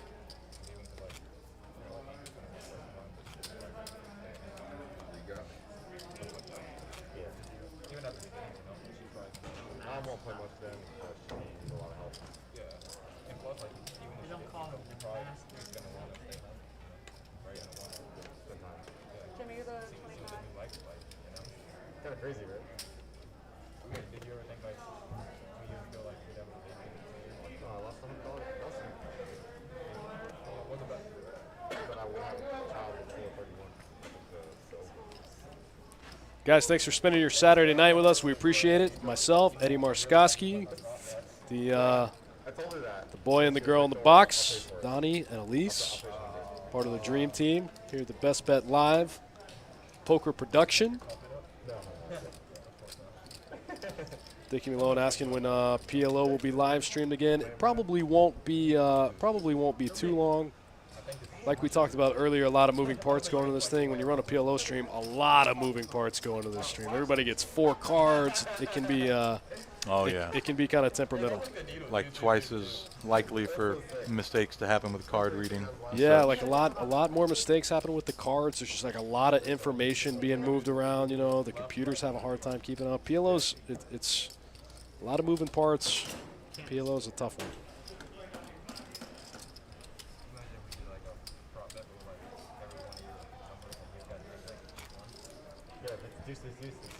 And then if the players don't get all their cards right in the box, like you don't see half their hands, and then it's even harder to figure out what's going on. And then there's so many graphics. You're like, you know, the game moves really fast, and you're like, well, how did that guy win? What did he even have? You know, like I missed it. And you're like, oh, just the nuts. It can be difficult to keep up at times. Yeah. PLO just moves fast. It's like playing it. Same thing like playing it online. You know, like it moves so fast. I'll play it online, and then, you know, I'll get all my money in. I think I have like the best hand, and then I just see the chips like shift to the other guy, and I'm like, "Whoa, what happened?" Why didn't I double up? Yeah. And I have to go back and look at the hand history, and I'm like, "Oh, I didn't even see that weird straight." Yeah, he went backdoor, 2 pair. Yeah. You just like you think you got it, and the chips just go to the 5 seed, and you're like, "Whoa, what happened?" Lee stepping out, raising it up with the queen 5 of diamonds from the cutoff. Look at Jimmy just flatting the ace king. Peter jack 9 in the 3rd blind. Oh, excuse me. Jimmy hasn't flatted yet. He's grabbing chips. Looks like he's gonna flat. Okay, now we're at the flop. 9-7-3. Peter out flops him. Lee C bets 175. Both players call. 10 of spades, no one's happy about. Lee gives up. River, 7 of diamonds. Peter's 9 is going to remain good. From worst to first. KRT in the chat, you're right. Jimmy certainly has had a ton of big hands. Yeah, so much that he can play him slow, he can play him fast. He's had plenty of them. He's the big winner in the game, plus a little over 5K every time we've checked. Yeah, not surprising. He came out hot. He came out on a little bit of a heater. Made some boats, flopped some sets. That's right. And he played well. On top of all of that, he played most of those hands pretty well. Mr. Jimmy mixes it up very well. He's also on this live stream quite a bit. Absolutely. And he is no slouch. He can put you in some spots and make you scratch your head as he's dragging the pot. That's right.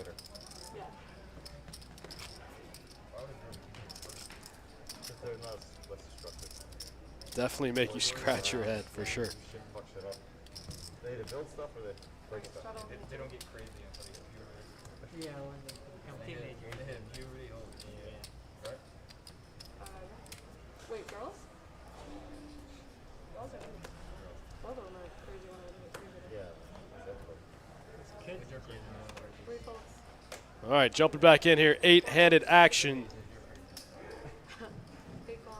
Peter looking down at the ace tray offsuit. I think that one's going to hit the muck. Yep. I think George was just taking a nap. Did anybody else see that? Okay, there's no camera angle now. The face mask is fully below the nose. George just more concerned with his breathing. I think he just woke up. He's like, whoa, why are you guys being so loud? What happened? Did you guys see I was sleeping? How much am I up? Did I win any pots? Is your seat all the way up? Mitch going to bet the 10 and take it. Ray Sykes in the YouTube chat, is that 2-2 on Wednesday a deep stack? It is. So I can confidently say that anytime we run the 2-2 or the 2-5 on the live stream, I think we're going to run it as a deep stack. Right. It's too fun not to. You know, if we can do it, we're going to do it. So if you see a 2-5 or a 2-2 on the schedule, it's going to be a deep stack. Yeah, we want this to be, on the live stream at least, 200 big blind plus sure. buy-ins. Yeah, it makes it a lot more fun. A lot more fun to watch too. So yeah, we got that 2-2 on Wednesday the 17th, and then we got that 2-5 no limit hold'em deep stacked the following Wednesday the 24th. Two calls.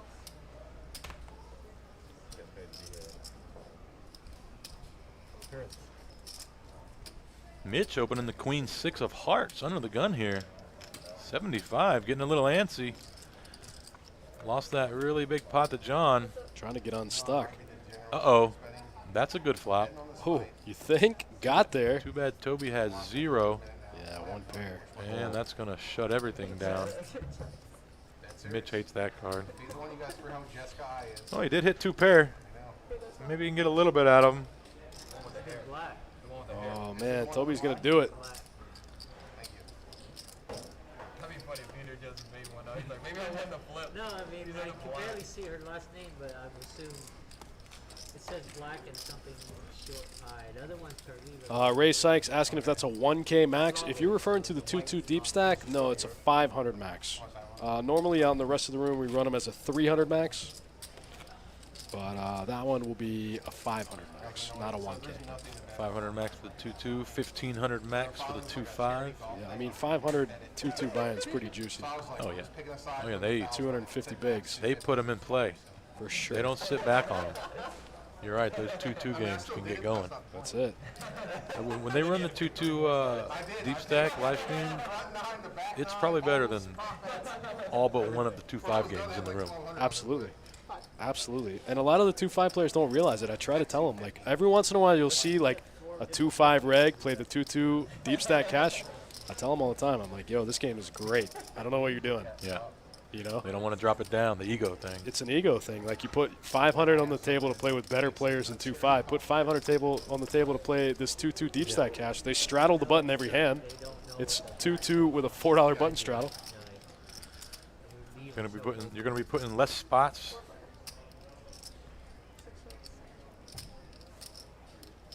Check. That's when you just text him and be like, hey, this one's times 4. The card goes back now. Yeah, and then sure. Ray Sykes, I'll shoot you. I'll drop my email address in the thing, and you can shoot me an email. I'll add you to the list if you want. I think the list is getting a little long for that game. It usually does. That game fills up quick. Yeah. Pretty much as soon as we drop the schedule, that game fills up. So let me take a look for that on that for you. Peter opens the ace-king on the button. 3 callers. Whiffs the flop. Or whiffs the board, excuse me. This one gets checked down. Ray, we've already got 17 on that list. I told you it fills up quick, but they don't always show up. So sometimes, you could be 15th on that list and make the first 9. A lot of people will sign up right when we drop the schedule. Something will come up. They won't be able to make it. I'm dropping you my email right now in the chat, and then just send me an email and I'll add you to the list. Yeah, that probably would have been. There you go. Shoot me an email. I'll throw you on the list. Call in anytime. You'll, You're right there. You could be 18th. How about that?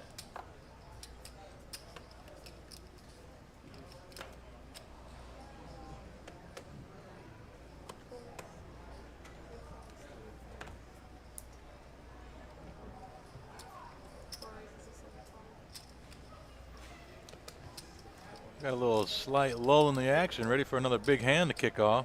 Peter opening 2 6s here.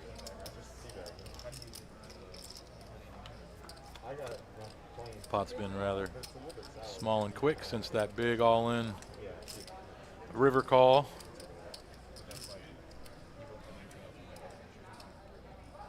No, like milk and stuff would go with that one. Yeah. Put a lemon in there. I mean, if you want. It's already got orange. That'd make it more sour though. It's kind of already citrusy. I mean, when I'm at orange, I like Thank you. you know the little ones with like the tamarind. The clementines Yeah. or the mandarin. Yeah. It was like I can't remember like 4 or 6 and then like 2 limes, then water and sugar. Just takes me to fresh. You drink that in the morning. I don't drink it all the time, just like sporadic.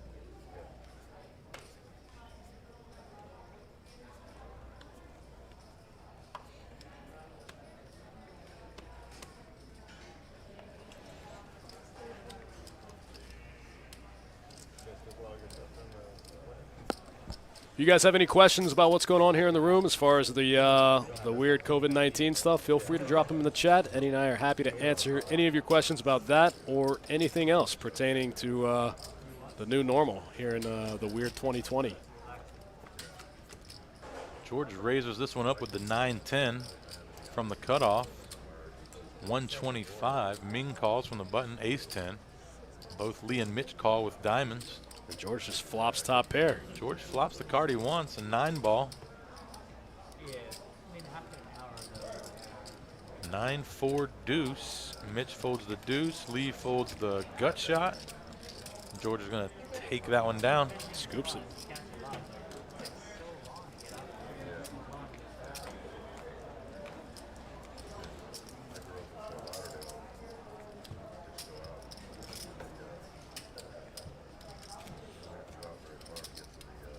Clay Jones in the chat saying, when did I'm assuming the max players get pushed from 6? So we went 7-handed last week, and then we went 8-handed yesterday. So we're currently 8-handed here at both locations.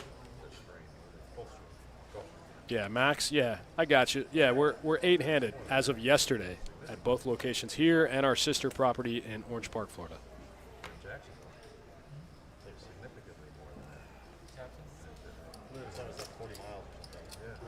Here, yeah, it's like 2 hours up. Yeah, we left at 2. We got there. Ming's going to raise up ace-4 clubs from the cutoff. 125. Mitch going to call from the button. I'll be honest with you. I love these small suited aces, these small suited wheel aces. You got to pry them out of my dead hands. I can't fold them. I don't know what to do with them.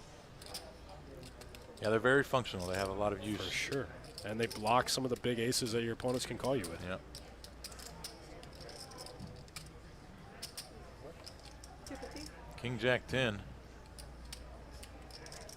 Ming is going to fire that King Jack 10 250 with the ace-4 clubs. This is a tough c-bet into multiple players. Sure. Not a lot of hands that just fold that. You're going to hope your players have 5s and 6s.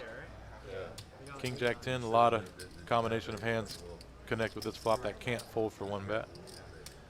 But I do like Ming taking betting the turn. If you're going to bet the flop and get called, you may as well bet the turn. Rep it. If you're going to rep it, rep it. Yeah. I was 19. Toby calls the flop and now faces a big bet on the turn. Don't know exactly what it is. 2 purple chips. Don't know if it's less. So I don't, like I said earlier, I don't know anything about this Ming player, but look how still he's sitting. That's one of the, you know, in the Caro Book of Tells, like that's one of the things when they're sitting like a stone, you know, they're bluffing. I like the size of your arm. Toby does fold the bottom 2 pair. Strong aggressive play from Ming. Going to take down that pot. Very well done. It's like in the Jimmy leading the pack the whole game. Yeah, that's right. Right out the gate. Out the gate, Jimmy up even 5,500. even up more than Don, who racked it up earlier. So in the chat, Zach in the YouTube chat asking if we're cleaning the chips. It's funny that you asked that. Right when quarantine started, me and about 7 other of the poker managers came in for about a week straight, and we cleaned every single chip in this building. It took about 5, 6 6-hour days. Yeah, that sounds really fun. Cleaned every single chip, man. There's more of them than I ever imagined. Oh, I imagine. So they look brand new, though. They look like brand new chips. Dalton Mills, welcome to the stream, sir.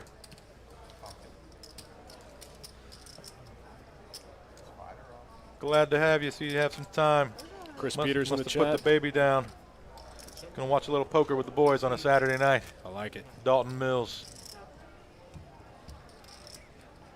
Chris Peters asking if the masks are required in both rooms. Yeah, masks are required. And then we talked about it a little bit earlier, a non-invasive temperature check when you walk in the door. Yeah. They're all just Spank in the Twitch chat. I don't know off the top, but we've only lost 2 players. Don took about 4,500 out of the game. Actually, no, he took closer to 10K. I think he was in for 5. He took like 9.5 out of the game. And then I don't know what Alex was in for, but he got stacked a couple times, and then he went home. George going to open the 7-5 suited under the gun here. Mitch, 10-3 of hearts. He wants to play a hand. Been ordering to go. Okay, big flop for George. Swing and a miss for Mitch. Yeah, I've ordered twice already. It's good. Their snow crab is really good. It's probably their best. A lot of nothing. The crawfish is not Crawfish is still very good, but they're snow cod is probably the best. good not before. Like raw in the bag. You like spicy? They cooked it right. I like spicy, but I can't eat it. No, it's still good. Well, you can not like it on sauce. You know, I still think it's But they're not doing dine-in right now. The snow cod, the sauce. Until in the chat, waiting till weekend blackjack. You might be waiting a while, man. they get good Might be a sauce, little while. good size, not- Might be waiting a long while. Might be waiting a long while. Yeah, it's like down the street from IKEA. Oh, okay. Daniel Parham on YouTube says, can you wear a face shield instead of those masks? Yep, face shields are allowed as well. Absolutely. The sandwich blocker. Yeah. Block the sandwich from getting in the mouth. I like the face shield. I'm a personal fan of the face shield. Dustin, not so much. Nah, I go Really, with the really mask. messes with his social life. Yeah, my brain can't figure it out. It's like the bird flying into the window type deal. Just can't. I can't. My brain melts my brain. Yeah. Just forget every time. Yep. 10-second Tom. Until asking if you're asking about the blackjack stuff, it's way deeper than we could ever get into on the stream. We don't have enough time to get into it on the stream. We're not gonna have it now. Might not have it ever. We might have it one day. I don't know. Who knows? Just keep sharpening your chops. Yeah. Keep it up. On the same side of the road. Yeah, but it's down the road. Is the IKEA open? I love IKEA. I need to go.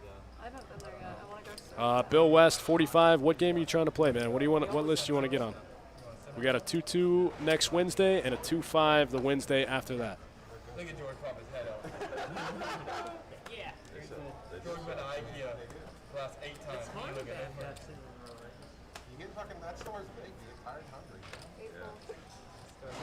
Yeah, they rack in brew. I mean, Family take their little kids there's only there. one way to All go. the little kids want. Folds around to Toby in the cutoff with the queen 9 of spades.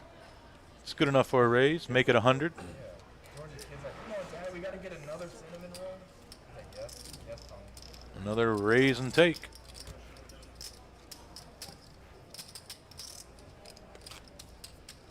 You don't think George gets any of this on that beer, do you? It's in there. On to the next hand. You're watching 5-10-25 No Limit Hold'em This thing's driving me crazy. live on a 15-minute delay from Jacksonville, Florida. Best Bet Jacks. He's so excited. I literally don't even notice it. He got an extra small. I should sell these for this place. 9 volts. Doesn't touch your face at all. This guy's getting a little more chatty now, Looks like he's stretched out the, even with the masks. Keep the beer. You don't know who's talking, but someone is. John's going to raise queen 10 off to 100.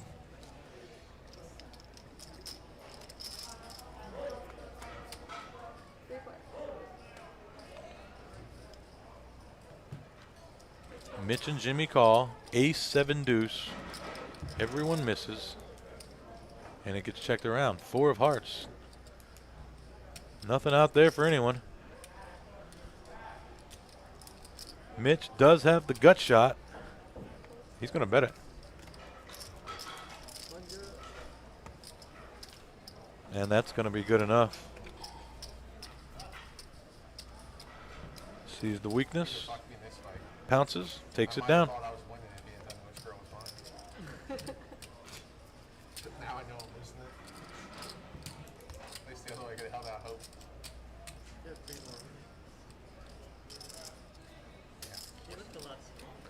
Chris Peters in the the Facebook chat. Any list availability for this week? I'm not super sure what you're asking, but if you clarify, I'll get you the answer you're looking for. Bill West, 2-2 or 2-5. I'll drop my email address in the chat. You can email me, and we can figure out what game you want to play.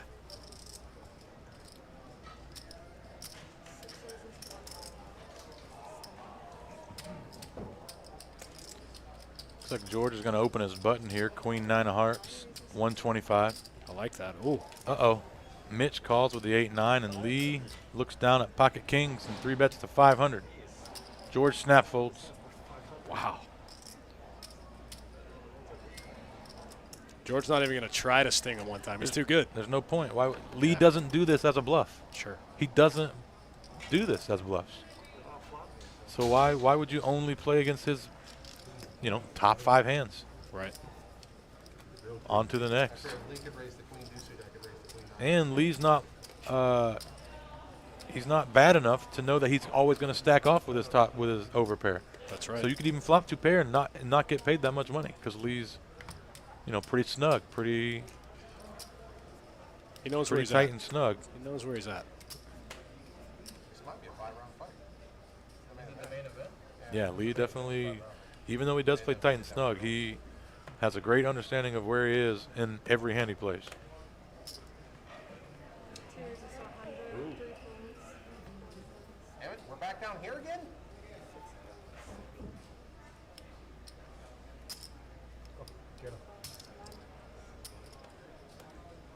Looks like Toby's opening the 10-8 of clubs here to 100 under the gun. I like it.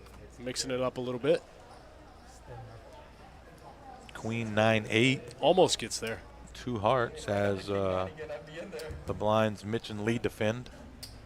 Keep getting hands like fucking king, queen. I gotta bump those. There you go, Toby. Trip 8s for Toby now. Not a lot going on out there for anyone else. 2, that's 200. Toby bets 200. Mitch thinks about it for a couple seconds, decides to lay it down. Lee follows suit.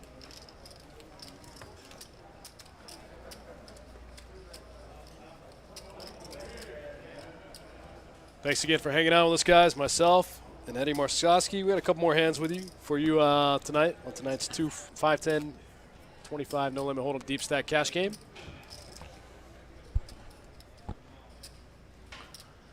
Yep, it's been a pleasure. Thanks for having me, as always. It's been fun. It's good Very to be glad back. you guys been working hard and got this all up, back and running. I've been missing the Pockers. For the second round in a row, my girl curled up her ball. It was a little harder than I thought. You'd be surprised how much you forget in 2 months off, you know? Yeah. You know, just stuff, all the stuff back here, all the computer stuff. I walked in the other day and I was like, what I was is like, this? What does this button Yeah. do? You'd be surprised, man. 2 months off. Yeah, you got a lot of stuff you got to handle back there. Forget what's going on. I went to go do a burn and turn on the floor the other day and forgot how to do it.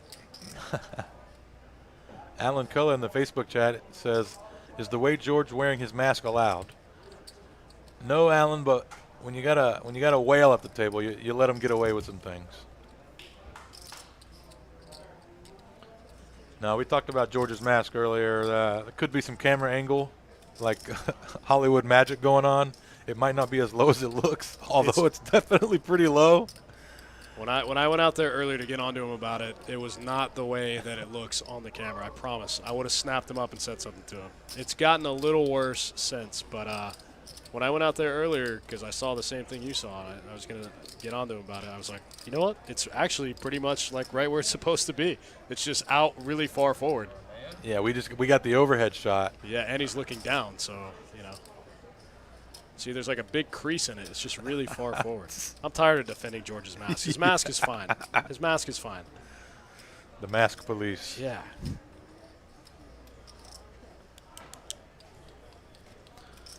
Nick from Yuma in the YouTube chat says the mask police strike again. That's right. Check this out.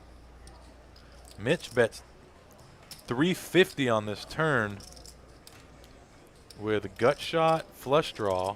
Toby called with a 5 and a gut shot. George raises to 1250. Mitch calls. Toby folds. George with the best hand. Mitch with a ton of outs. And he doesn't hit one.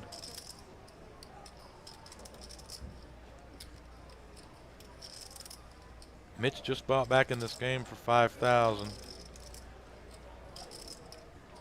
Chad Hansen, the YouTube chat, asking if John won a big pot. No, he topped off a little bit, and then he won a big pot. Oh, wow. George checks the ace-jack, and Mitch puts the all in. Wow, George with a pretty snap fold. Right. Not wanting to make the 3K hero call. Yeah. Mitch Very un-George. Yeah, Mitch takes one down with a 9 high. That was well timed for Mitch. Yeah, very un-George-like. TK Patel in the Facebook chat. What's up, buddy? 3 more Says hours. big fish are sometimes mistaken as whales. Yeah, they have to be 3 more hours. One more hour? 3. Gotta let the whales get away with some things. We go to 2 o'clock. If you're gonna be VPIPing 50%, we'll let you play with your mask hanging off your nose. We have to make up for all the other times we didn't get to stream. Yeah, it's been 3 months.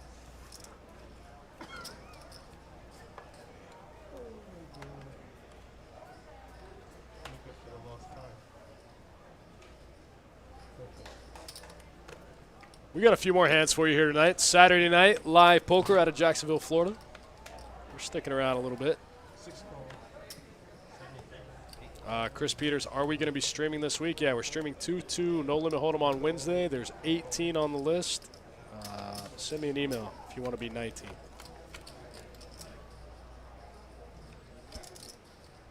All right, 5 ways to the flop here. Ace, 4, 3. John's gonna fire those pocket 5s. Toby with the ace 5. He's not gonna fold. Toby got John in real bad shape here.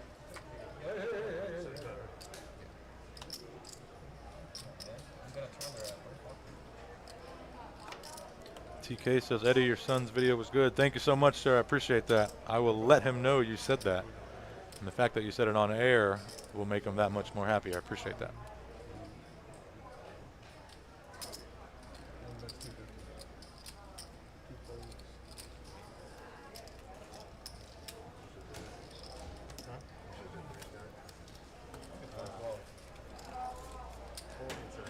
Huh. Something odd happened there because John won the pot. Toby, see if the graphics will catch up for us. Maybe not. Sometimes King of diamonds, I guess John fired again and Toby folded his ace.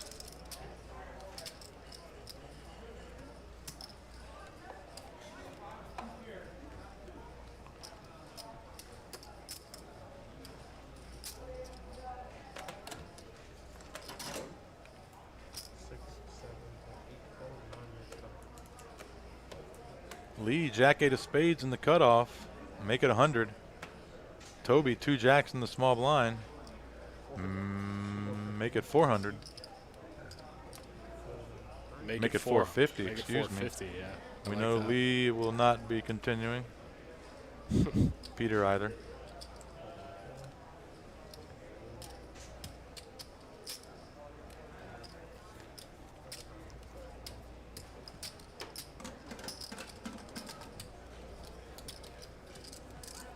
On to the next. On to the next one. Took a quick look at the stats real quick. So far in tonight's game, Jimmy still up top all night. Yep, over 5K. Mitch getting a little bit of it back. That big bluff on George worked. Got him a little closer to getting unstuck. Yeah, that was actually pretty huge for Mitch. For sure. That was the biggest decision of the night for him. Well, maybe not the biggest decision with that ace-king call, but maybe the best decision of the night for Mitch. Bjorn hates him asking about a hotel room. There's a couple hotels close by that offer a poker room rate. I don't exactly know what it is. I think it's like $69 or $79 a night. I'm not positive. Feel free to call and speak with the list attendant up front, and they can give you all the info you need. They have it in a binder up there, all the hotels, all the prices. I'll drop the phone number for you if you just want to call. There's also plenty in a 5-mile radius around here. That's right. Plenty in like a 2-mile radius, really.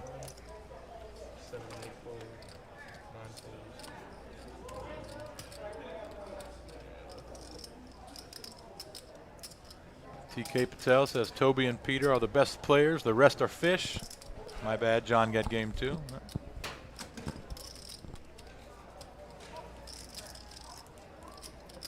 A couple of them might have something to say about that. TK Patel, another tournament grinder. No, he's looking forward to getting back and playing some poker tournaments.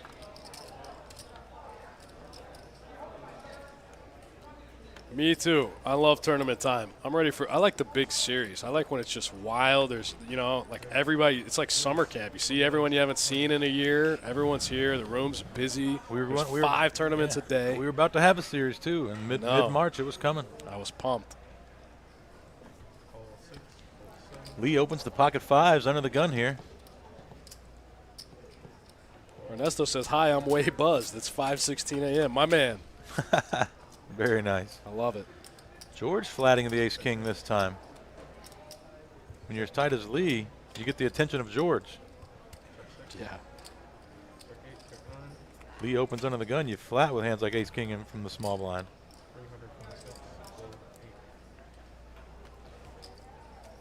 Gets checked down, and George bets 300 on the river. No one can call.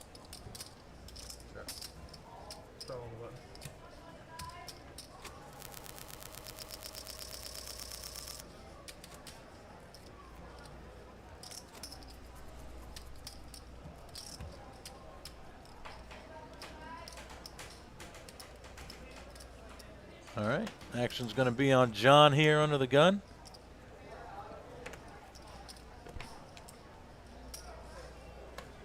What a great lineup. What a great stream to watch. So many good players at this table. The best in the room, for sure. All in one table. Oh, yeah, for sure. Great game. The handful of best Hold'em players are at this table, that's for sure. Look at Peter picking up the second best starting hand in No Limit Hold'em, 2 black kings. Toby stepping out and raising the king 4 of hearts under the gun +1. Ooh, Peter getting trappy with it. You're just inviting George in on the button, though, in a straddle pot. George doesn't like to give away those straddles very easily. But you're inviting George to get crazy. If George decides to 3-bet there, he's going to make it a big number. And then at that point, with your 4K stack, you could just jambo. Goes for it, doesn't happen. Does, like you said, invites George on the button. With the jack 4 of spades. I think with a little bit fishier lineup, I think you're right. I think in this spot, though, like George is calling a lot just because it's 2 tough players, But it's he's going to try to get lucky. But also, Toby's not defending wide. Sure. He's going to be folding so much, but we can keep him in, and disguise the strength of our hand. This certainly isn't the flop we want. Peter doesn't like this board at all. Peter probably regretting not 3-betting those kings now. There's still 1440 in the middle. Still a juicy pot for somebody. Turn goes check, check, so I think it's going to go. Peter definitely likes that. I think it's going to go bet, call, fold. George would have bet a 10 on the turn with those 2 diamonds out there. So we can be pretty sure that George doesn't have a 10. So now we just got to hope we dodge the 2 pair. A lot of scary 2-pair combos out there. Every 2-pair combo. Yeah, exactly. If he's calling with jack 4, he's calling with every 2-pair combo out there. Gets one through. Peter does put a little value bet out there. It almost feels like a bluff. You had the best hand the whole time, but when you get that one through, it almost feels like a bluff. Yeah, it's like somehow you're happy that he just snap folded. For sure.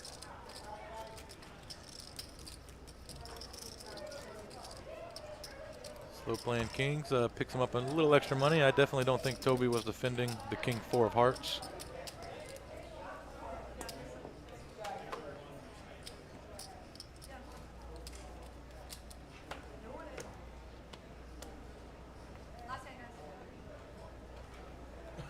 Looks like this will be our last hand of the night, folks. Yeah, she just announced it last hand. These guys are going to go upstairs and probably play till the wee hours of the morning. Oh, yeah. You guys want to come jump in the game, I'm sure you can get a seat after not too long. This game is definitely going to continue on.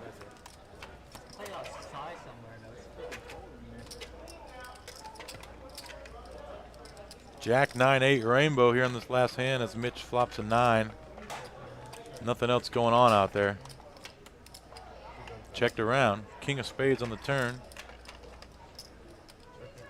No one looking to take a stab. Excuse me. Jon with the queen deuce. He's like, well, I got some equity. I'll bet it. That was a really anticlimactic last hand, right? Takes it down. Wow. Plus 50. Gets Mitch to fold queen high, or a 9 with a queen. No, Mitch hasn't folded yet. Yes, he has. Oh no, he called and then they checked the river. So Mitch takes the last hand.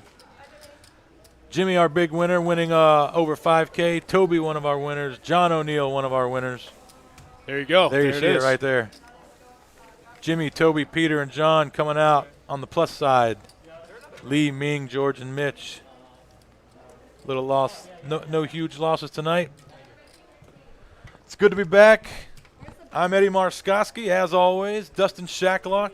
You guys have been awesome. Thank you so much for hanging out with us. All you guys in the chat, all the chat regs. We'll see you guys on Wednesday night for a little 2-2 No Limit Hold'em deep stack action. Eddie, what do we tell them? As always, keep repping the nuts.